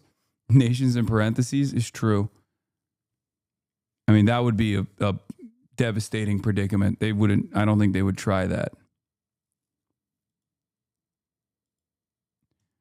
CBS, Trump had been told the ceasefire would apply to the Middle East, and he agreed to it, including Lebanon. Mediators, Iran's foreign minister and Pakistan prime minister also believed it did. The U.S. position reportedly shifted after a call between Netanyahu and Trump. Oh my God, I'm done. I can't do this. I can't do this anymore. This is so fucking crazy.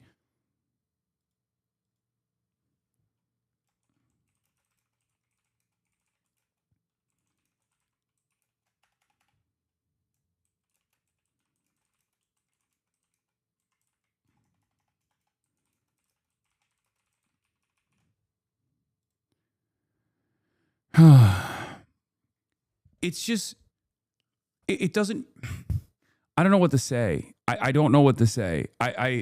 It doesn't make any fucking sense at all, dude. It does not make any sense at all. This is so far beyond like the aircraft, unsinkable aircraft carrier the unsinkable aircraft carrier theory, it's unbelievable. We don't hold the cards. We are incapable of achieving our strategic military objectives.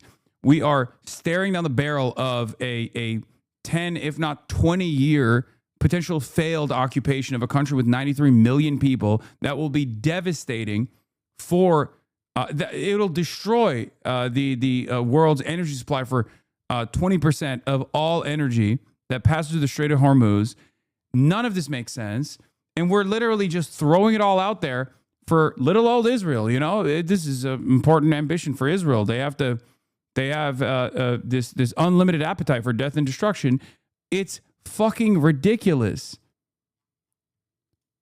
Multiple diplomatic sources told CBS News that President Trump had told the ceasefire would apply to the Middle East region, and he agreed that included Lebanon. Mediators believe the ceasefire to include Lebanon. I like the only way that this is not like Zog theory is if Donald Trump is so fucking stupid and has such unilateral control over everything that's happening in the country, but he's so fucking stupid that he genuinely thinks that at the end of the day, America could dominate Iran militarily and can basically withstand all of the international pressures.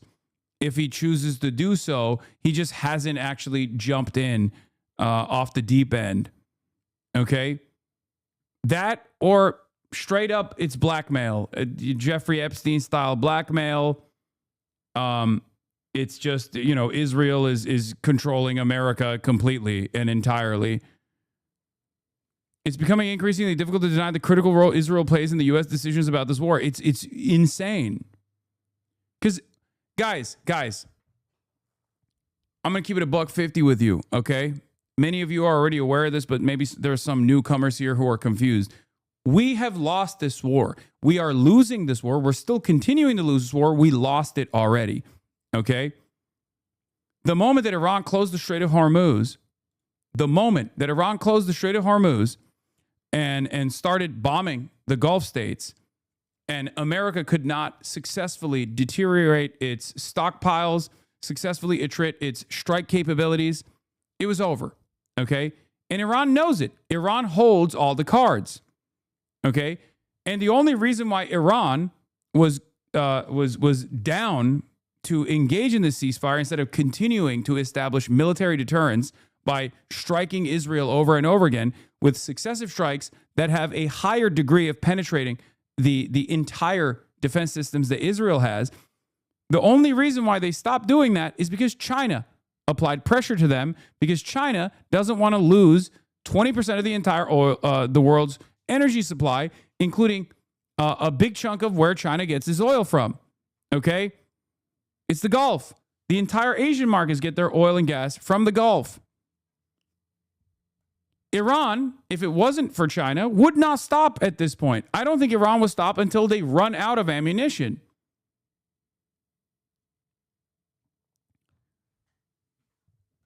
America has been begging Iran to take any deal whatsoever. Doesn't matter what they're saying publicly. Of course, they're posturing as though they're like dominating Iran in daylight, but in broad daylight. But it doesn't matter. It doesn't fucking matter. Behind closed doors, they've been begging Iran to come to the table to put an end to this madness. Okay? Straight up. Because at least the more intelligent and clear-eyed individuals that are in Trump's orbit recognize that the situation is lost. As I've said, after like week 2, even if at that point, even if America somehow magically pulled off an impressive feat and was able to militarily dominate and like win the war against Iran, the damage was done. Okay? The damage to America's capabilities of force projection has already been lost. Okay? The confidence has already been eroded. The confidence was eroded the moment that Iran started blowing up American bases in the Gulf. Okay? And America had no defense for that. It was extra eroded internationally when America pulled their THAAD interceptors from Korea to to hastily send it to Israel, showcasing that they also were running out of this critical supply of anti-air defense system munitions. They took the batteries out and they brought them to Israel. Okay? This means that America was willing to literally take out critical defenses away from around China. Okay? Like implying that they're willing to drop their dominance against their number one foreign adversary in an effort to try and defend Israel. These are unbelievable moves. It doesn't make any sense. They asked Poland to. Poland said, fuck off. It's clear that the United States is overextended. It's very clear that they're overextended. It's very clear that they cannot actually engage in military dominance everywhere around the world in the way that they had successfully presented for many, many years.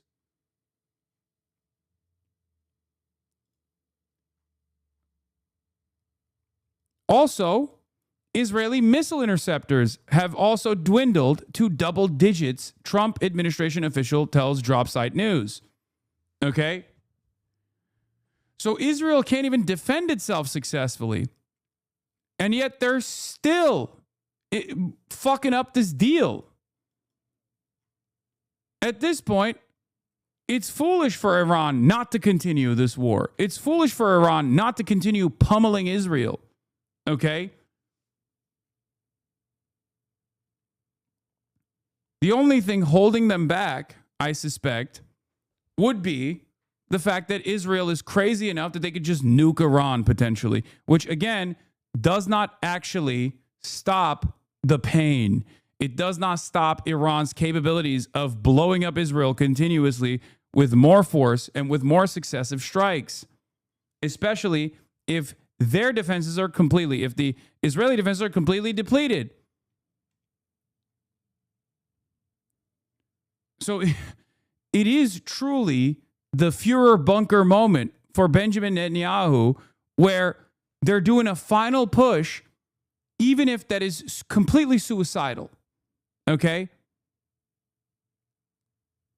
It's unbelievably suicidal. America should get ahead of Israel and restrain Israel for Israel's own sake, not only for its own sake, to save face and to not destroy the energy markets around the world. But it just does not make any fucking sense. It does not make any sense. Iran holds all the fucking cards. I know that that's not what it looks like if you only read American news, but I've been saying this since the end of week one. It was very clear once America and Israel started doing their bombing campaigns, okay, and Iran kept blowing up Bahrain, Iran kept blowing up Kuwait, Iran kept blowing up the UAE and Saudi Arabia, while simultaneously successfully striking Israel over and over again, and in the process of the GCC strikes, destroying key radar and early advanced warning systems, shutting off America and Israel's eyes and ears in the region that played a formative role in their defenses so they could calculate missile trajectories ahead of time and successfully intercept them. Once Iran was able to do that, it was over. It's only a matter of time until they are continuously pummeling Israel. If Iran right now dug out enough TELs and do the same volleys that they did on day one, okay, Israel would be done. Israel would receive a punishment that they have never experienced in their lives, especially if they did it in coordination with Hezbollah and Ansar Allah. It would be fucking over.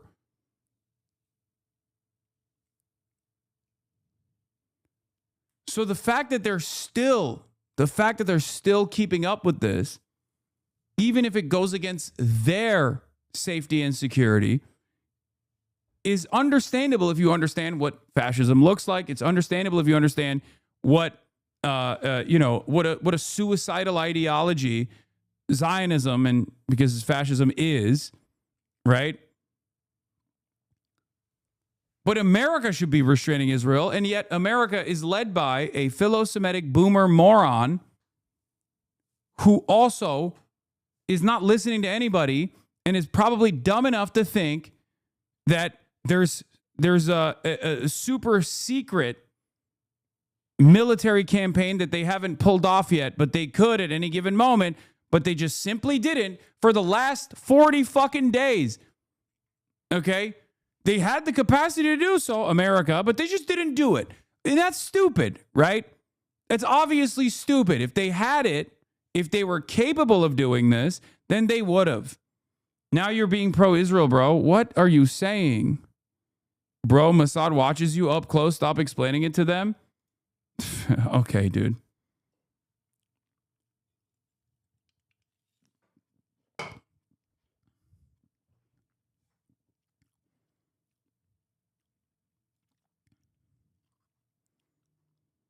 Yeah, all of that. America doesn't leave soldiers behind. Bullshit only applies when the U.S. is trying to mask their failures with a PR stunt. American troops have been sitting ducks in the Middle East. Their leaders couldn't care less. No fortifications, hiding in hotels, etc. It's true. Was possible. Yeah.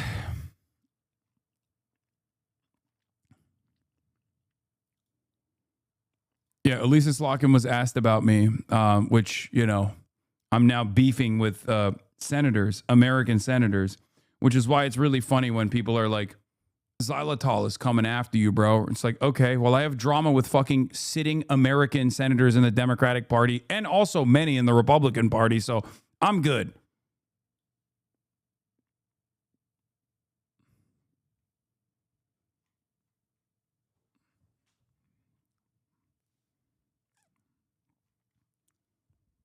Yeah, a CIA agent too. Yeah, Xylophone dissed you, bro. Okay, well, so did fucking Elisa Slotkin, okay? I feel like there's, one probably is more important than the other.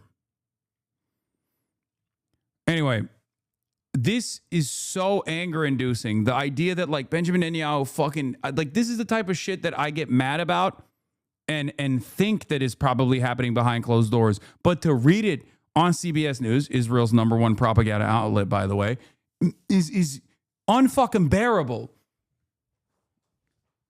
It's insane. It's insane. The notion that Benjamin Netanyahu can make a fucking boss call. Trump says Netanyahu told him he'd low-key it. That's not going to work, is it?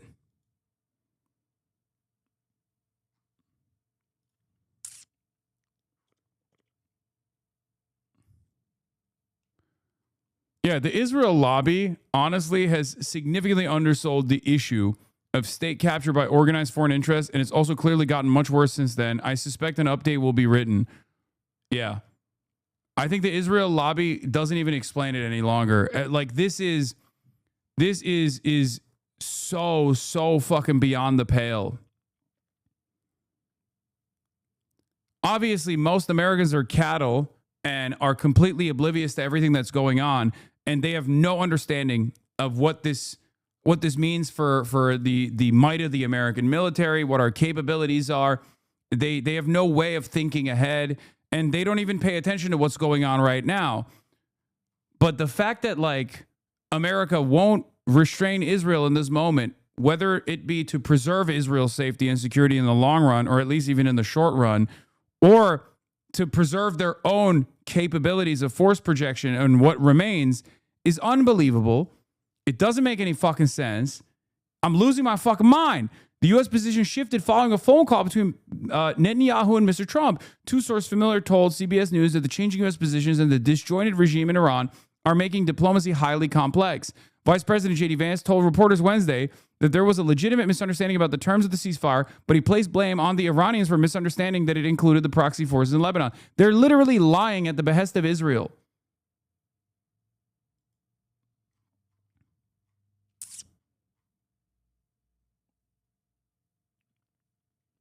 Mersheimer even said his realist framework no longer works for Israel. It's completely irrational. Yes, the reason why it's completely irrational is because Israel's fucking fascist. Israel's a fascist country. It was not rational for Rhodesia to try to do what it did. It was not rational for Nazi Germany to try to do what it did. Okay? It's not rational because they're fascist. It's that simple. Fascism is a suicidal death cult. It's a suicidal ideology. At the end of that, you have unlimited appetite for death and destruction against all of these enemies that you are dominating, that you think are lesser than. And ultimately, you're going to fail. You're going to overextend. You're going to bite off more than you can chew. And if you don't actually restrain yourself, eventually you're going to die. You're going to kill your population. Your regime is going to end. Of course, from my perspective, right? From my personal perspective, like, I don't want Israel to go through this process because that process is going to be incredibly bloody and incredibly violent for everyone else that's in the crosshairs, right? So that's the reason why I'm like, America needs to restrain Israel. America needs to stop, to bring Israel to heel. But it's clear that Israel doesn't give a shit, and they just keep pummeling every other country in the fucking region. The Iran ceasefire is already breaking down, says Robert A. Pape. Strikes continue. Hormuz is unstable. Forces are on edge. This is not de-escalation. It's a pause inside of a system still moving. Most people think Trump will avoid escalation. That misses the point. He's not choosing freely anymore. Each step leaves him with two options: escalate further or accept a bigger defeat. Exactly.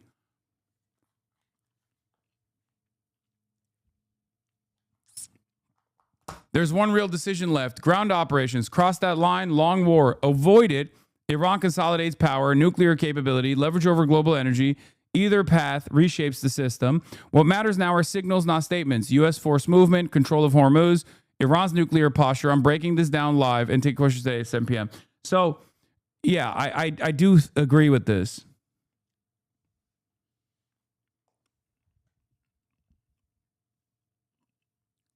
AI generated? Potentially. But I think, I mean, this is what I've heard him say already, so it's not new. Kamal Karazi, former Iranian foreign minister and senior advisor to the Supreme Leader, dies from airstrike injuries. Karazi, the head of Iran's Strategic Council on Foreign Relations, had died from injuries sustained in a U.S.-Israeli strike on his Tehran home on April 1st. His wife was killed in the initial attack. The 81-year-old served as Iran's foreign minister from 1997 to 2005. As an ambassador to the United Nations from 1989 to 1997, he was a senior advisor to the late Supreme Leader Ali Khamenei and continued in that role in his successor, Mojtaba Khamenei. At the time of the strike, Karazi had reportedly been working with the Pakistani intermediaries that arranged a direct meeting between Iranian officials and Vice President J.D. Vance, making him a central figure in the diplomatic channel that ultimately produced the fragile ceasefire now under severe strain. Yeah. No. Cool, we killed another 81-year-old is what some people in the chat are saying. This is a very significant 81-year-old, okay? What he represented was a pathway towards a ceasefire. So you know Israel fucking killed him for that reason.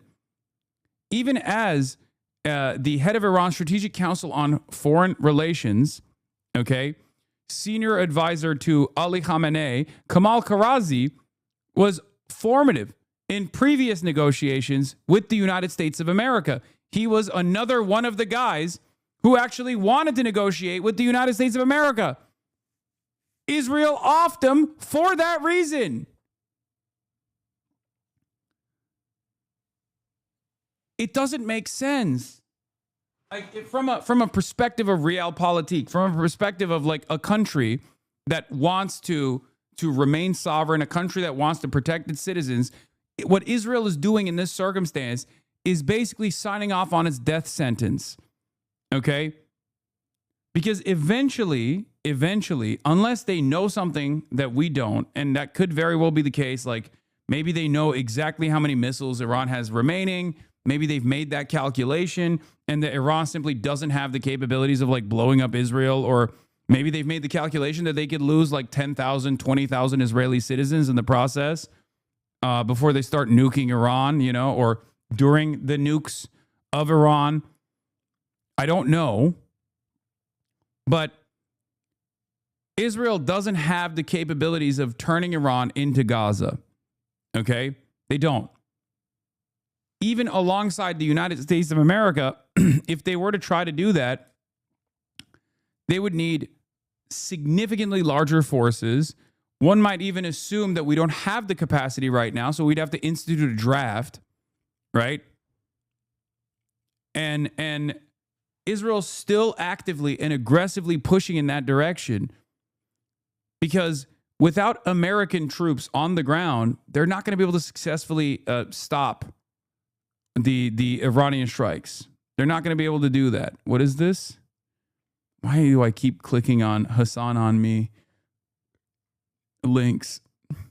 It's always something crazy. Always chirping with other chatters.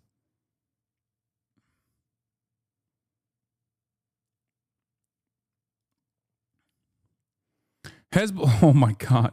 Hezbollah fired ballistic missiles all the way down to Tel Aviv and Ashdod. At least one impact site reported. Channel 12 says launched from Lebanon to the center. Hezbollah announced 51 operations today. CNN reports on a European diplomat. Trump is pressuring NATO to commit to helping secure the Strait of Hormuz within days. Oh my God. Oh my God. Oh my God. They're still doing the same shit. They're still. This is day one shit, buddy. This is what you were trying to do on day one and then day two. White House aides got an email last month telling him not to place bets on prediction markets. Multiple sources told CBS News. Oh, fucking. Everything is falling apart. It's like everything is fucking falling apart in real time. Everything is falling apart in real time. And the only thing that these animals care about is just like making some side money. What good are those dollars going to do if it's all over? You know what I mean? Sometimes I feel like we are some of the only sane people that remain on Earth. Like everyone is either completely oblivious to what's taking place in real time, or they're totally propagandized into believing that we're somehow winning. What is this? 60 seconds of Zen? What the fuck?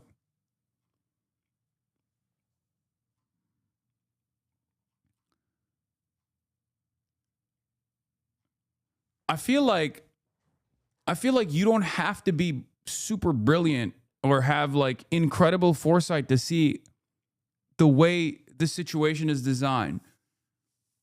Like all you need to do is look at the players and look at whether or not they are continuing their war goals. Israel and the United States of America are not, and Iran is.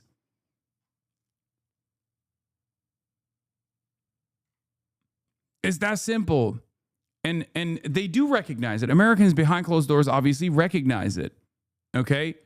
America recognizes it. It recognizes it so much that they are the ones who are demanding a ceasefire. And Iran recognizes it so much that they're saying no until they get pressured by China. Meanwhile, this is what the White House aides are doing.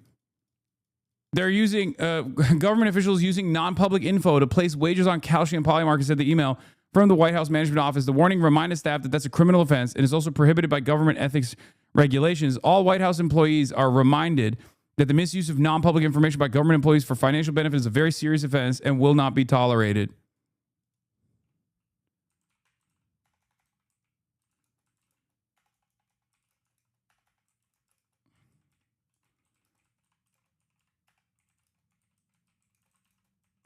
That will completely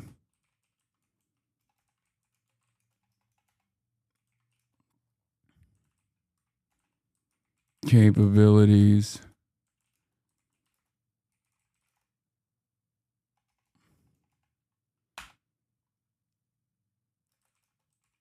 Global energy.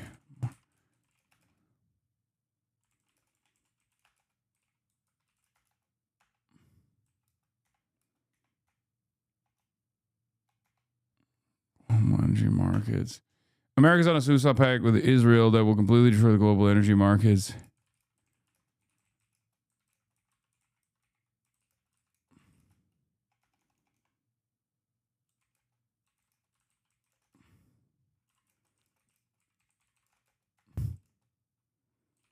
demanding ceasefires against a hardened Iran that's only responding in the affirmative due to pressures by China. Meanwhile, everyone with proximity to power in the U.S. is everyone with proximity to power in the U.S. are behaving like vultures, picking apart the corpse for scraps.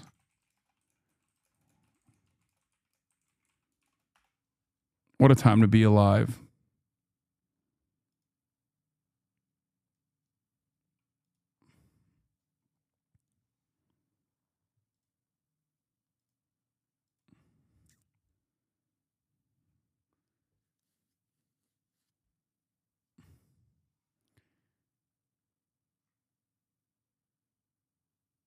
Meanwhile, everyone with proximity to power in the U.S. is behaving like vultures picking apart the corpse of the U.S. for scraps. What a time to be alive. It's just dying empire, man. I didn't think it would happen this fast. Genuinely.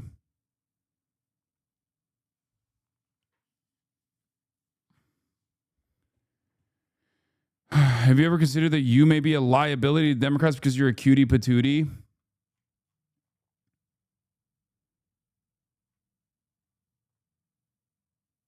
Yeah, they're stripping copper out of the walls for a quick hit is correct.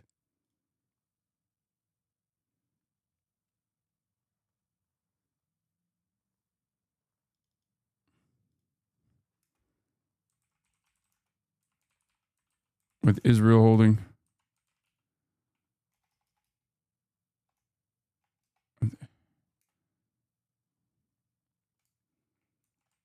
That Israel controls.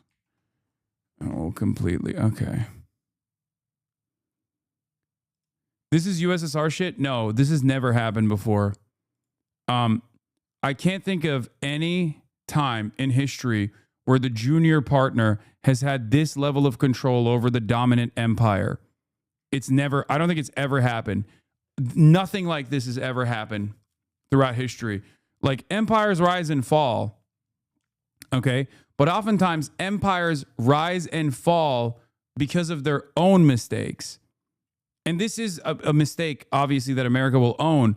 But I've never, maybe there is a historical example that is not coming to mind right now.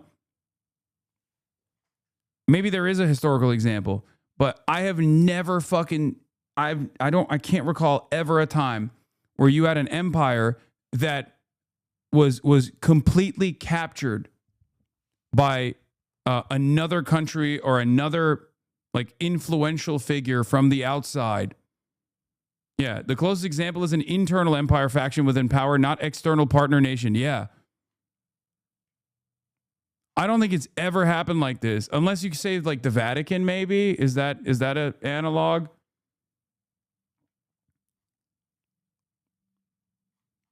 I genuinely think the American-Israeli relationship is absolutely and totally unique to history. I said America's on a suicide pact with Israel that Israel controls that will completely destroy the global energy markets, and most people are oblivious to how badly the U.S. is losing, demanding ceasefires against the hardened Iran that's only responding in the affirmative due to pressures by China. Meanwhile, everyone with proximity to power in the U.S. is behaving like vultures, picking apart the corpse of the U.S. for scraps. What a time to be alive.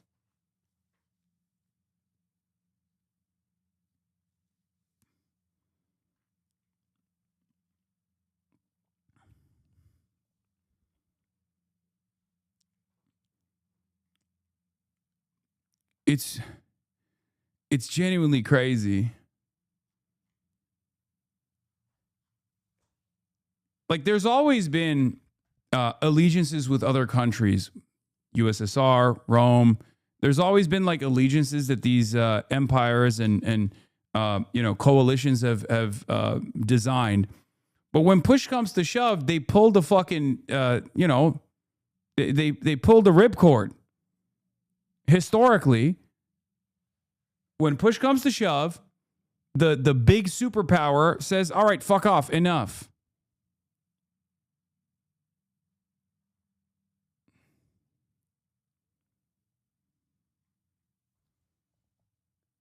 Albania and the world.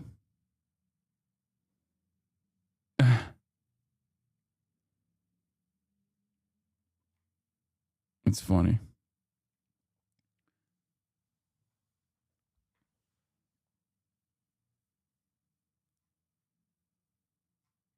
I don't understand.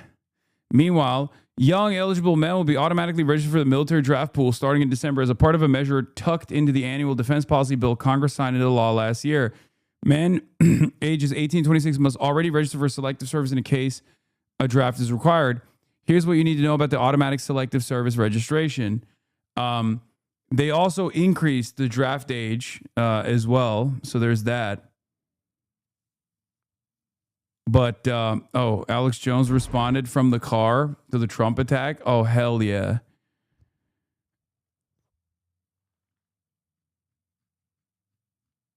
It's like if the Russian Empire went into World War I entirely because of their commitment to Serbian nationalism and not at all because of their own imperial interests. I think it's historically unprecedented. Yeah, I can't. They know their time is up. Marco Rubio just said it. Marco Rubio, we won't have to talk about sanctions in 5 years because there will be so many countries transacting in currencies other than the dollar that we won't have the ability to sanction them. Oh my God. In our hemisphere, largest country in the Western Hemisphere south of us, cut a trade deal with China. They're going to from now on do trade in their own currencies, get right around the dollar. They're creating a secondary economy in the world. No. That's not true. We created the secondary economy. We did that first with our sanctions regime. But then also, this is an old clip probably. There's no way this is a new clip. We did that for the record. This is probably before to justify why we have to wage war with Venezuela. He's probably trying to justify that, right? It's an old clip. It's still true. It's still true. And it says Senator Marco Rubio. It's a very old clip. Okay. It is true, though. This did happen, but it only happened because we applied sanctions to so many countries that a secondary market was formed out of necessity. And not only that, but also we hit the mother of all sanctions on Russia, which was a major energy provider to the rest of the world that literally had to operate outside of the dollar. We forced Russia to operate outside of the dollar by hitting them with by basically forcing them outside of the SWIFT system, where 80% of all transactions operate on, that America has full control over, and then it's over. At that point, it's like they had to move to a different currency. They're not going to give up. They're not going to be like, all right, well, I guess we'll just fucking die. Of course, it's a major country, it's a major energy provider. Yeah, Brandon did that for the record. Ironically enough, that was a big Brandon deal.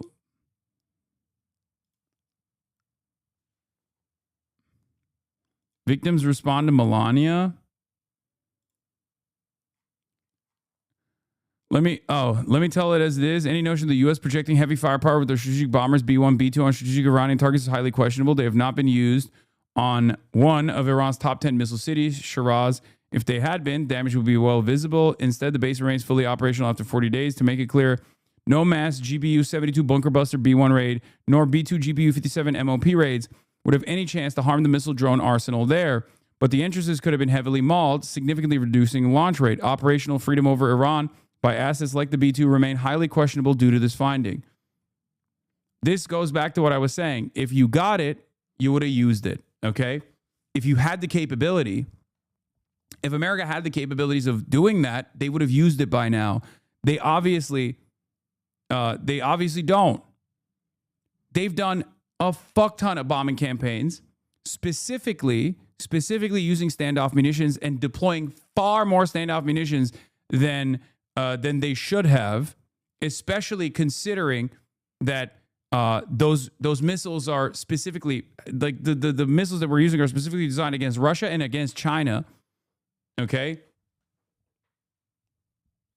You only do that when you're desperate. You only do that when you don't have air superiority. So there's no reason to believe that like the conditions have changed at all.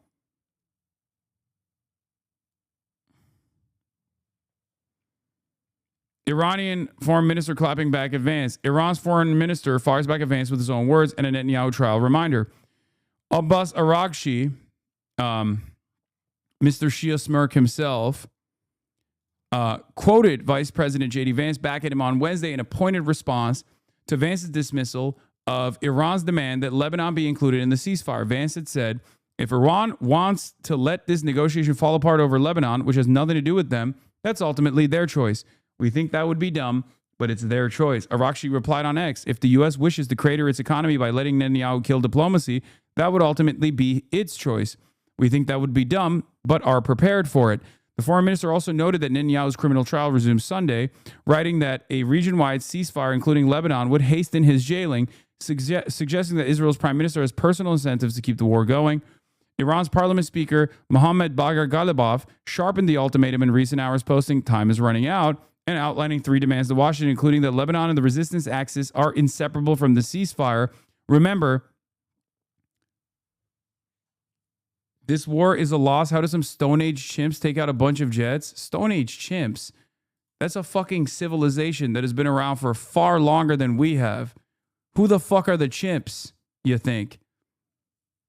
Is it the 1,000-year civilization that has been able to withstand the most powerful military force on the fucking planet after we have destroyed their fucking economy?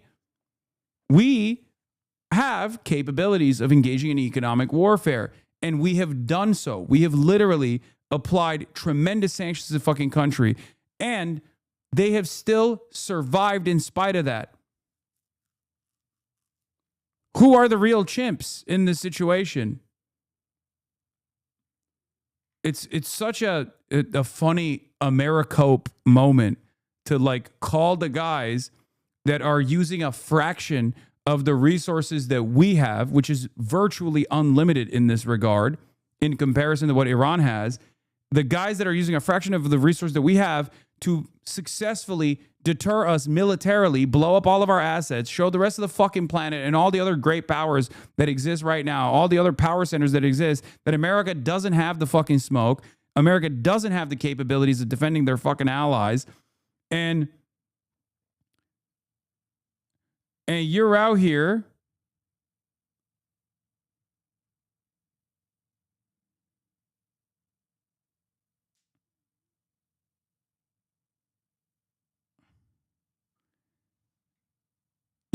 calling them chimps.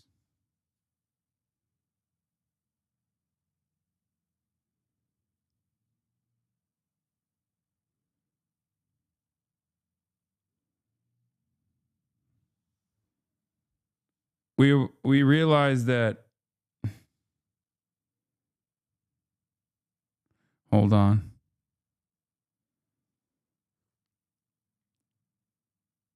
You underestimate the power of illusion granted by believing in Western superiority. We're fucked and we'll never see it.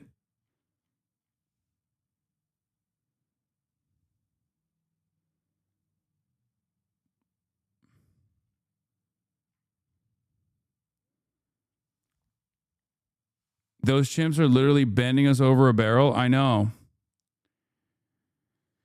Sorry.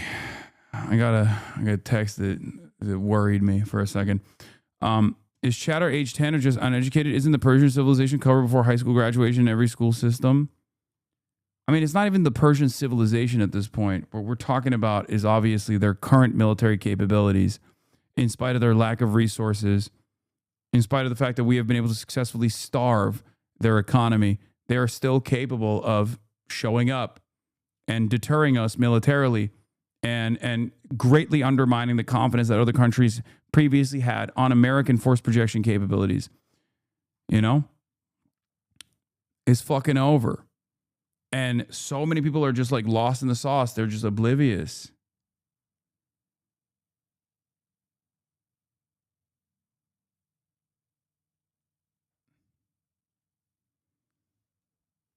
Well, President Trump came out on Truth Social and attacked myself and all the original MAGA supporters today. And I'm just so sad that whatever's happened to him has totally changed the man he once was, because he did so much good. That said, it followed just a few hours after Melania Trump came out, unannounced. Reportedly, Trump didn't know, and said she wasn't involved with Epstein and she supports a full investigation by Congress into the Epstein cover-up. Trump says Epstein's a hoax. So this reminds me of Melinda French, when she started turning against Bill, also over Epstein. So Trump's got big problems, folks. And I am just so concerned about this country and the world. Trump's being led around by the nose by Netanyahu and by Mark Levin and others. And it's so sad. The Iran war is a total disaster. A black eye for America. They control the Strait of Hormuz. It is just absolutely incredible what we're seeing and what we're facing. I supported the old Trump that got so many good things done. But at the end of the day, I just feel sorry for him and pray that God touch his heart and soul and free him from the demonic influences that he's under. I mean, it's just that simple. This is a nightmare. We know the Democrats, the left, are absolutely terrible. But when Trump's calling for wiping out whole civilizations and acting like a supervillain, I have to come out and say I don't support it. It's that simple. So again, Trump's own wife came out at an unannounced press conference today and said the Epstein... Dude, what is happening? Oh, God, Nick Mullen. When people say anti-Semitism is on the right, what I see in my mind is the most beautiful hot air balloon anyone's ever seen. And in the basket, I'm there with Sonic and Mario and Wallace and Gromit, and we're peacefully drifting up, and up towards Nasrallah and Khamenei. Okay, listen, this is not even close to his worst, his most ambitious take, okay? The Blue Chew one was probably the one that takes the cake.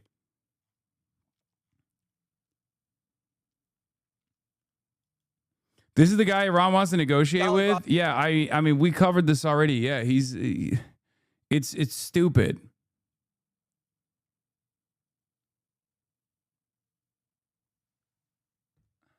What is this?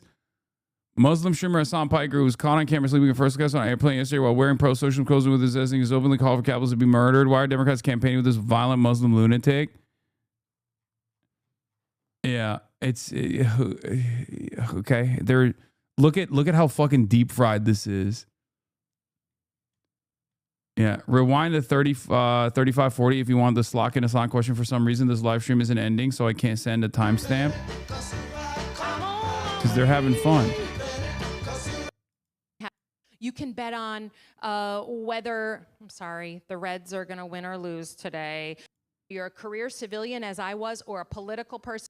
In dividing us, the cascading results of that are a lack of trust in government, not just at the federal level, but even here at the local level. And so did I get it? Principled stand, particularly in the face of that, is so critically important. Let's go around the horn here. Yeah, go ahead, Xavier. Mike is on the way. Oh, he's got his question written. A good Xavier student is prepared. So, sorry. Basically, going back to what was said over here, you have not taken money from APAC, but pro-Israel lobbies and their donors have spent $4.5 million on your campaigns. But I do have a question unrelated to that. I just wanted to add that. So I'm curious why left-leaning media, well, I guess mainstream media and establishment Democrats are spending energy attacking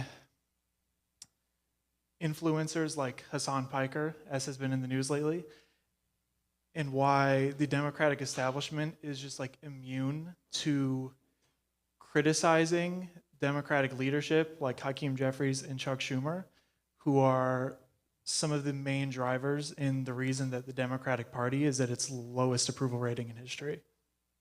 Well, a couple of things. First, just to correct the record, I'm not sure. That's not a secret HasanAbi head. That's a active HasanAbi head. Come on now. Come on now. Hey, rise up. Great framing, great mention that's not so subtle about the APAC donation. Oh, Adam Wren posted it. Student is prepared. Taken money from APAC, but pro-Israel lobbies and their donors have spent $4.5 million on your campaigns. But I do have a question. Left-leaning media, well, I guess mainstream media, and Bro, everyone but Megaphonics will stick up for you. Oh my God. True. Oh my God. Literally, he switched up. Okay. Megaphonics got Chatter of the Year and switched up on us, on me, on you. Straight up, bro. He was like, I'm fucking Chatter of the Year, dude. What do you mean? That's crazy. Chatter of the Year, by the way, can't even defend me at Seder. Okay? Can't even defend me at Seder, bro. That's wild. That's wild. Meanwhile, we got HasanAbi heads out there that are defending me against senators. Yeah, he has a wife. He's too powerful. After go to 8:15, a second HasanAbi head pops up and defends the other HasanAbi head. He got it on name recognition only. Damn, there's people claiming that there was some trickery about. Respectfully, I'm not defending you in public. I think it's time for that to happen. I've never said that before, but I think we're officially there, considering that it's like coming from mainstream resources, and they are presenting me as a fixture of this movement, Yeah, Megaphonics is not even here right now. That's how disloyal he is.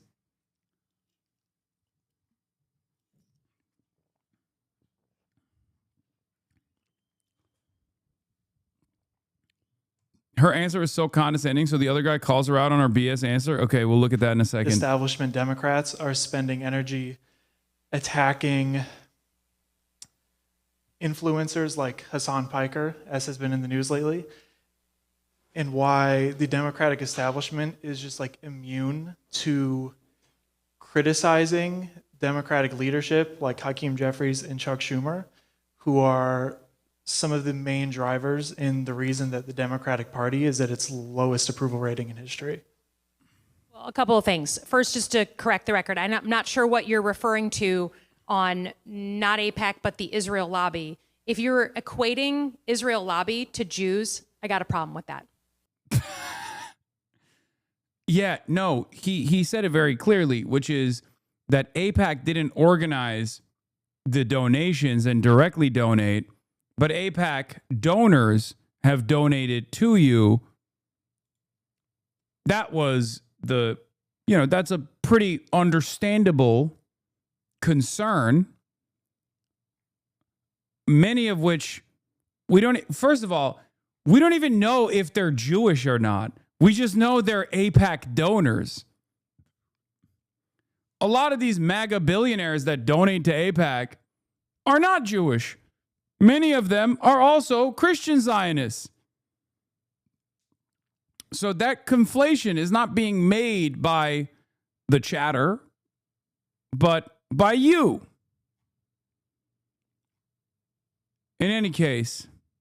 And that just like you wouldn't say, the Iranian, Iranians, whatever happens, the Iranian government does is what Iranian Americans believe. Wait, what? What the fuck? Why is she dressed like Adam Friedland? God damn. This is what the other chatter got mad at? Nice. I'm glad that another chatter was there to fucking clock it too. Because that's actually pretty insincere, in my opinion. Like, her response is really bad. I had a coworker talk about you when I put on your stream and said, isn't he the dog car guy? And I said, so what? Are you a vegan or something? And he never questioned it again and still watches. Nice. Own them in the marketplace of ideas. I think it's really important, especially now, to make a distinction between the Israeli government and the choices that they're making and the average Jew, okay, and Jewish people who donate to campaigns. So I feel very strongly about that. But in terms of Wait, where's the rest what of you're it? referring to is wouldn't say, you know, the Iranian that believe, Israeli government and the choices. By the way, even the mere mention of APAC got her going, like she's already stubbing her toe on this. Like it's clear that, God, she is not ready for the big leagues. It's crazy because like she's literally a CIA agent. How are you fucking this up? That they're making and the average Jew, okay, and Jewish people who donate to campaigns. So I feel very strongly about that.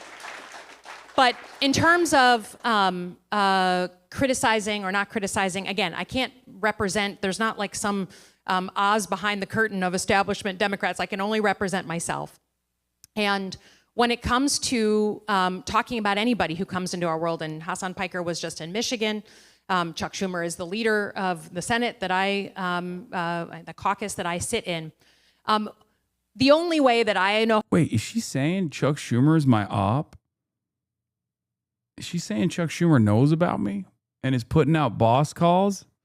Hold on now. That's an interesting mention of Chuck Schumer. Why the fuck she mentioned Chuck Schumer? The fuck does Chuck Schumer have to do with this?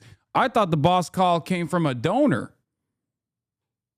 How to get through, certainly as a Democrat representing a state that just voted for Trump, is you got to call balls and strikes.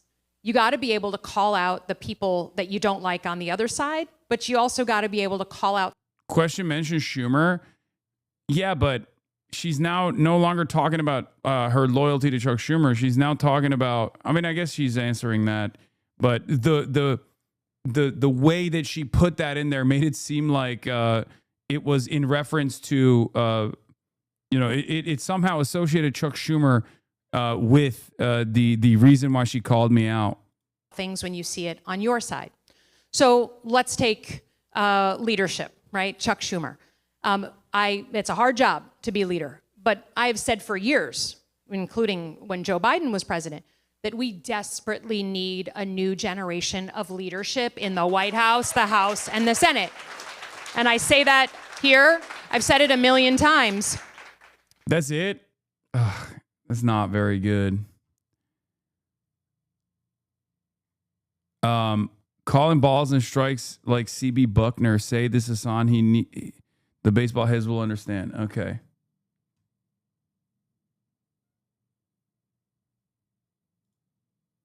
For folks contending Hasan the Hunt isn't coming up on the campaign trail. A question unrelated to that. I mean, I shouldn't be coming up on the campaign trail, but the reason why I'm coming up on the campaign trail against Elisa Slotkin is because she randomly brought me up after getting, 08, like right here, 810.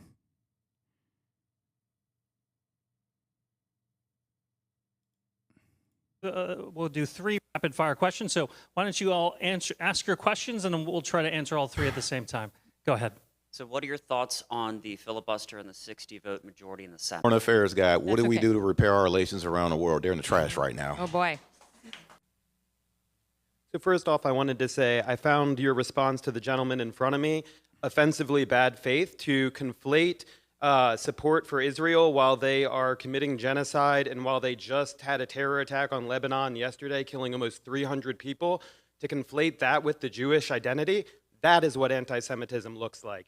But my question is, I am so tired of the Democratic Party villainizing the left, villainizing progressives, and we've seen it here where they've tried to push away progressive voices. How can we empower those progressive Speak on it, voices? King! Speak on it! God damn!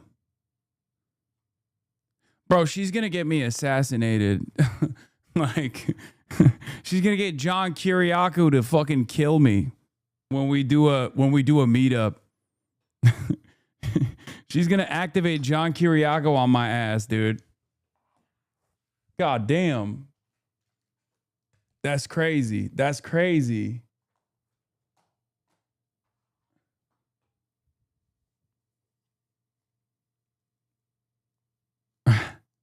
She's gonna Steven Seagal your ass. HasanAbi heads sticking up for each other. Yeah, I respect that. Okay.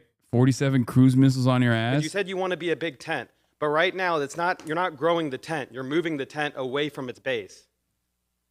Okay, let's start. I'll go round, or maybe I'll start with you and come back.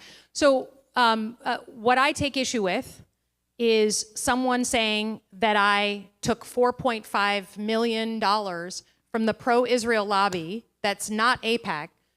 I don't know what that is, but if that's counting Jewish donors and saying Jewish donors are somehow the same as pro-Israel lobby, I got a problem with that. And not just as an... But that's not what they're saying. That's not what they're saying at all. They're saying AIPAC donors and pro-Israel donors that donate to pro-Israel causes have donated to you to the tune of $4.5 billion. And they're doing it not directly through AIPAC, but through AIPAC mailers, for example. Okay? That's one of the ways that you're getting, that's one of the ways that fundraisers are happening for you. Okay? That's what it is. Yeah, nothing in this questioner's comment suggests he's asking Slotkin about money from Jewish people in general, yet she immediately suggests he's anti-Semitic. Yeah, 20, great. Did I say billion? I'm at million. I'm sorry, 4.8 million. Great technique for 2028, okay?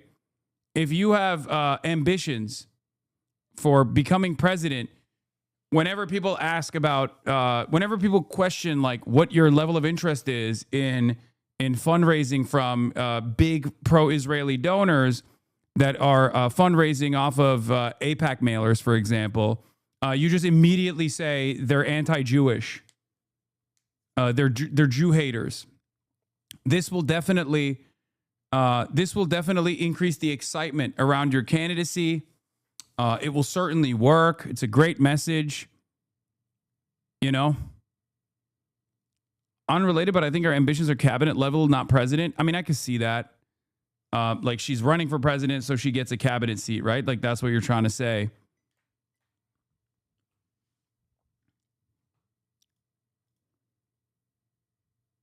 Asked about AIPAC by someone's grandma too.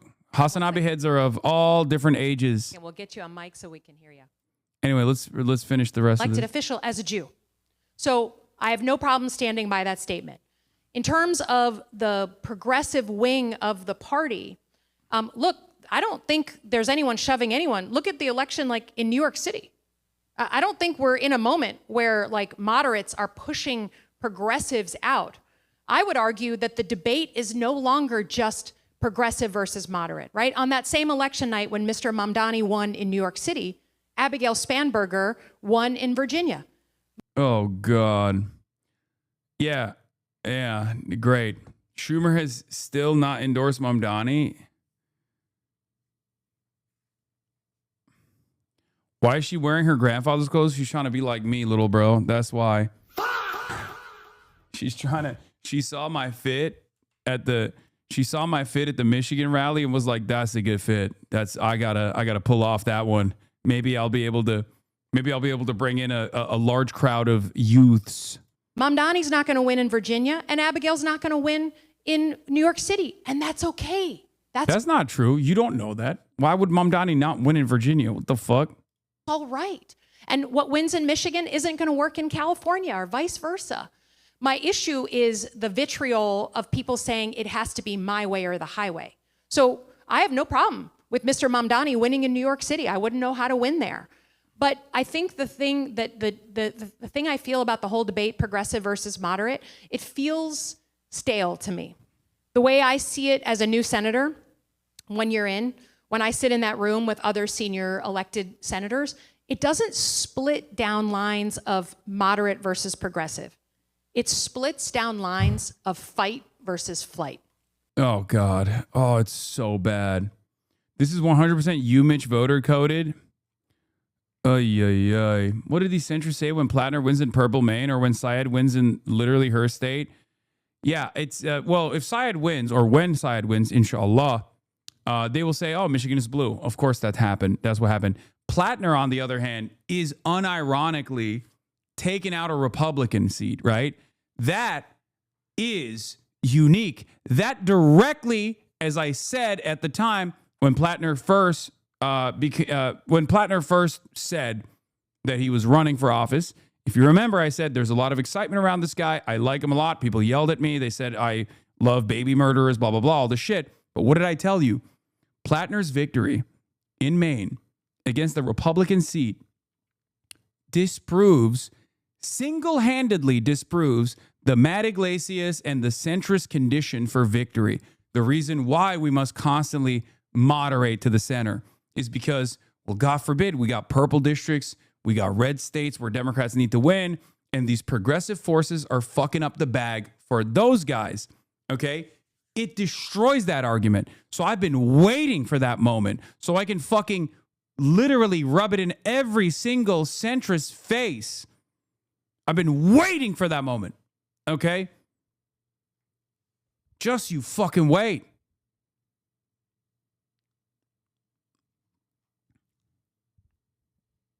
Because that destroys the concept entirely. It would literally disprove Slotkin's argument that Mamdani can't win in VA. Yes. Also, it undermines the polling that was conducted on this that showed that Mamdani's policies are popular broadly, universally, every district, in every fucking American district. Zoran's policies are popular across the United States. Okay?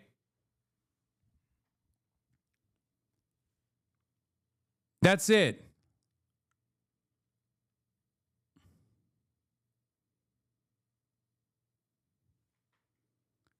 That was a not so subtle way for her to imply that Zoran is unelectable elsewhere. That's bullshit. Now, there's different versions that you have to make it specific to whatever the needs of your locality is.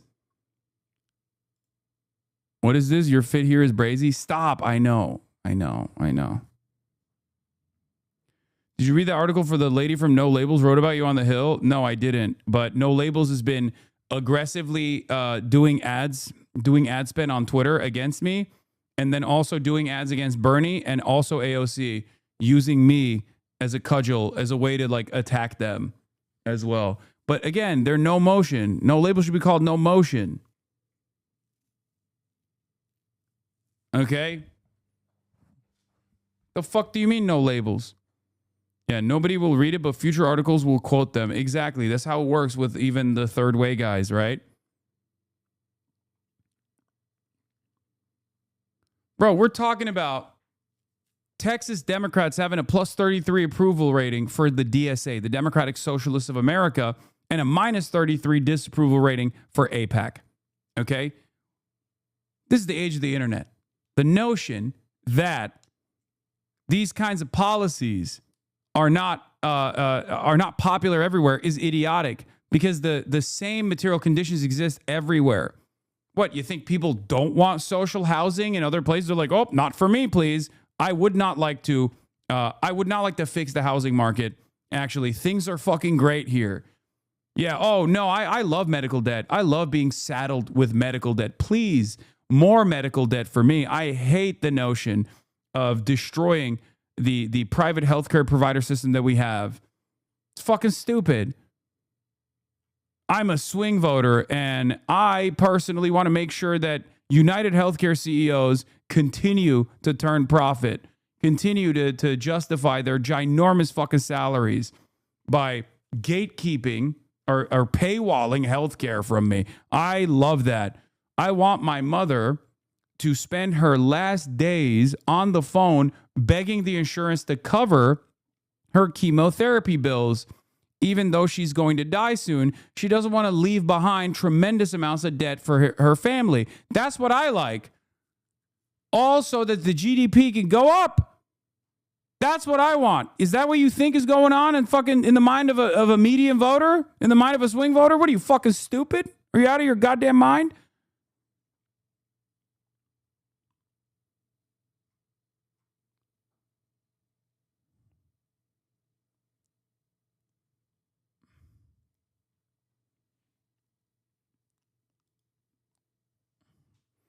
Matthew Petty says, politics is not really about fixed percentages of the population belonging to this camp or the other. People will sort in different directions depending on what choices actually are. We all joke about the incoherent median voter, but that's just goes to show you how it works.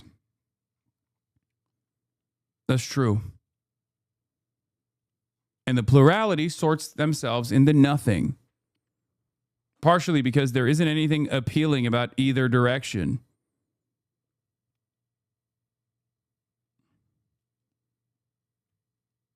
Yeah.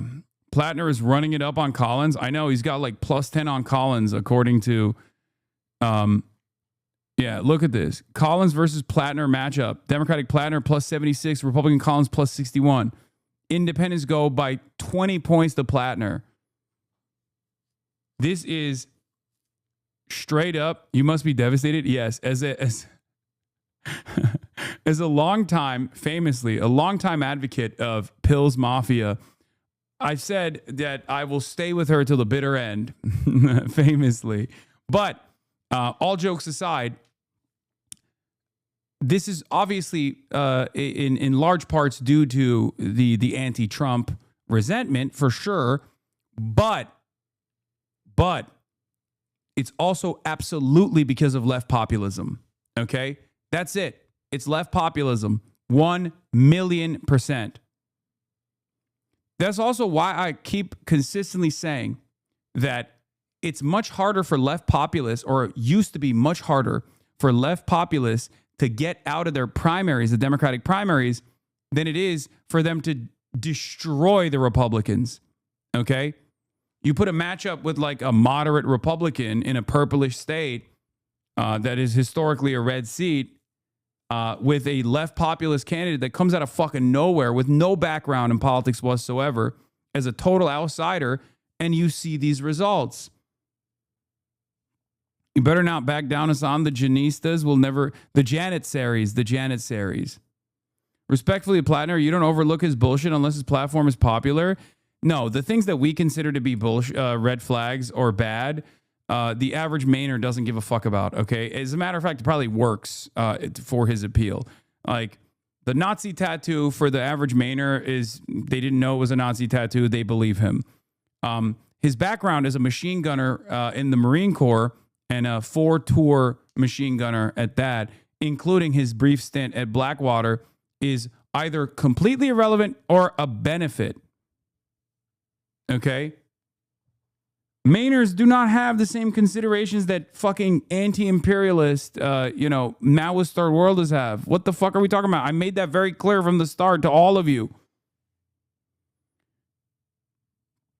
It's so funny that there's this like weird, unholy loyal, this unholy allegiance that now exists with Maoist third worldists and the most annoying blue dog, centrist, pro-Israel Democrats out there. Like they've united in their arms to wage this battle against Plattner, and he's just cooking. I don't trust Plattner, not only because of all that shit, I still think he will flip once in Fetterman style.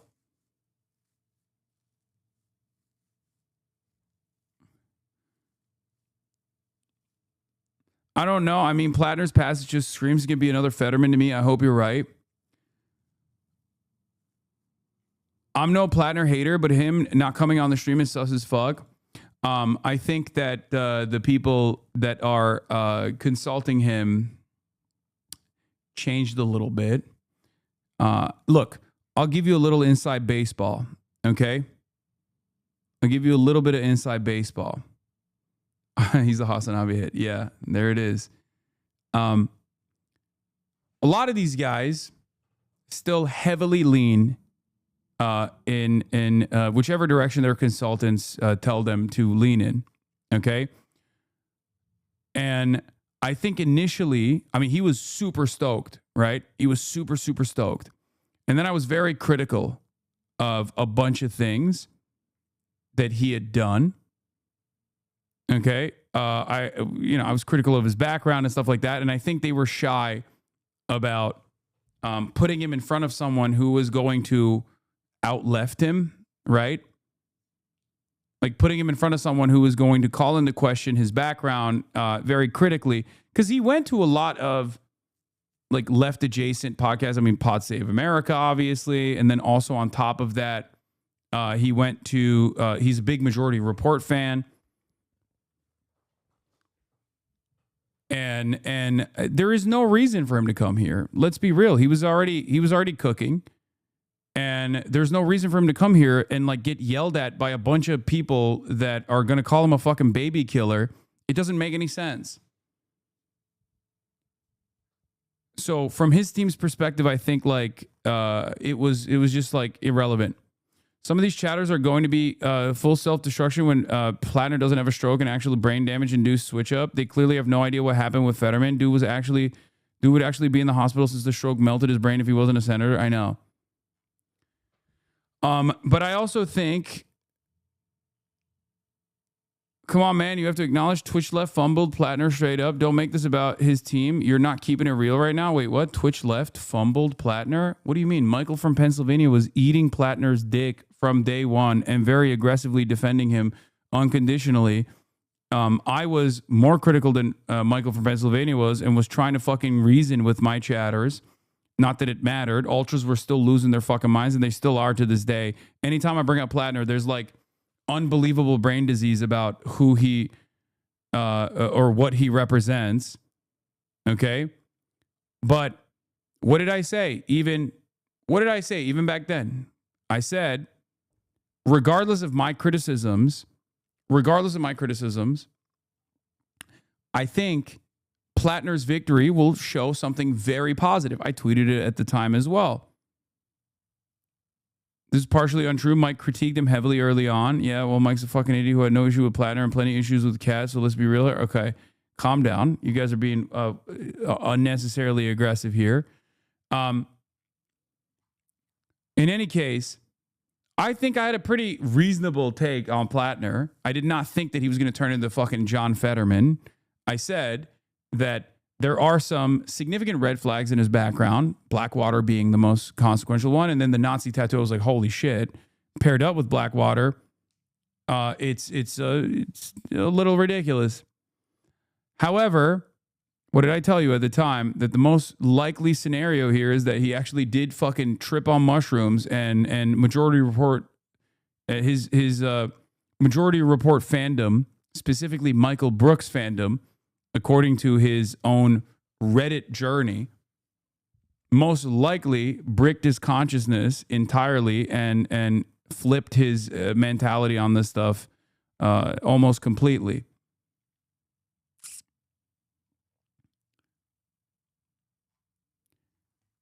All 7 Maine voters, 6 progressives and 1 moderate, said they're backing Plattner in June 9 primary. Plattner is Maine. He's rough around the edges. He's polished like all the politicians that we've seen for most of our lives, said Julie S., noting that Plattner was also endorsed by Senator Bernie Sanders. Yeah.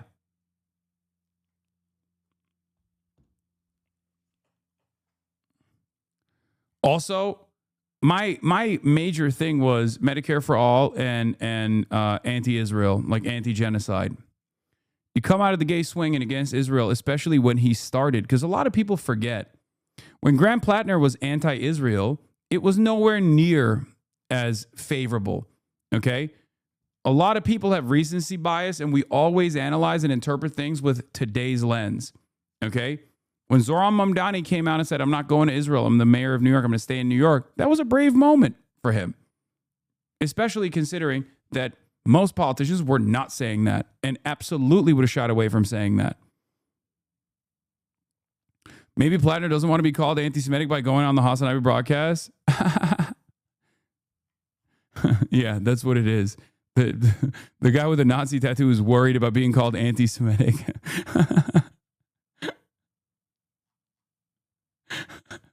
He's like, listen, guys, I had a totem cough on my chest.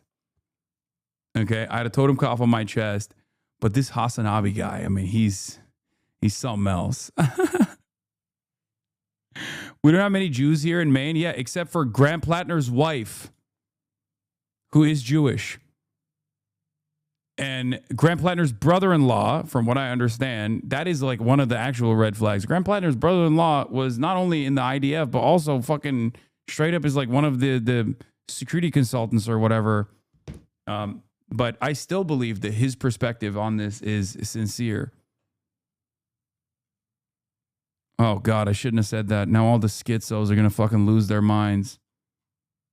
Oh, here we go. Yeah, you want to know why? You want to know why we know Graham Plattner's brother-in-law it was in the Israeli occupying forces? Or his brother's wife? No. His brother's wife is Jewish, not his wife? No, his brother-in-law, not his wife, his brother's wife.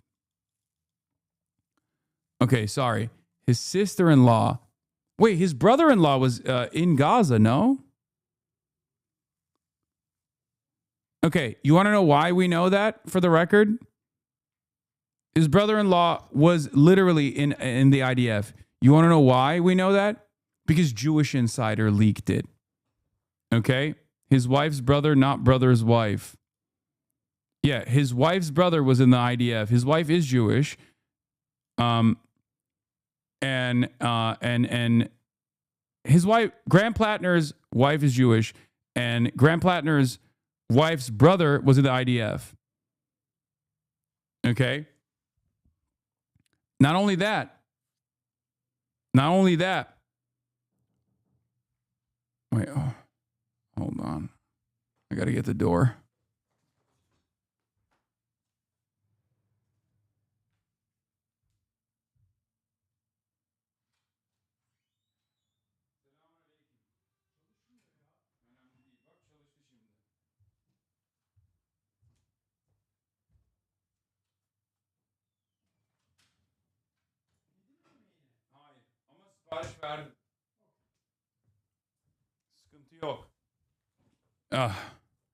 My dad was locked out.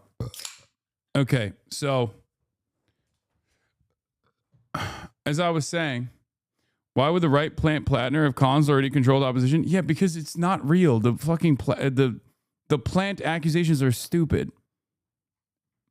But in any case, baba ne diyorsun ya? Yani inanamıyorum.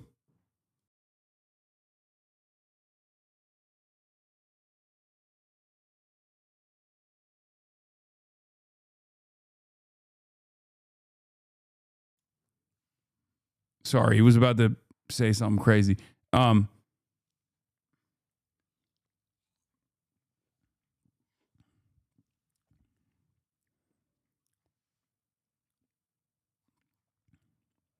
As I was trying to explain, and I didn't even get to the main point that I was trying to make about this.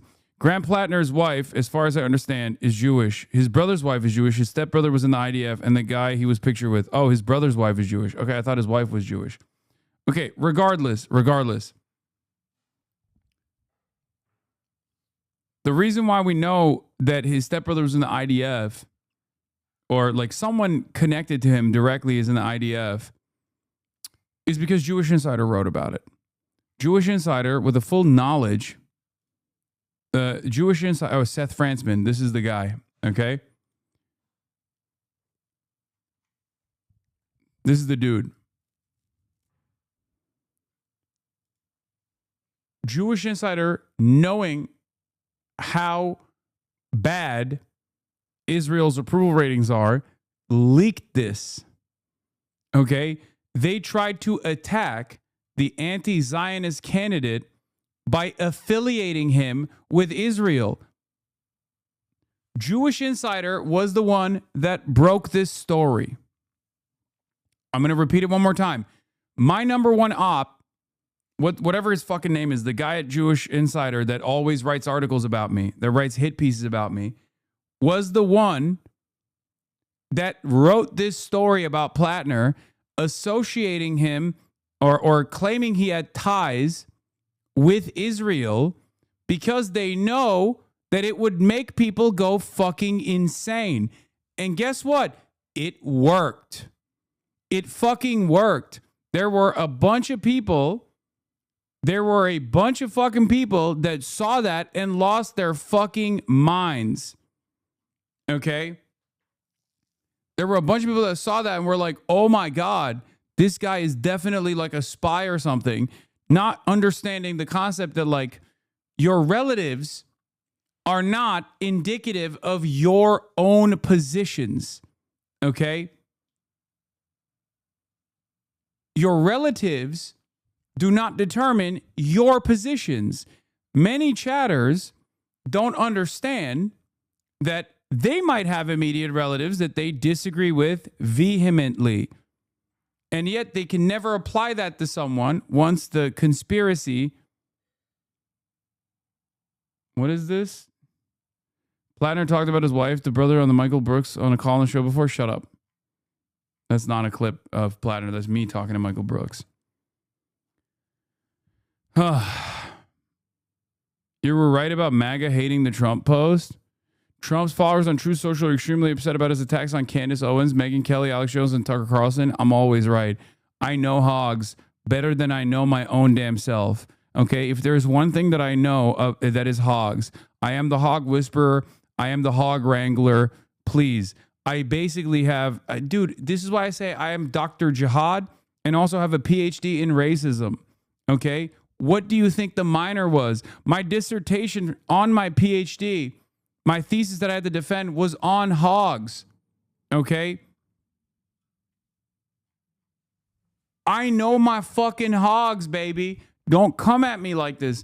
Just as I told you from the fucking start, that hogs were not going to like Donald Trump being weird and shifty on the Epstein stuff. And I was fucking right. That is like literally the only thing that they openly disagree with Trump on. What I tell you, what I fucking tell you. I am the hog farmer. I know my fucking hogs. I love my fucking hogs. Okay? I wrote the book on hogs. What? You are way out of line. Most of these people, especially Alex Jones, being your day ones, you need to step back and take a good hard look at who's whispering in your ear. Get back to America first. I personally put up with years of abuse from the whack jobs out here in Cali for showing my support of you. But after this, I'm hanging up my red MAGA hat you signed. Get right, Trump.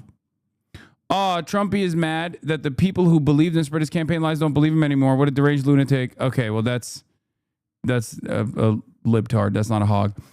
So we can only listen to Mark Levin for news. These people helped you get elected. You are actively alienating your base every day. This is sad. Trump just going against everyone that fought for him to win just because the Epstein files and being at war with Iran for Israel. They didn't leave MAGA. MAGA left them. MAGA left me too. So sad to see. Clearly, you're insane. Time to resign, Donald, or face 25th. You are mentally and emotionally unfit to be POTUS. The pot calling the kettle black. As of last week, they've done nothing but make excuse for your behavior, and you think they're the enemy? They are why I'm a triple Trumper. Whoever is telling you this is very wrong. They have been trying to tell you how large percentage of Americans see things. I was confident that you knew what you were doing, but this is truly scary. Oh my God, you're so childish. Save America. Clearly, the truth has triggered you. Being one of your biggest supporters, I'm done with you and your lies. Look at the mess you've gotten our country into by bending the knee to a monster. What am I am hearing is your ego is so fragile. You think anyone who questions any of your decisions is a low IQ person. Sir, statements like this say far more about you than them. What in the world is wrong with you? You've just lost my support, Mr. President. Can't. I'm done. DJT, you're just the man, and I've done all that I can to support you and stand up for you. Seeing your followers and that trusted you dwindle in numbers when you threaten lives over a strait explains much more than that. You're the terrorist that kills people for politics. You're the man who wanted to divert everything that's supposed to aid us over a fucking war. This man is not well. If a CEO of any organization posts this type of hate, the board would oust them. Hashtag pedo. What the fuck is this rambling? Charlie Kirk would be on this list now too, I bet. What the hell's going on with you, Trump? No new wars? Food prices down? You are giving the Democrats the midterm. Note how they are silent. You don't want to interrupt your enemy when they're destroying themselves like you are doing right now. I'm sorry, but all these names have been nothing but fought 100% for you since 2016. Alex Jones being the #1 supporter. Wow.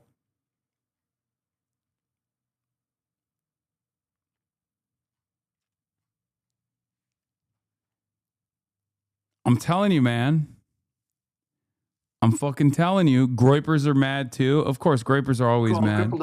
Alex Jones interviewed Trump in 2015 before he even won the Republican nomination. Trump told Alex Jones, "Your reputation is amazing. I will not let you down." 10 years later, that's exactly what he did.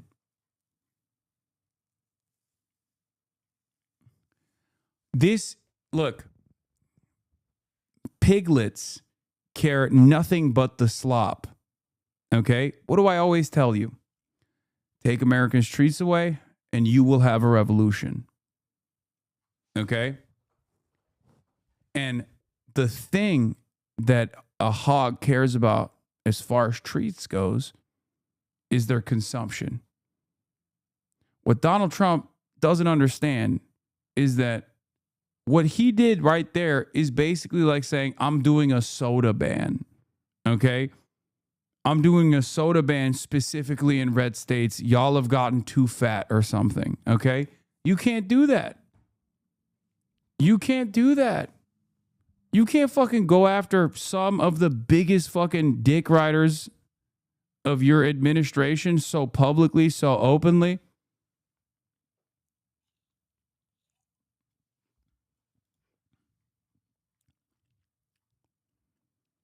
I mean, Tim Pool is just being he's memeing. He does this all the time. This is fucking fake.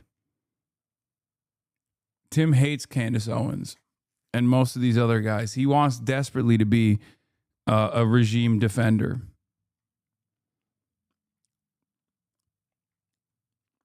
Yeah, this is, look, all of the people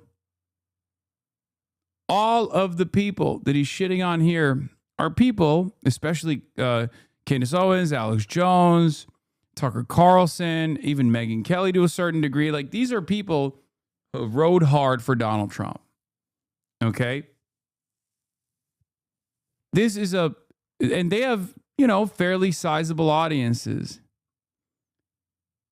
Many of their audiences have loyal fans. This is unnecessary friction.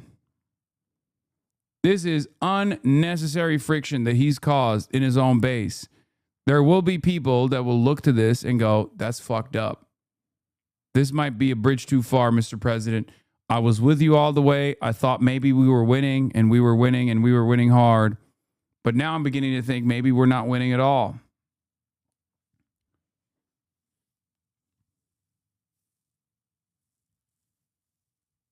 Trump just posted a Florida gas station snuff film. Yeah, I'm not going to fucking post that.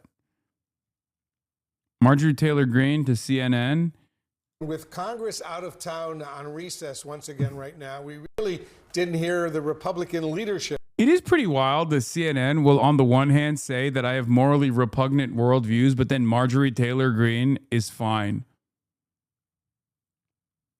Like Dana Bash would be like, Hasan Piker is an enemy of America or fucking enemy of Israel, and I really care about that.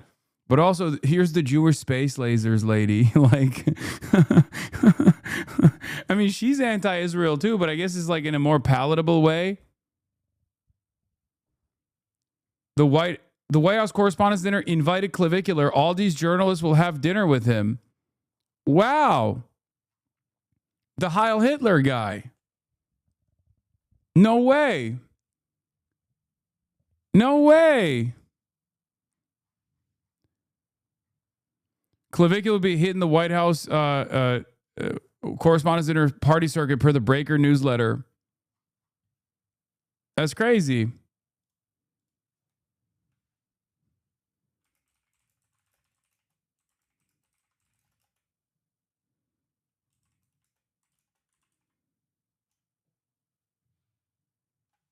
The Heil Hitler guy, do you know how little that narrows things down? True.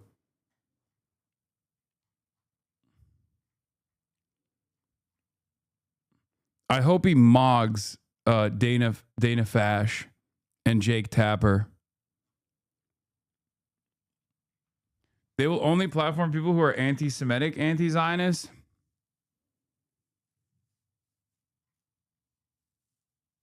Trump got the boss call from Bibi.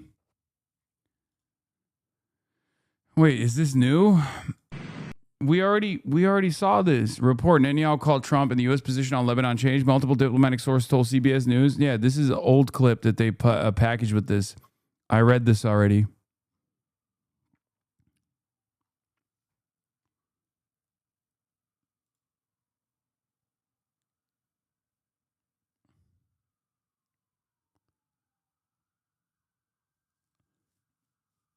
Ezra Klein be like, clavicular did anti-Semitism the right way. I mean, true.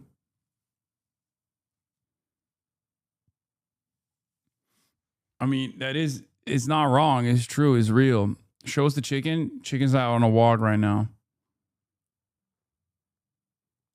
Respond to President Trump's threat to eliminate an entire civilization. We did, however, see many Democrats join you in calling for President Trump's removal from office. What do you make of the fact that you seem to be more on the side of Democrats on this specific issue rather than your own party? What do you think?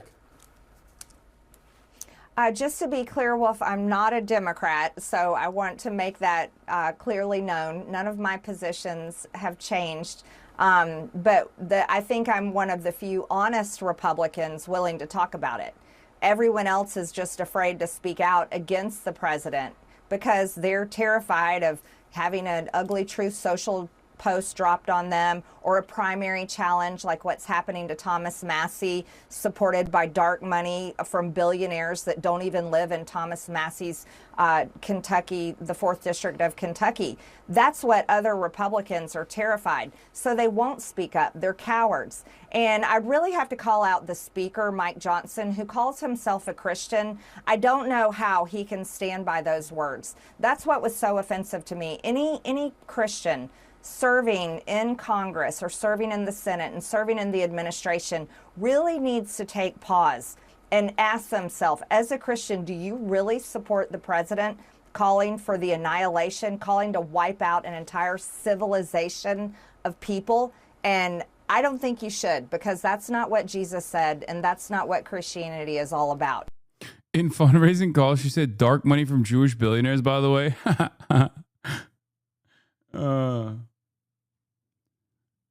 I'm not a dame. I believe in Jewish space lasers. Okay, to be fair, she had to go to the Holocaust Museum and then write a book report on the Holocaust being bad. And then she switched it up the next time. A fucking wildfire took a wildfire happened in Hawaii. She said it's no longer Jewish space lasers. She said it's Chinese space lasers. So get with the program.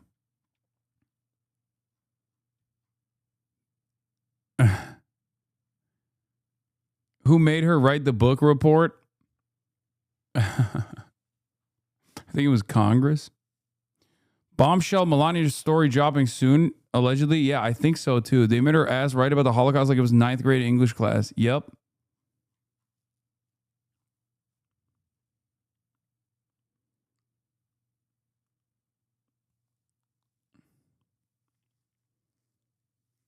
What is this? Does BB dangle some blackmail material out there to keep Trump in line? She appeared to reference an email as well, an email that has been published that is part of the Epstein files that have been released over a period of time.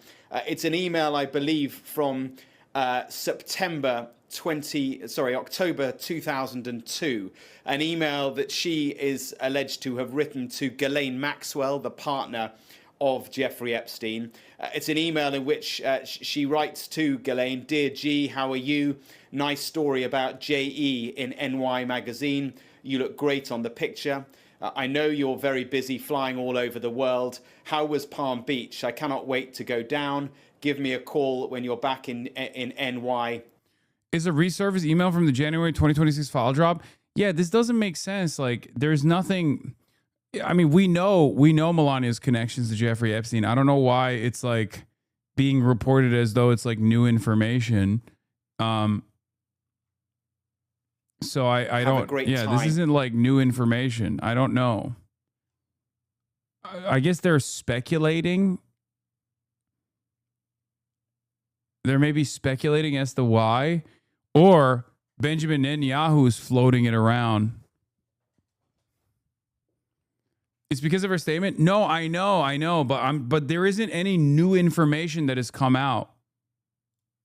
There isn't any new information that's come out.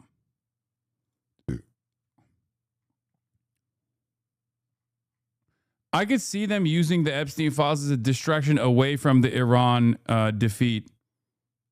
Low key. Unless there's, I mean, we'll know soon enough. I'm seeing three different options here. One, Benjamin Netanyahu teased more information will come out and gave a little taste to Trump that would connect Melania to Jeffrey Epstein, or like hard evidence, more hard evidence that he would leak. Okay. If Donald Trump didn't act right and allow him to continue bombing Lebanon and fuck up the ceasefire. Okay. That's the blackmail theory. The second theory is Trump demanded Melania come out and like relitigate the Epstein stuff just so that it could be a distraction in the media cycle away from the Iran quagmire and the failures in Iran and the concessions that he's making to Iran that he's going to have to make. Okay.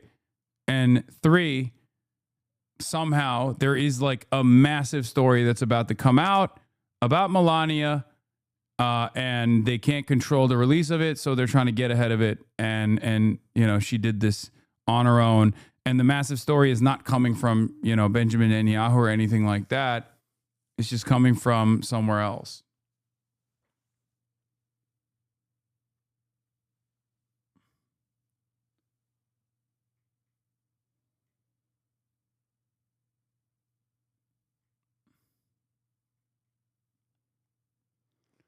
Wild that they're pivoting back to Epstein files, to be honest. Things really must be bad if that's the move. Maybe his decline is progressing more than we know, so they're setting up a fall. I think the most likely one is 3. The most likely one is 3. That like there's a big story potentially coming out about Melania's connections to Jeffrey Epstein, and they know about it, so they're trying to. They just tried to get ahead of it for some weird reason. Like they tried to get ahead of it like this. Problem, of course, is that Melania doesn't have the same confidence from the base that Donald Trump has, and therefore, you know, when she comes out ahead of this stuff, it's not gonna do any. It's not gonna put a dent in people's interest. Love Melania. So says that email from 2002. Now, Melania Trump is saying in this extraordinary live statement from the White House that she is not associated. If I was First Lady, I would hold weird press conferences like this for attention, so maybe it's that.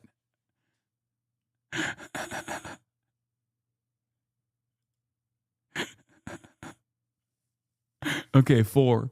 She's just bored.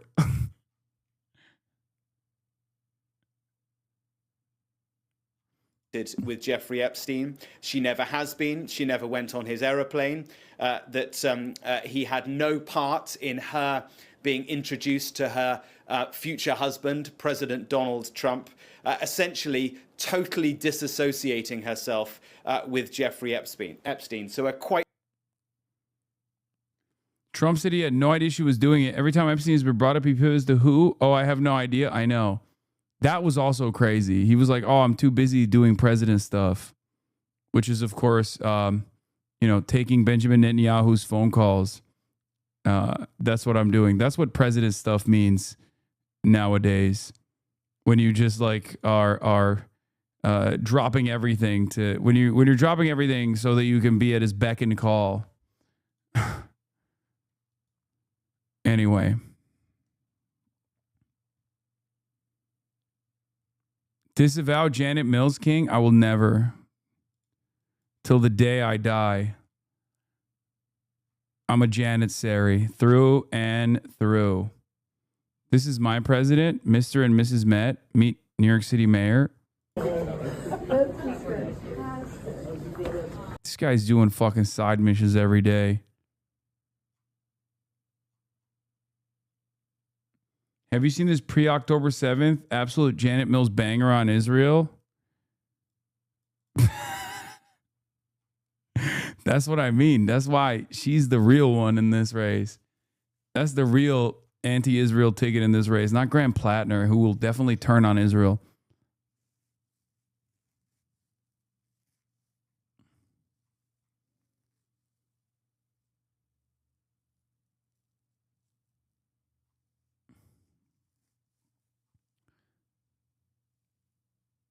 I hate X every time I come in here and look at your tabs and think you're watching a shit ton of X videos. Dude, you have to be real fucking porn brained.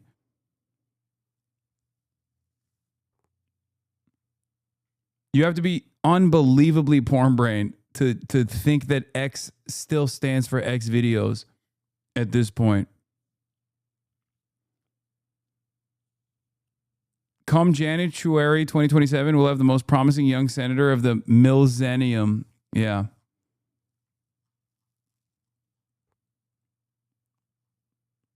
Cash Patel in the chat. Okay, Mr. Fap Top. Yeah, man, I got a Fap Top, and even I don't have that this kind of response. X is more of a porn site than Xvids. True. Epstein survivors came out with a statement on Melania. Survivors of Jeffrey Epstein have already shown extraordinary courage by coming forward, filing reports, and giving testimony. Asking more of them now is a deflection of responsibility, not justice. First Lady Melania Trump is now shifting the burden onto survivors under politicized conditions that protect those with power. The Department of Justice, law enforcement, prosecutors, and the Trump administration, which has still not fully complied with the Epstein Files Transparency Act. It also diverts attention from Pam Bondi, who must answer for withheld files and the exposure of survivors' identities. Those failures continue to put lives at risk while shielding enablers. Survivors have done their part. Now it's time for those in power to do theirs.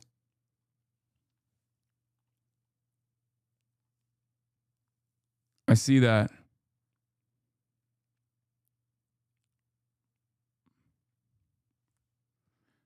Yeah, Department of Justice said because Pam Bondi is no longer the Attorney General, she doesn't have to respond to those questions, by the way. 48 hours before negotiations are set to start in Islamabad, Pakistan, this is the situation. The Strait of Hormuz right now appears to be closed. Additionally, Oh my God. Trump threatened to leave NATO and unloaded his frustration at NATO Secretary General Rutte in their latest meeting, using the meeting as a venting session. And the official says the meeting went shit. And the conversation was nothing but a tirade of insults. Guys, day 40, Operation Epic Fortnite Fail, Operation Epstein's Fury. War effort is going very well. Spectacular. Okay? Classic moment when you're winning bigly. Yeah, people do not understand Rutte's job. Rutte's job is to keep Trump interested in NATO until the midterms at least, and through the end of his term, ideally, while also ensuring security and unity. It is Rutte's job to be called names and disparaged by people. He's trying to keep the most important member of NATO interested. Remember, the worst case scenario is not an apathetic America. It's an America which is overtly hostile. You have seen a taste of that with Greenland. This must be avoided. Oh my God. I cannot believe how fucking cucked these people are. Oh my God, dude. Oh my God. God, it's just like you had civilizations, man. You had a good run, Europe. Now you are a napkin, a crusty napkin that Trump came into and cast aside. That's it. That's what you are now. Holy shit.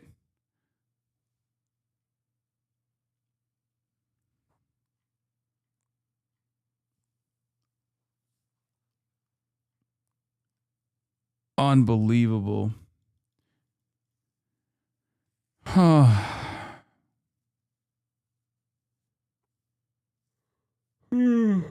Masochist paint slut Mark Rutte. Yes, daddy. Threat on Trump admin's NATO blunder.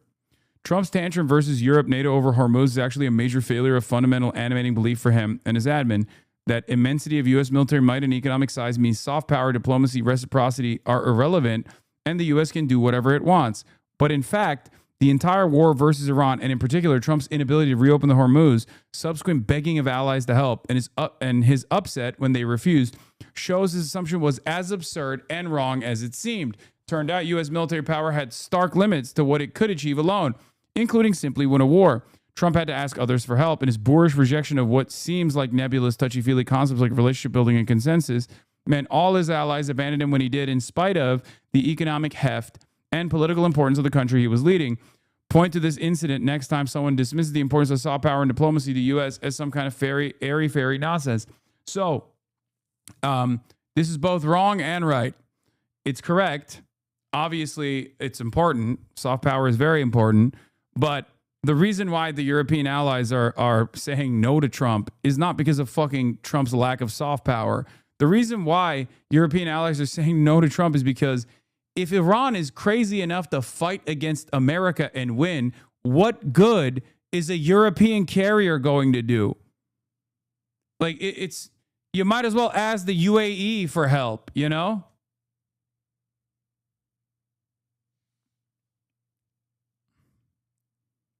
You understand? What the fuck's France gonna do, bro? What is France gonna do? What's Germany gonna do? What's the UK gonna do? Send 10,000 troops? Yeah, there's exactly one carrier, and it's the French Oripice, Charles de Gaulle. Put some respect on it. It's also nuclear powered, right? Which is strange.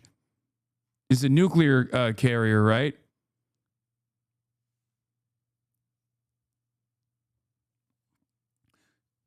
America has a larger military than all of these countries combined. Okay? They have a larger military and a larger navy than all of their navies combined. They have a larger air force than all of their air forces combined. What are they supposed to do? If you fight back against America and win, okay, then what the fuck are they supposed to do? They're looking at the situation and they're like, yeah, why would we become unnecessary bullet sponges? At least we have the proximity that the Gulf states do not. Why the fuck would we do this? Okay? Why would we do this? That's the real reason. Trump could have been the nicest to the European leaders, and they still would have been like, yeah, no, that's not happening, actually.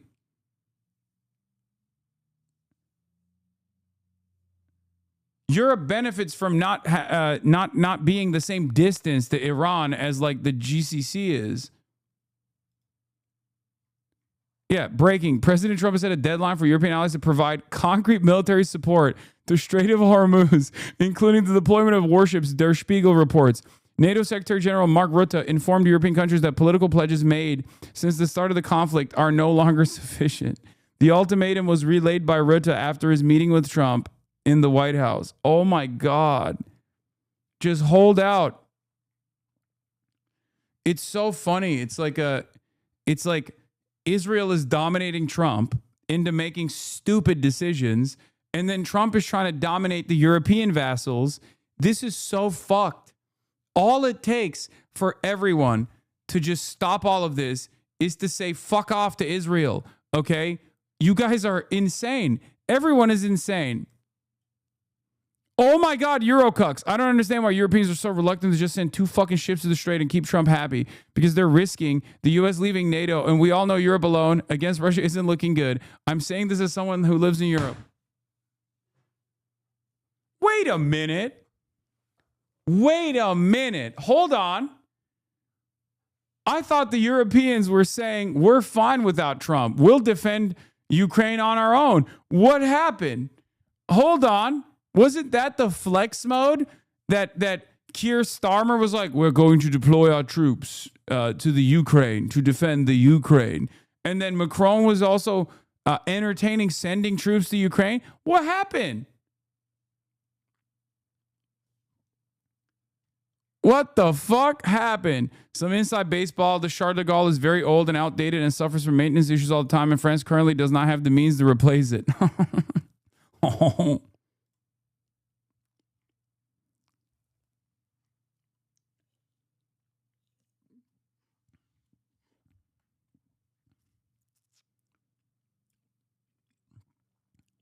Bro.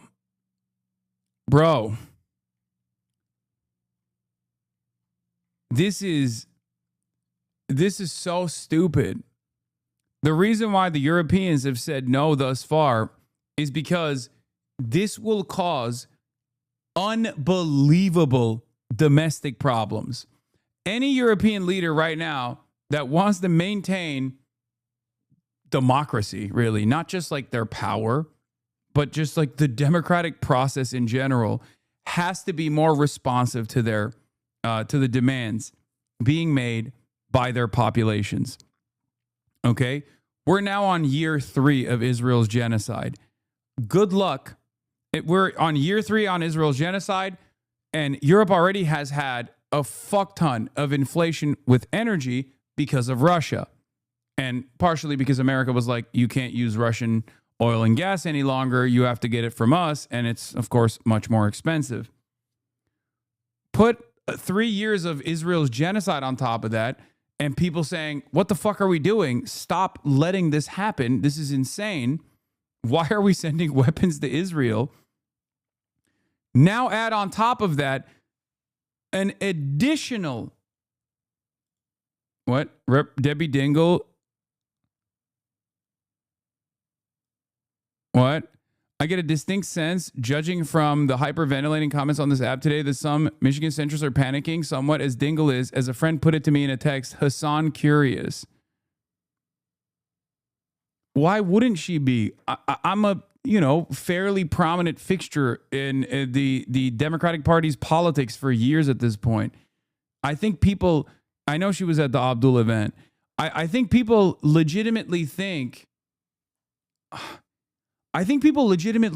forget that like most human beings, most adults have the capacity to see through the fucking idiotic smear campaign. Yeah, Debbie Dinglestan. She knows young people like him, and she knows that we need to get young people to vote more.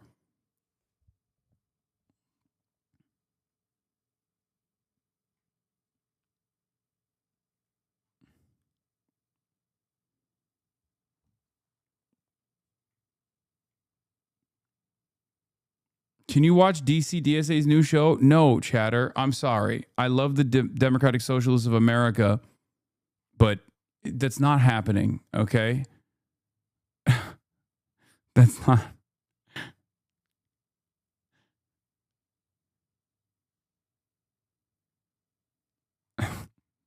Like, that's crazy.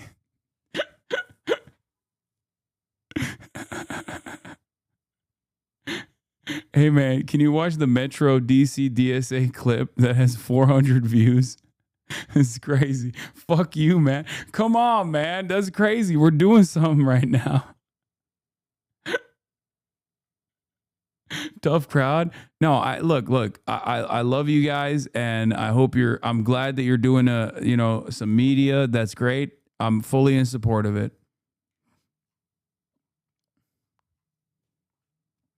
MDC DSA, join it.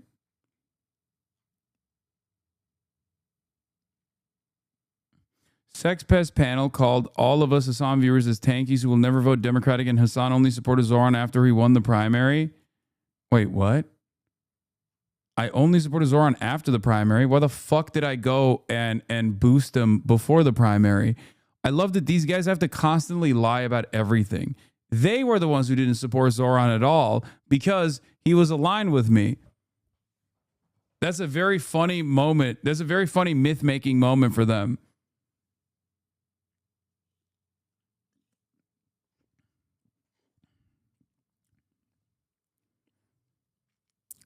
Chatter, wasn't that earlier today? Why do you already know this? Yeah. Also, which one is it? Do I not care about the Democratic Party's future? Do I Do I care about it? Like, what's the deal here? Should I stay away from Democratic Party politics, or am I actually not exciting people to go out and vote? Because it kind of feels like,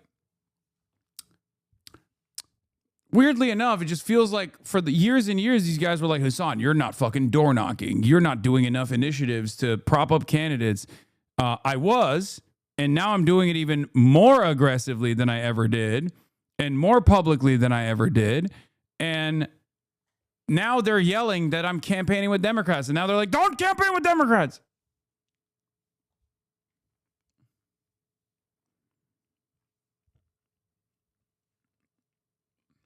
Very interesting. Watch the video. Saw too big time for DSA, now shaking my head. Yeah. A lot of this stuff, dude, I'm not going to watch the video of a woman being murdered that Donald Trump posted. You're out of your fucking mind. Yeah. An unstoppable force, a growing anti-Israel movement among the Democratic Party's voters keeps meeting an immovable object. Democratic elected officials who stubbornly refuse to criticize or distance themselves from Israel. Yeah. For most people, yes, Donald Trump posted snuff footage of a woman being beaten to death in a gas station. And chatters keep trying to get me to watch it for some fucking weird reason. Why would I do that?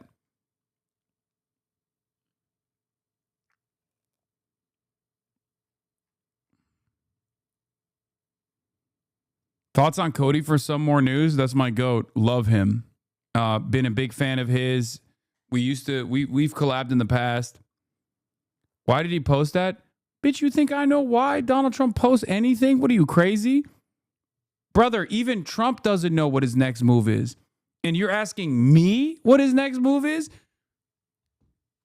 There's no one on the planet that knows what Trump is going to do next. Not even Trump. Hello?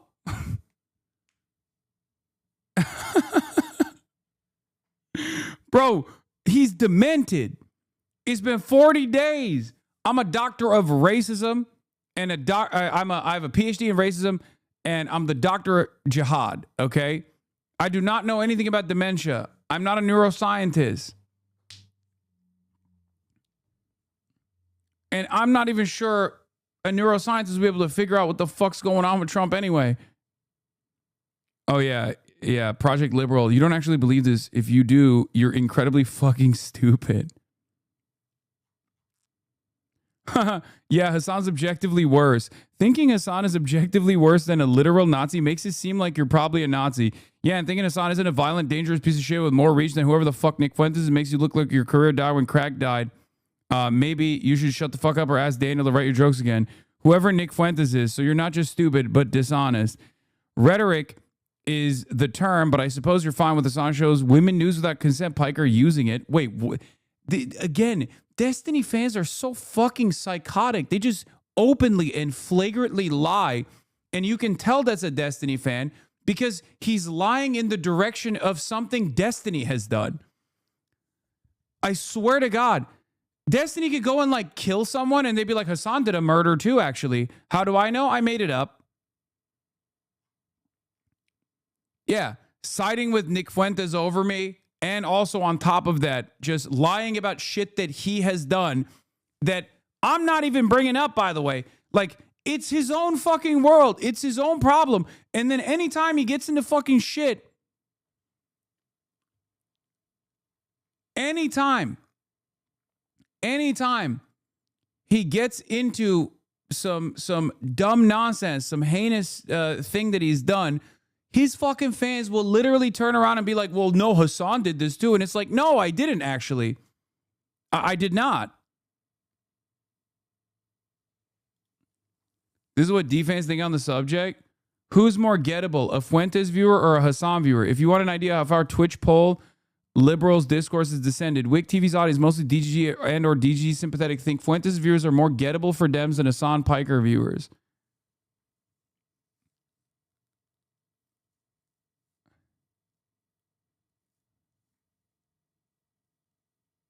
What the fuck?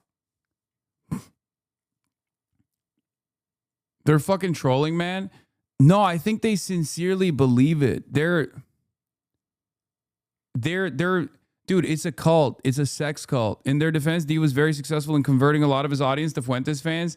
I mean, true, including his son. Okay? Destiny's son is a Nick Fuentes groiper. What are we talking about? If there is one, this is the most reliable evidence that he is not good at converting people away from reactionary ideology.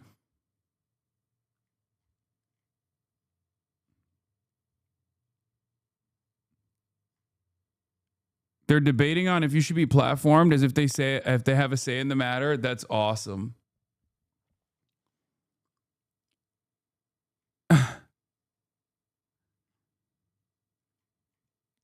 Problem is, Nichols already promoted Newsom. Hasan expects better of the DNC, but somehow the commies are the ones that need to be concerned with hiding their power level and infiltrating. To be fair, Fuentes did say vote blue in the midterms. Oh my God, these people.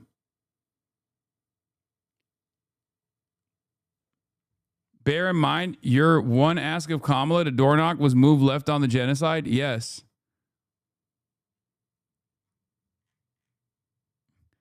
Bro, I don't know. I mean, these guys they're so lost.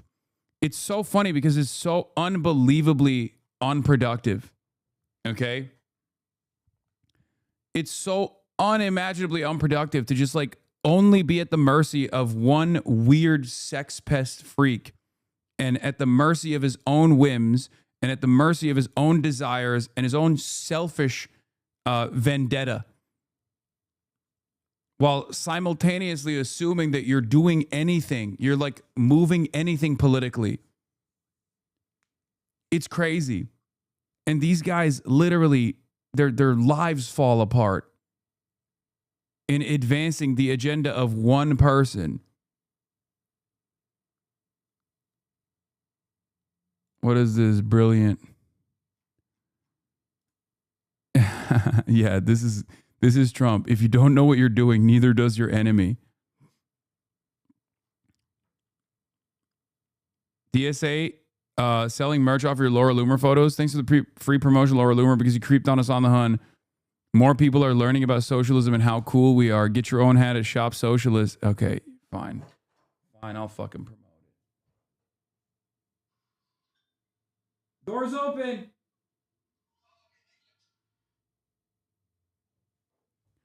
Yeah, you got a little doors open.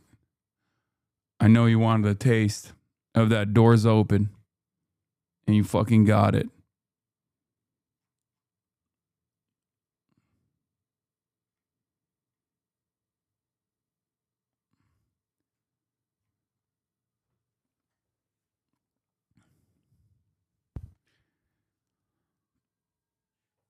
Anyway.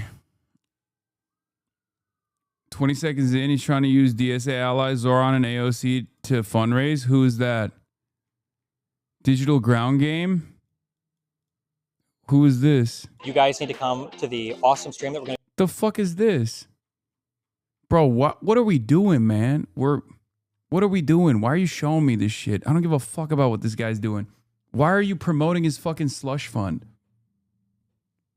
Like, yeah, if there is a figure truly repulsive and odious, especially with his associations with the Democratic Party, it's a guy that's currently going through a court process for distributing revenge porn to a minor who he procured child sexual abuse material from, don't you think? Who's written manifestos on being able to say the N-word and has defended the idea that white supremacists should be able to drive over Black Lives Matter protesters because the Black Lives Matter protesters were hurting Joe Biden's chances of winning the election, or has made it his life's mission to basically dox every single person that has ever had the audacity to oppose him. Please, oh my fucking God, you guys are drama-obsessed perverts.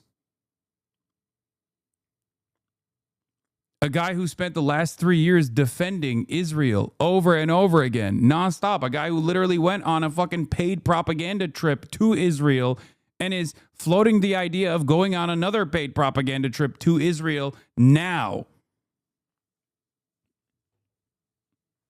A guy who on that paid propaganda trip to Israel straight up fucking told IDF soldiers, hey, you're going to do some freak shit like wear, your Holocaust victims' underwear. Just do it without phone cameras around. That's the guy we're talking about. And now his own audience, whatever remains of his own audience, really, as he's desperately trying to cling on to whatever fucking crumbs he can, are running around trying to reply to every single person that is shitting on me from like Third Way and all these other centrist operations to disavow me because I'm a real danger and threat. A guy who openly said he revived the career of Nicholas Fuentes. A guy who openly said he revived the career of Lauren Southern. A guy who actually might have had sexual intercourse with not one, but two white supremacists.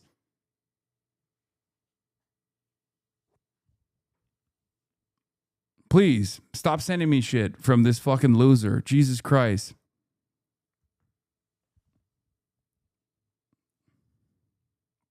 And people in this community feed him to you. Seriously need to stop acting like he exists again. I know. It's over. The only reason why after 6 years of not bringing him up was because he decided to become a mouthpiece for the state of Israel and come out as pro-genocide. Okay? But the battle is over. They spent every fucking waking moment creating websites and harassing and stalking the fuck out of me and my community members, going to DC to petition congresspersons to try to pull me into congressional hearings where they would address my anti-Semitism. All of the fucking clips that you see floating around came from that community. They have an entire fucking Wikipedia dedicated to clips out of context to make it seem like I'm a dangerous anti-Semite. And yet all of that failed. They sent thousands upon thousands of emails in a sophisticated one-man Gamergate campaign, pretty much against me, to every single advertiser on the Twitch platform to try to get them to pull their ads off of the Twitch platform, saying, oh, your ads are running against this dangerous anti-Semitic terrorists content.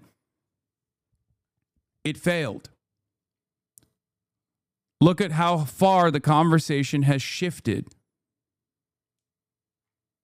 Look at how far the conversation has shifted now on the issue of Israel. There's no reason to even bring up this person at all. Let him continue debating like the two college students that actually show up to his tent.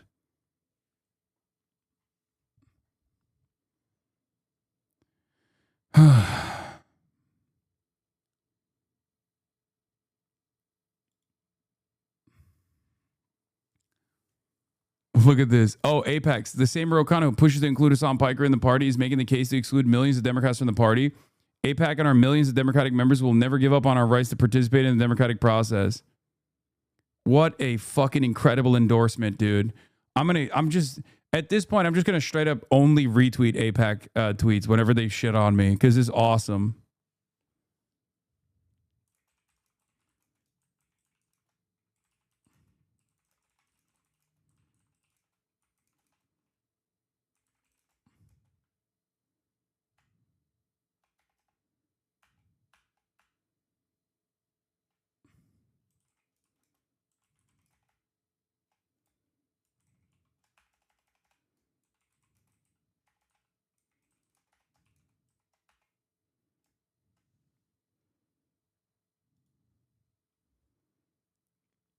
A fucking pack talking about democracy is unbelievable.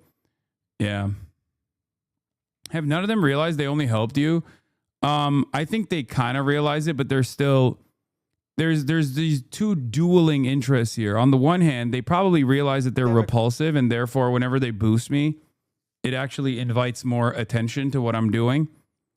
But also, on the other hand, they have to also consistently keep up the messaging campaign so that they can get their donors and the people that follow them to get mad about me and Rokana and whoever they fucking have in the crosshairs.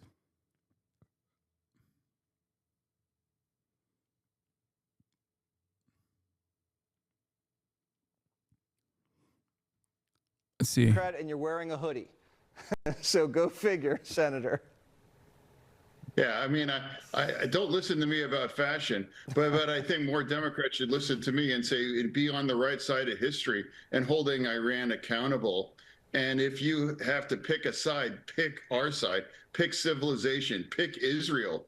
There was just a poll, I think it was today, Pew pointed out 80% of Democrats view Israel as negative. Like that's insane. You know, that's our special ally. That's our special ally, dude.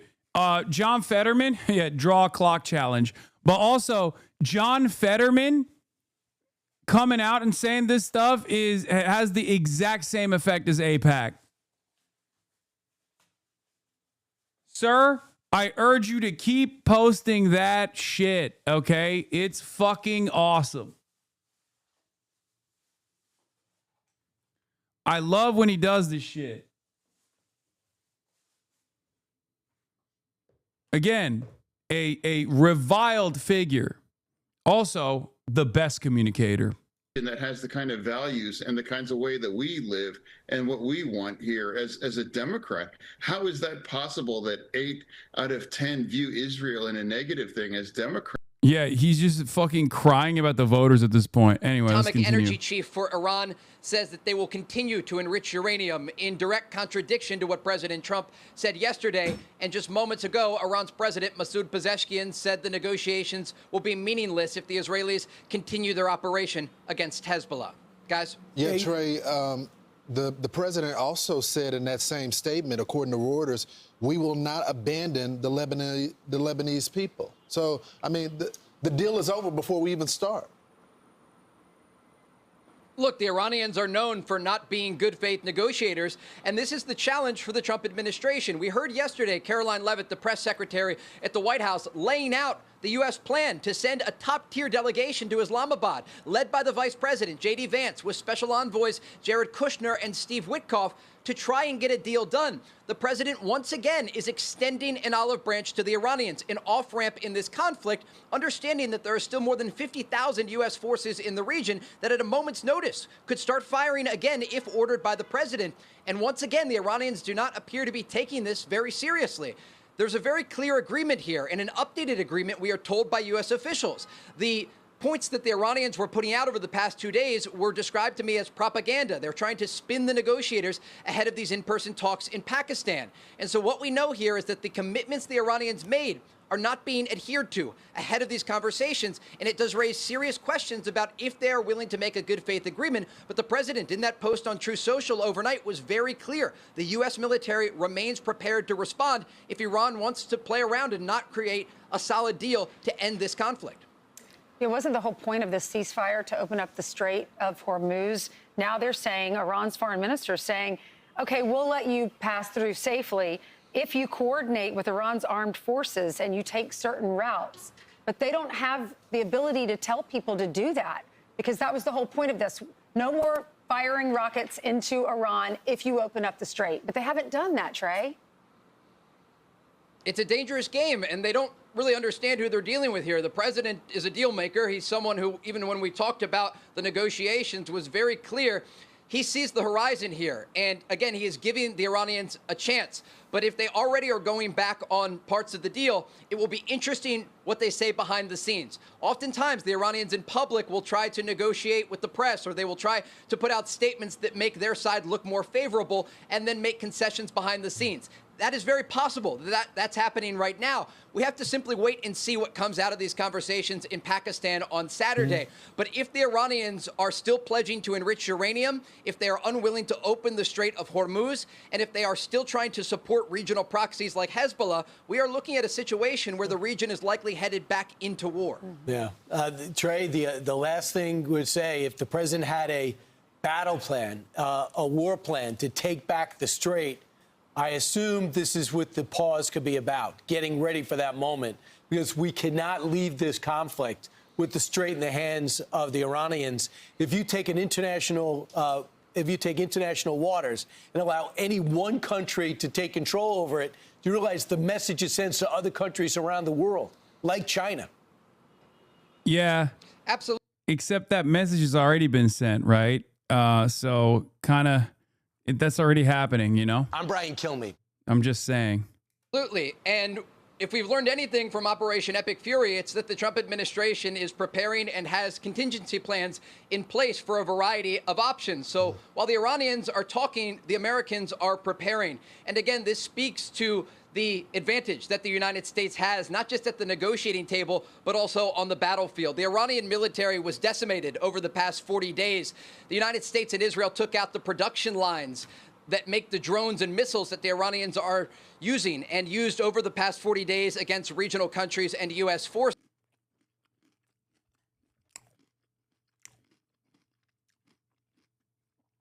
I go back and forth on Trey because sometimes he will like straight up be one of the only journalists that will actively defend like Palestinian journalists.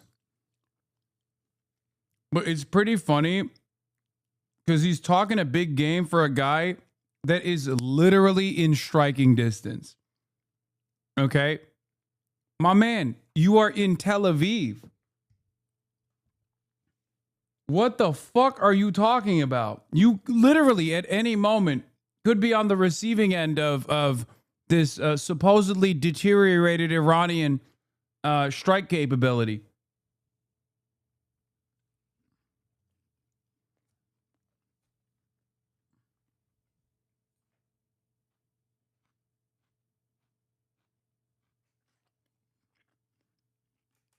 They have hammered the leadership of the regime, taking out dozens of officials. And again, this is part of the reason that the Iranians are trying to publicly leverage the Americans, because they're out of options. They have no leverage left at the negotiating table or on the battlefield. And that's why you're hearing these remarks from top Iranian officials.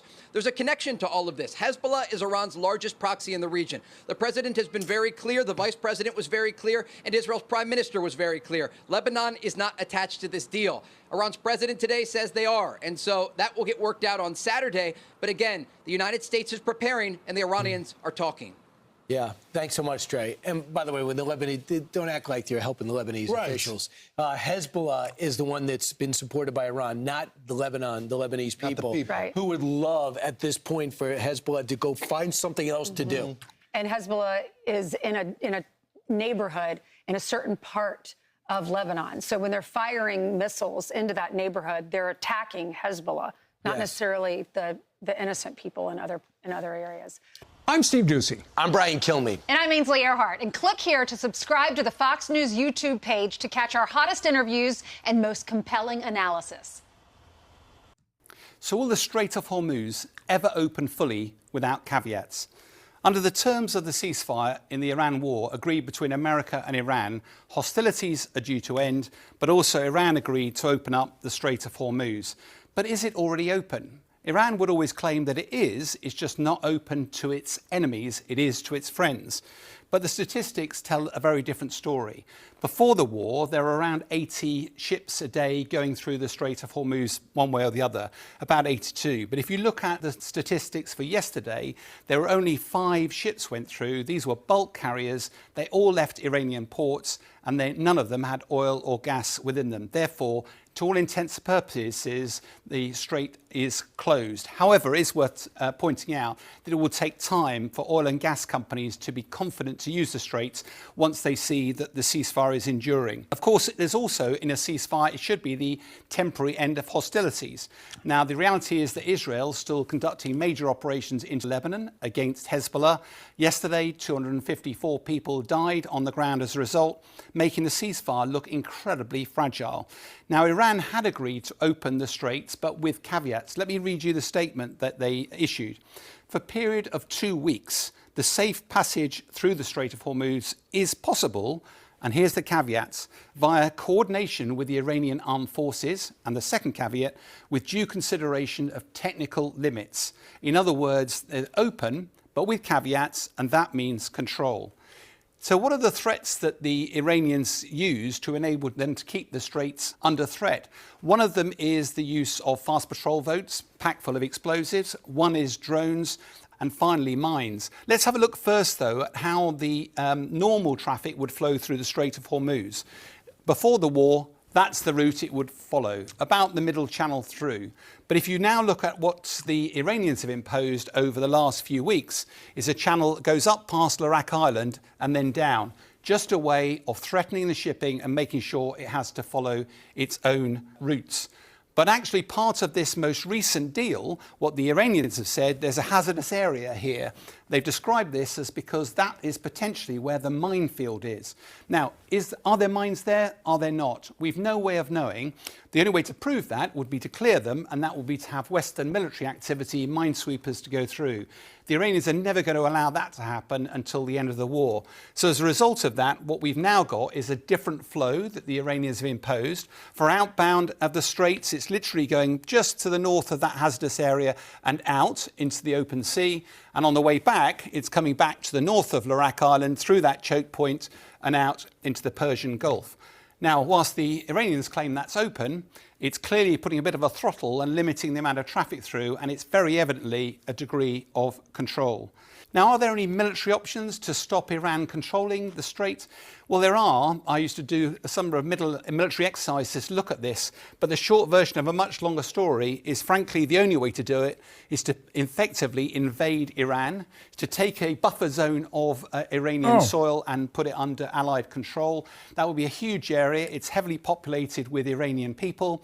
That would be a very high-risk operation, would need a lot of soldiers, and potentially they'd be very vulnerable.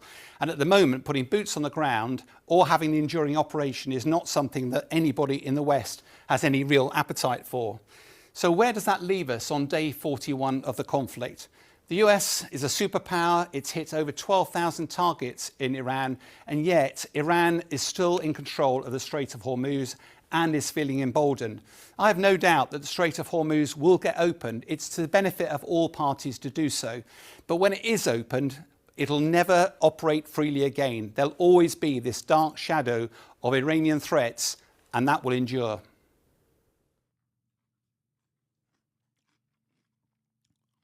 Bro, just תושבי הצפון היקרים, אני גאה בכם.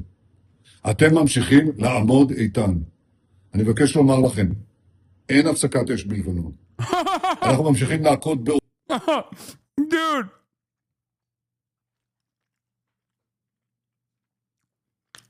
Awesome.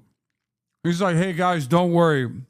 There's no ceasefire, please. I know you might have been worried that we're not killing children for one day.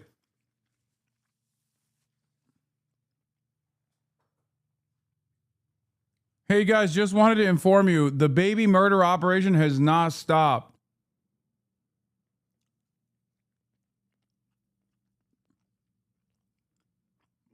What is this? Effie comes out pro-Hasan unprompted. In our closing statement, Effie mentions going on Hasan. It is because he speaks to young people. Every time you go to an indivisible rally, someone says, where are the young people? I'll tell you where they are. They're listening to streamers like Hasan Piker. We need to build bridges. Nice. Hell yeah. I don't know why I'm becoming a mainstay in some of these like left flank candidacies after showing a little bit of support.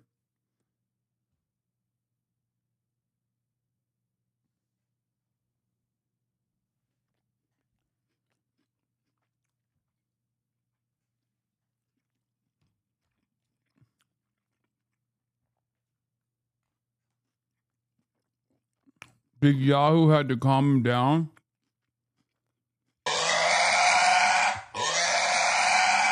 Lindsey Graham hearing the news about the ceasefire. It was Mamdani. They probably attribute some of his win to you. I know. It's dumb. Like, it's dumb. I'm not singularly responsible for Mamdani's victory. I'm not even that responsible for Mamdani's victory. If anything, it's my community that played a much larger role than just me. I'm just a person who happened to see a candidate with a lot of promise early on, and he aligned so perfectly with my community. You know?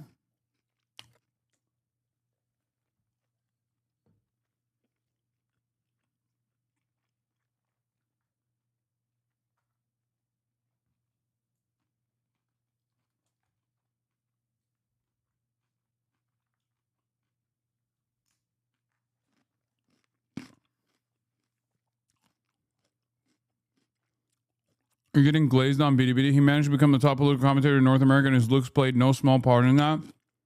Charm is rather a comprehensive thing. The main thing is having knowledge and substance. Looks are just a bonus.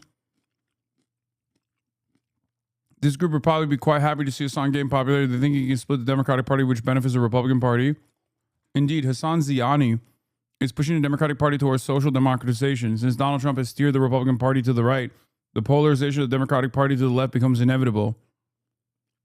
Right-wing media is actually seriously analyzing Hasan being only 172 centimeters. Why don't you just criticize him for dressing like Bean? How can you miss the right points to criticize? You can disagree with his views, but you have to admit he's handsome.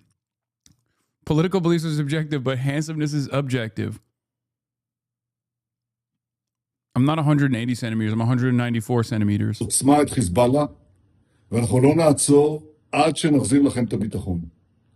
ההישגים הכבירים שלנו, גם באיראן וגם נגד ציר הרשע, הביאו לשינוי היסטורי במעמד של ישראל באזור. הם גם הביאו לשינוי לקשרים שלנו עם מדינות, קשרים שלא היו בעבר. לאחר פניות חוזרות ונשנות של ממשלת לבנון לפתוח איתנו במשא ומתן לשלום, אני הנחיתי אמש בקבינט לפתוח במשא ומתן ישיר עם לבנון כדי להשיג שני יעדים. אחד, פירוק חיזבאללה מנשקו, והשני, הסכם שלום היסטורי בר קיימא בין ישראל ללבנון. ישראל חזקה מאי פעם, איראן חלשה מאי פעם. אני כבר הבאתי 4 הסכמי שלום עם מדינות ערב, אני מתכוון להביא עוד. שלום אמיתי, שלום מתוך עוצמה. Lebanon, just across those. It's so funny that the entire world's like, Israel, please don't fuck the ceasefire up.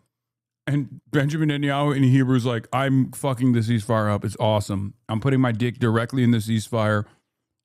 I'm nutting on Trump. I've nutted in his ass.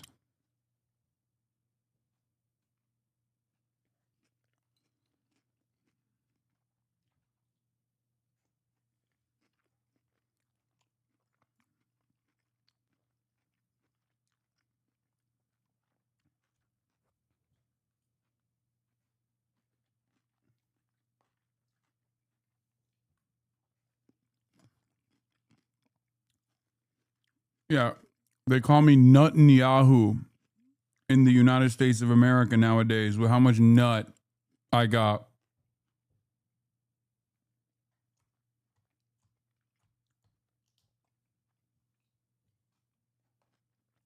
Hills. Hezbollah pushed way back from the border now, but as Israel keeps bombing them, they keep hitting back. Where do we go? Right now. We meet Shimon Cohen to the sound of a siren. Just be careful here. We're in Kiryat Shimona, very close to the Lebanese border, and sirens here are daily life. Yeah. It's very hard. Do you think the fight should continue? Against Hezbollah? Yes. Yes. Of course. Yes. Of course. But we want to finish the war there and to kill all the Hezbollah. Do you think the fight with Iran should keep going? Do you think this ceasefire is pointless? This is the big problem, the Iran. We must to kill the snake. So keep fighting Iran and Hezbollah. Of course. Come inside. Shelters in Kiryat Shimona can get busy.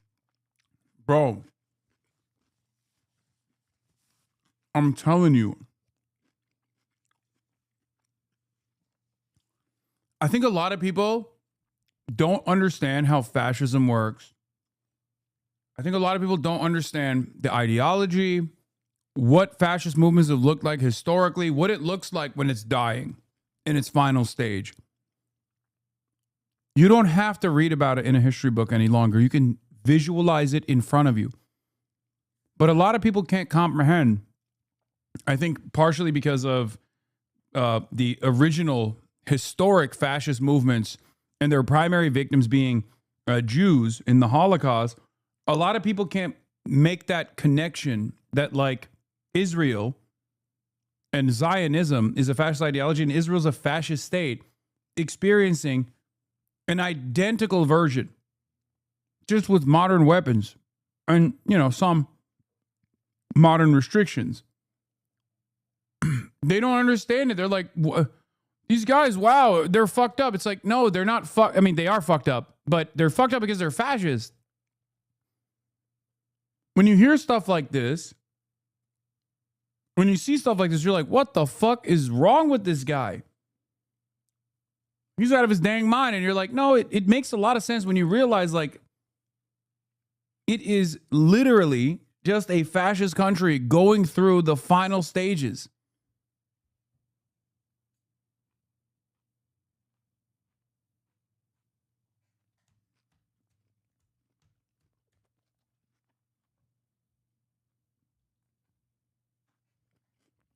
And it's stressful for the people who live here. You'll still stay up in Kiryat Shimona? I have no place to go. This place was evacuated after October the 7th, but as the Gaza war dragged on, returning people to the north became a key priority for Benjamin Netanyahu, not least because the evacuations were a symbol, really, of his inability to keep the people of Israel safe. And that's why he's making these kinds of statements now. Dear residents of the North, I am proud of you. You continue to stand strong. I want to tell you there is no ceasefire in Lebanon. We will continue to strike Hezbollah with great force. We will not stop until we restore your security. But this is an age-old story. Israel first invaded Lebanon in 1978, and it has still not managed to extinguish Hezbollah or the Palestinian militant groups before them, despite massive military force. Hezbollah didn't exist when Israel first invaded Lebanon. Hezbollah Hezbollah was created to defend Lebanon from the Israeli invasion.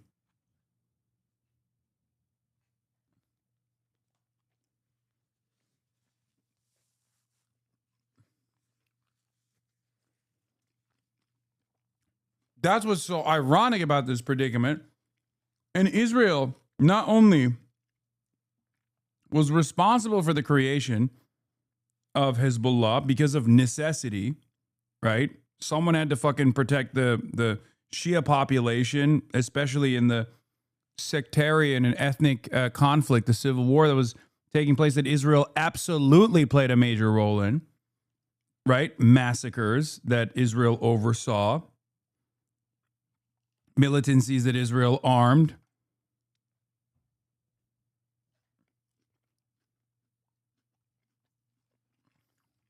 But since then, they've never been able to deal with it.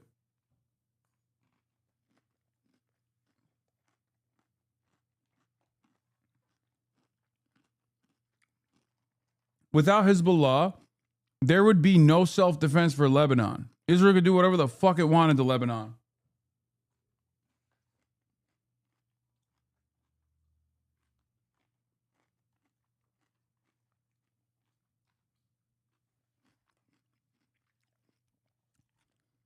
Hezbollah also would not exist without Israel anyway.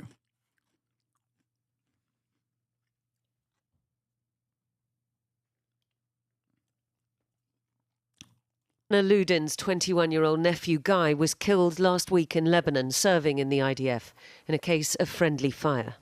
I would want our children to have hope that this situation will change, that we will live here in safety, that our right to live here will be something clear, and that we won't constantly have to fight. As a young woman, I went and buried friends who served in Lebanon. Now we have to bury our children. Mikhail Hadas Rubin's son is fighting in Lebanon, and her daughter is with the Israeli Air Force. The stated goal at the moment is to protect the northern communities. Would you prefer to see them evacuated again, rather than put your son at risk? No, they have to live there because that's part of Israel. The point is that you can't really put everything on the military's soldier. I mean, you send the military, you use force, but you have to use it as a leverage in order to get some strategic goals. You have to have a diplomatic horizon. You have to create allies. You have to do something on top of military action. Benjamin Netanyahu's vengeance in Lebanon, his determination to crush Hezbollah, could cost this region its fragile ceasefire with Iran. And my sense is that that would not be of particular concern to Israel's prime minister, because his war aims in Iran have not been met. Iran is still nuclear capable, even if that has been drastically reduced. It can still launch missiles around the region, and its proxies are down, but they are not completely out. So the announcement of direct talks between Israel and Lebanon, set to take place next week in Washington, is hugely significant. It may be enough to... What the fuck is Lebanon gonna do? They already tried to use the military, not against the Israeli invaders, mind you, but against Hezbollah, and the Lebanese military was like, no. What the fuck are you talking about? The government straight up. The Lebanese government is so unbelievably cucked that they tried to get the Lebanese military, with how little capabilities they have to begin with, to fight against Hezbollah.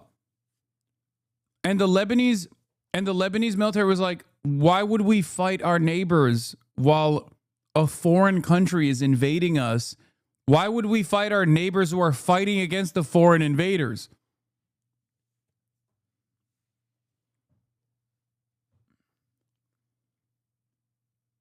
Also, Israel literally killed 4 Lebanese soldiers in yesterday's attacks. Why the fuck would they agree to that?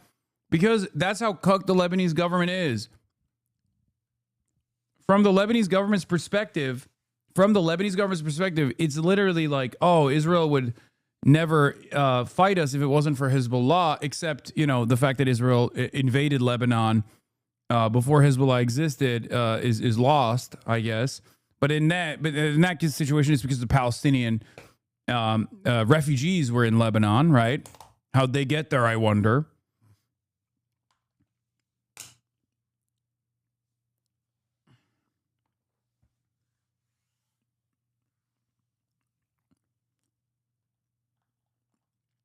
They love blaming everyone but Israel.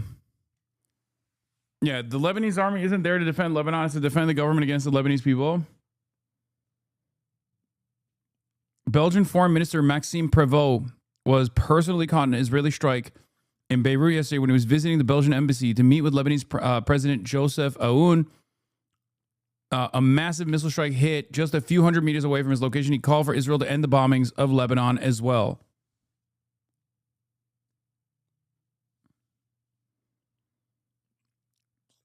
Is the Lebanese government hopelessly naive or just compromised? What do you mean every government in the region is compromised? Otherwise, they wouldn't be in government.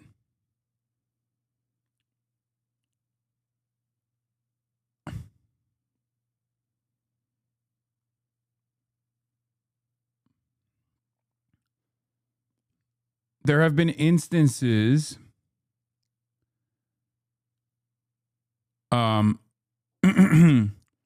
there have been instances where there have been anti-Israel governments in the region, like in Egypt, for example, and they get couped.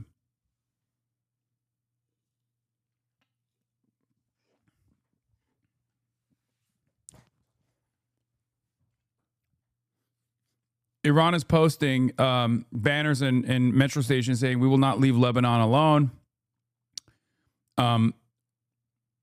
Part of the reason for why they're posting this stuff is because, like, there was already suspicion in the aftermath of October 7 that, like, Iran had kind of left behind their proxies or their axis of resistance. I don't want to call them proxies because, like at the end of the day, these guys are Shia, but they're not. They obviously operate separately from Iran. They have their own goals. They have their own. Ambitions. They're just an allied force in the. They're an allied force in the region, and definitely a part of the axis of resistance against Israel and America.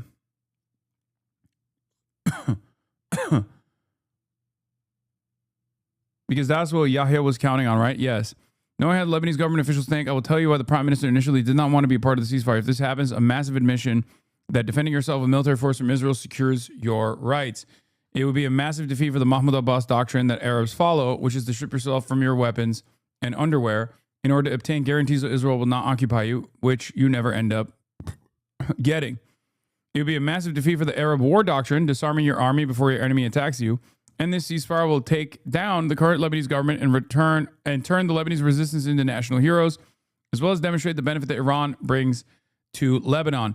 It will be a massive defeat for the American political current in Lebanon that is being represented by several political parties. To avoid all that, the Lebanese government is rushing to have direct talks with Israel in order to give it whatever it wants from the Lebanese government, as long as they are able to maintain their seats in Mahmoud Abbas' war and sovereignty doctrine. I mean, it's aggressive, but yes. This is the answer to your question, chatter, who asked,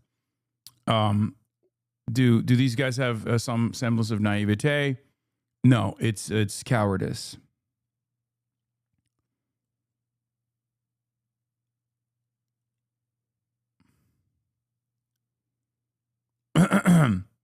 Craig Murray said the current government in Lebanon is thinking about giving Israel territories. Oh my God. That's fucking insane.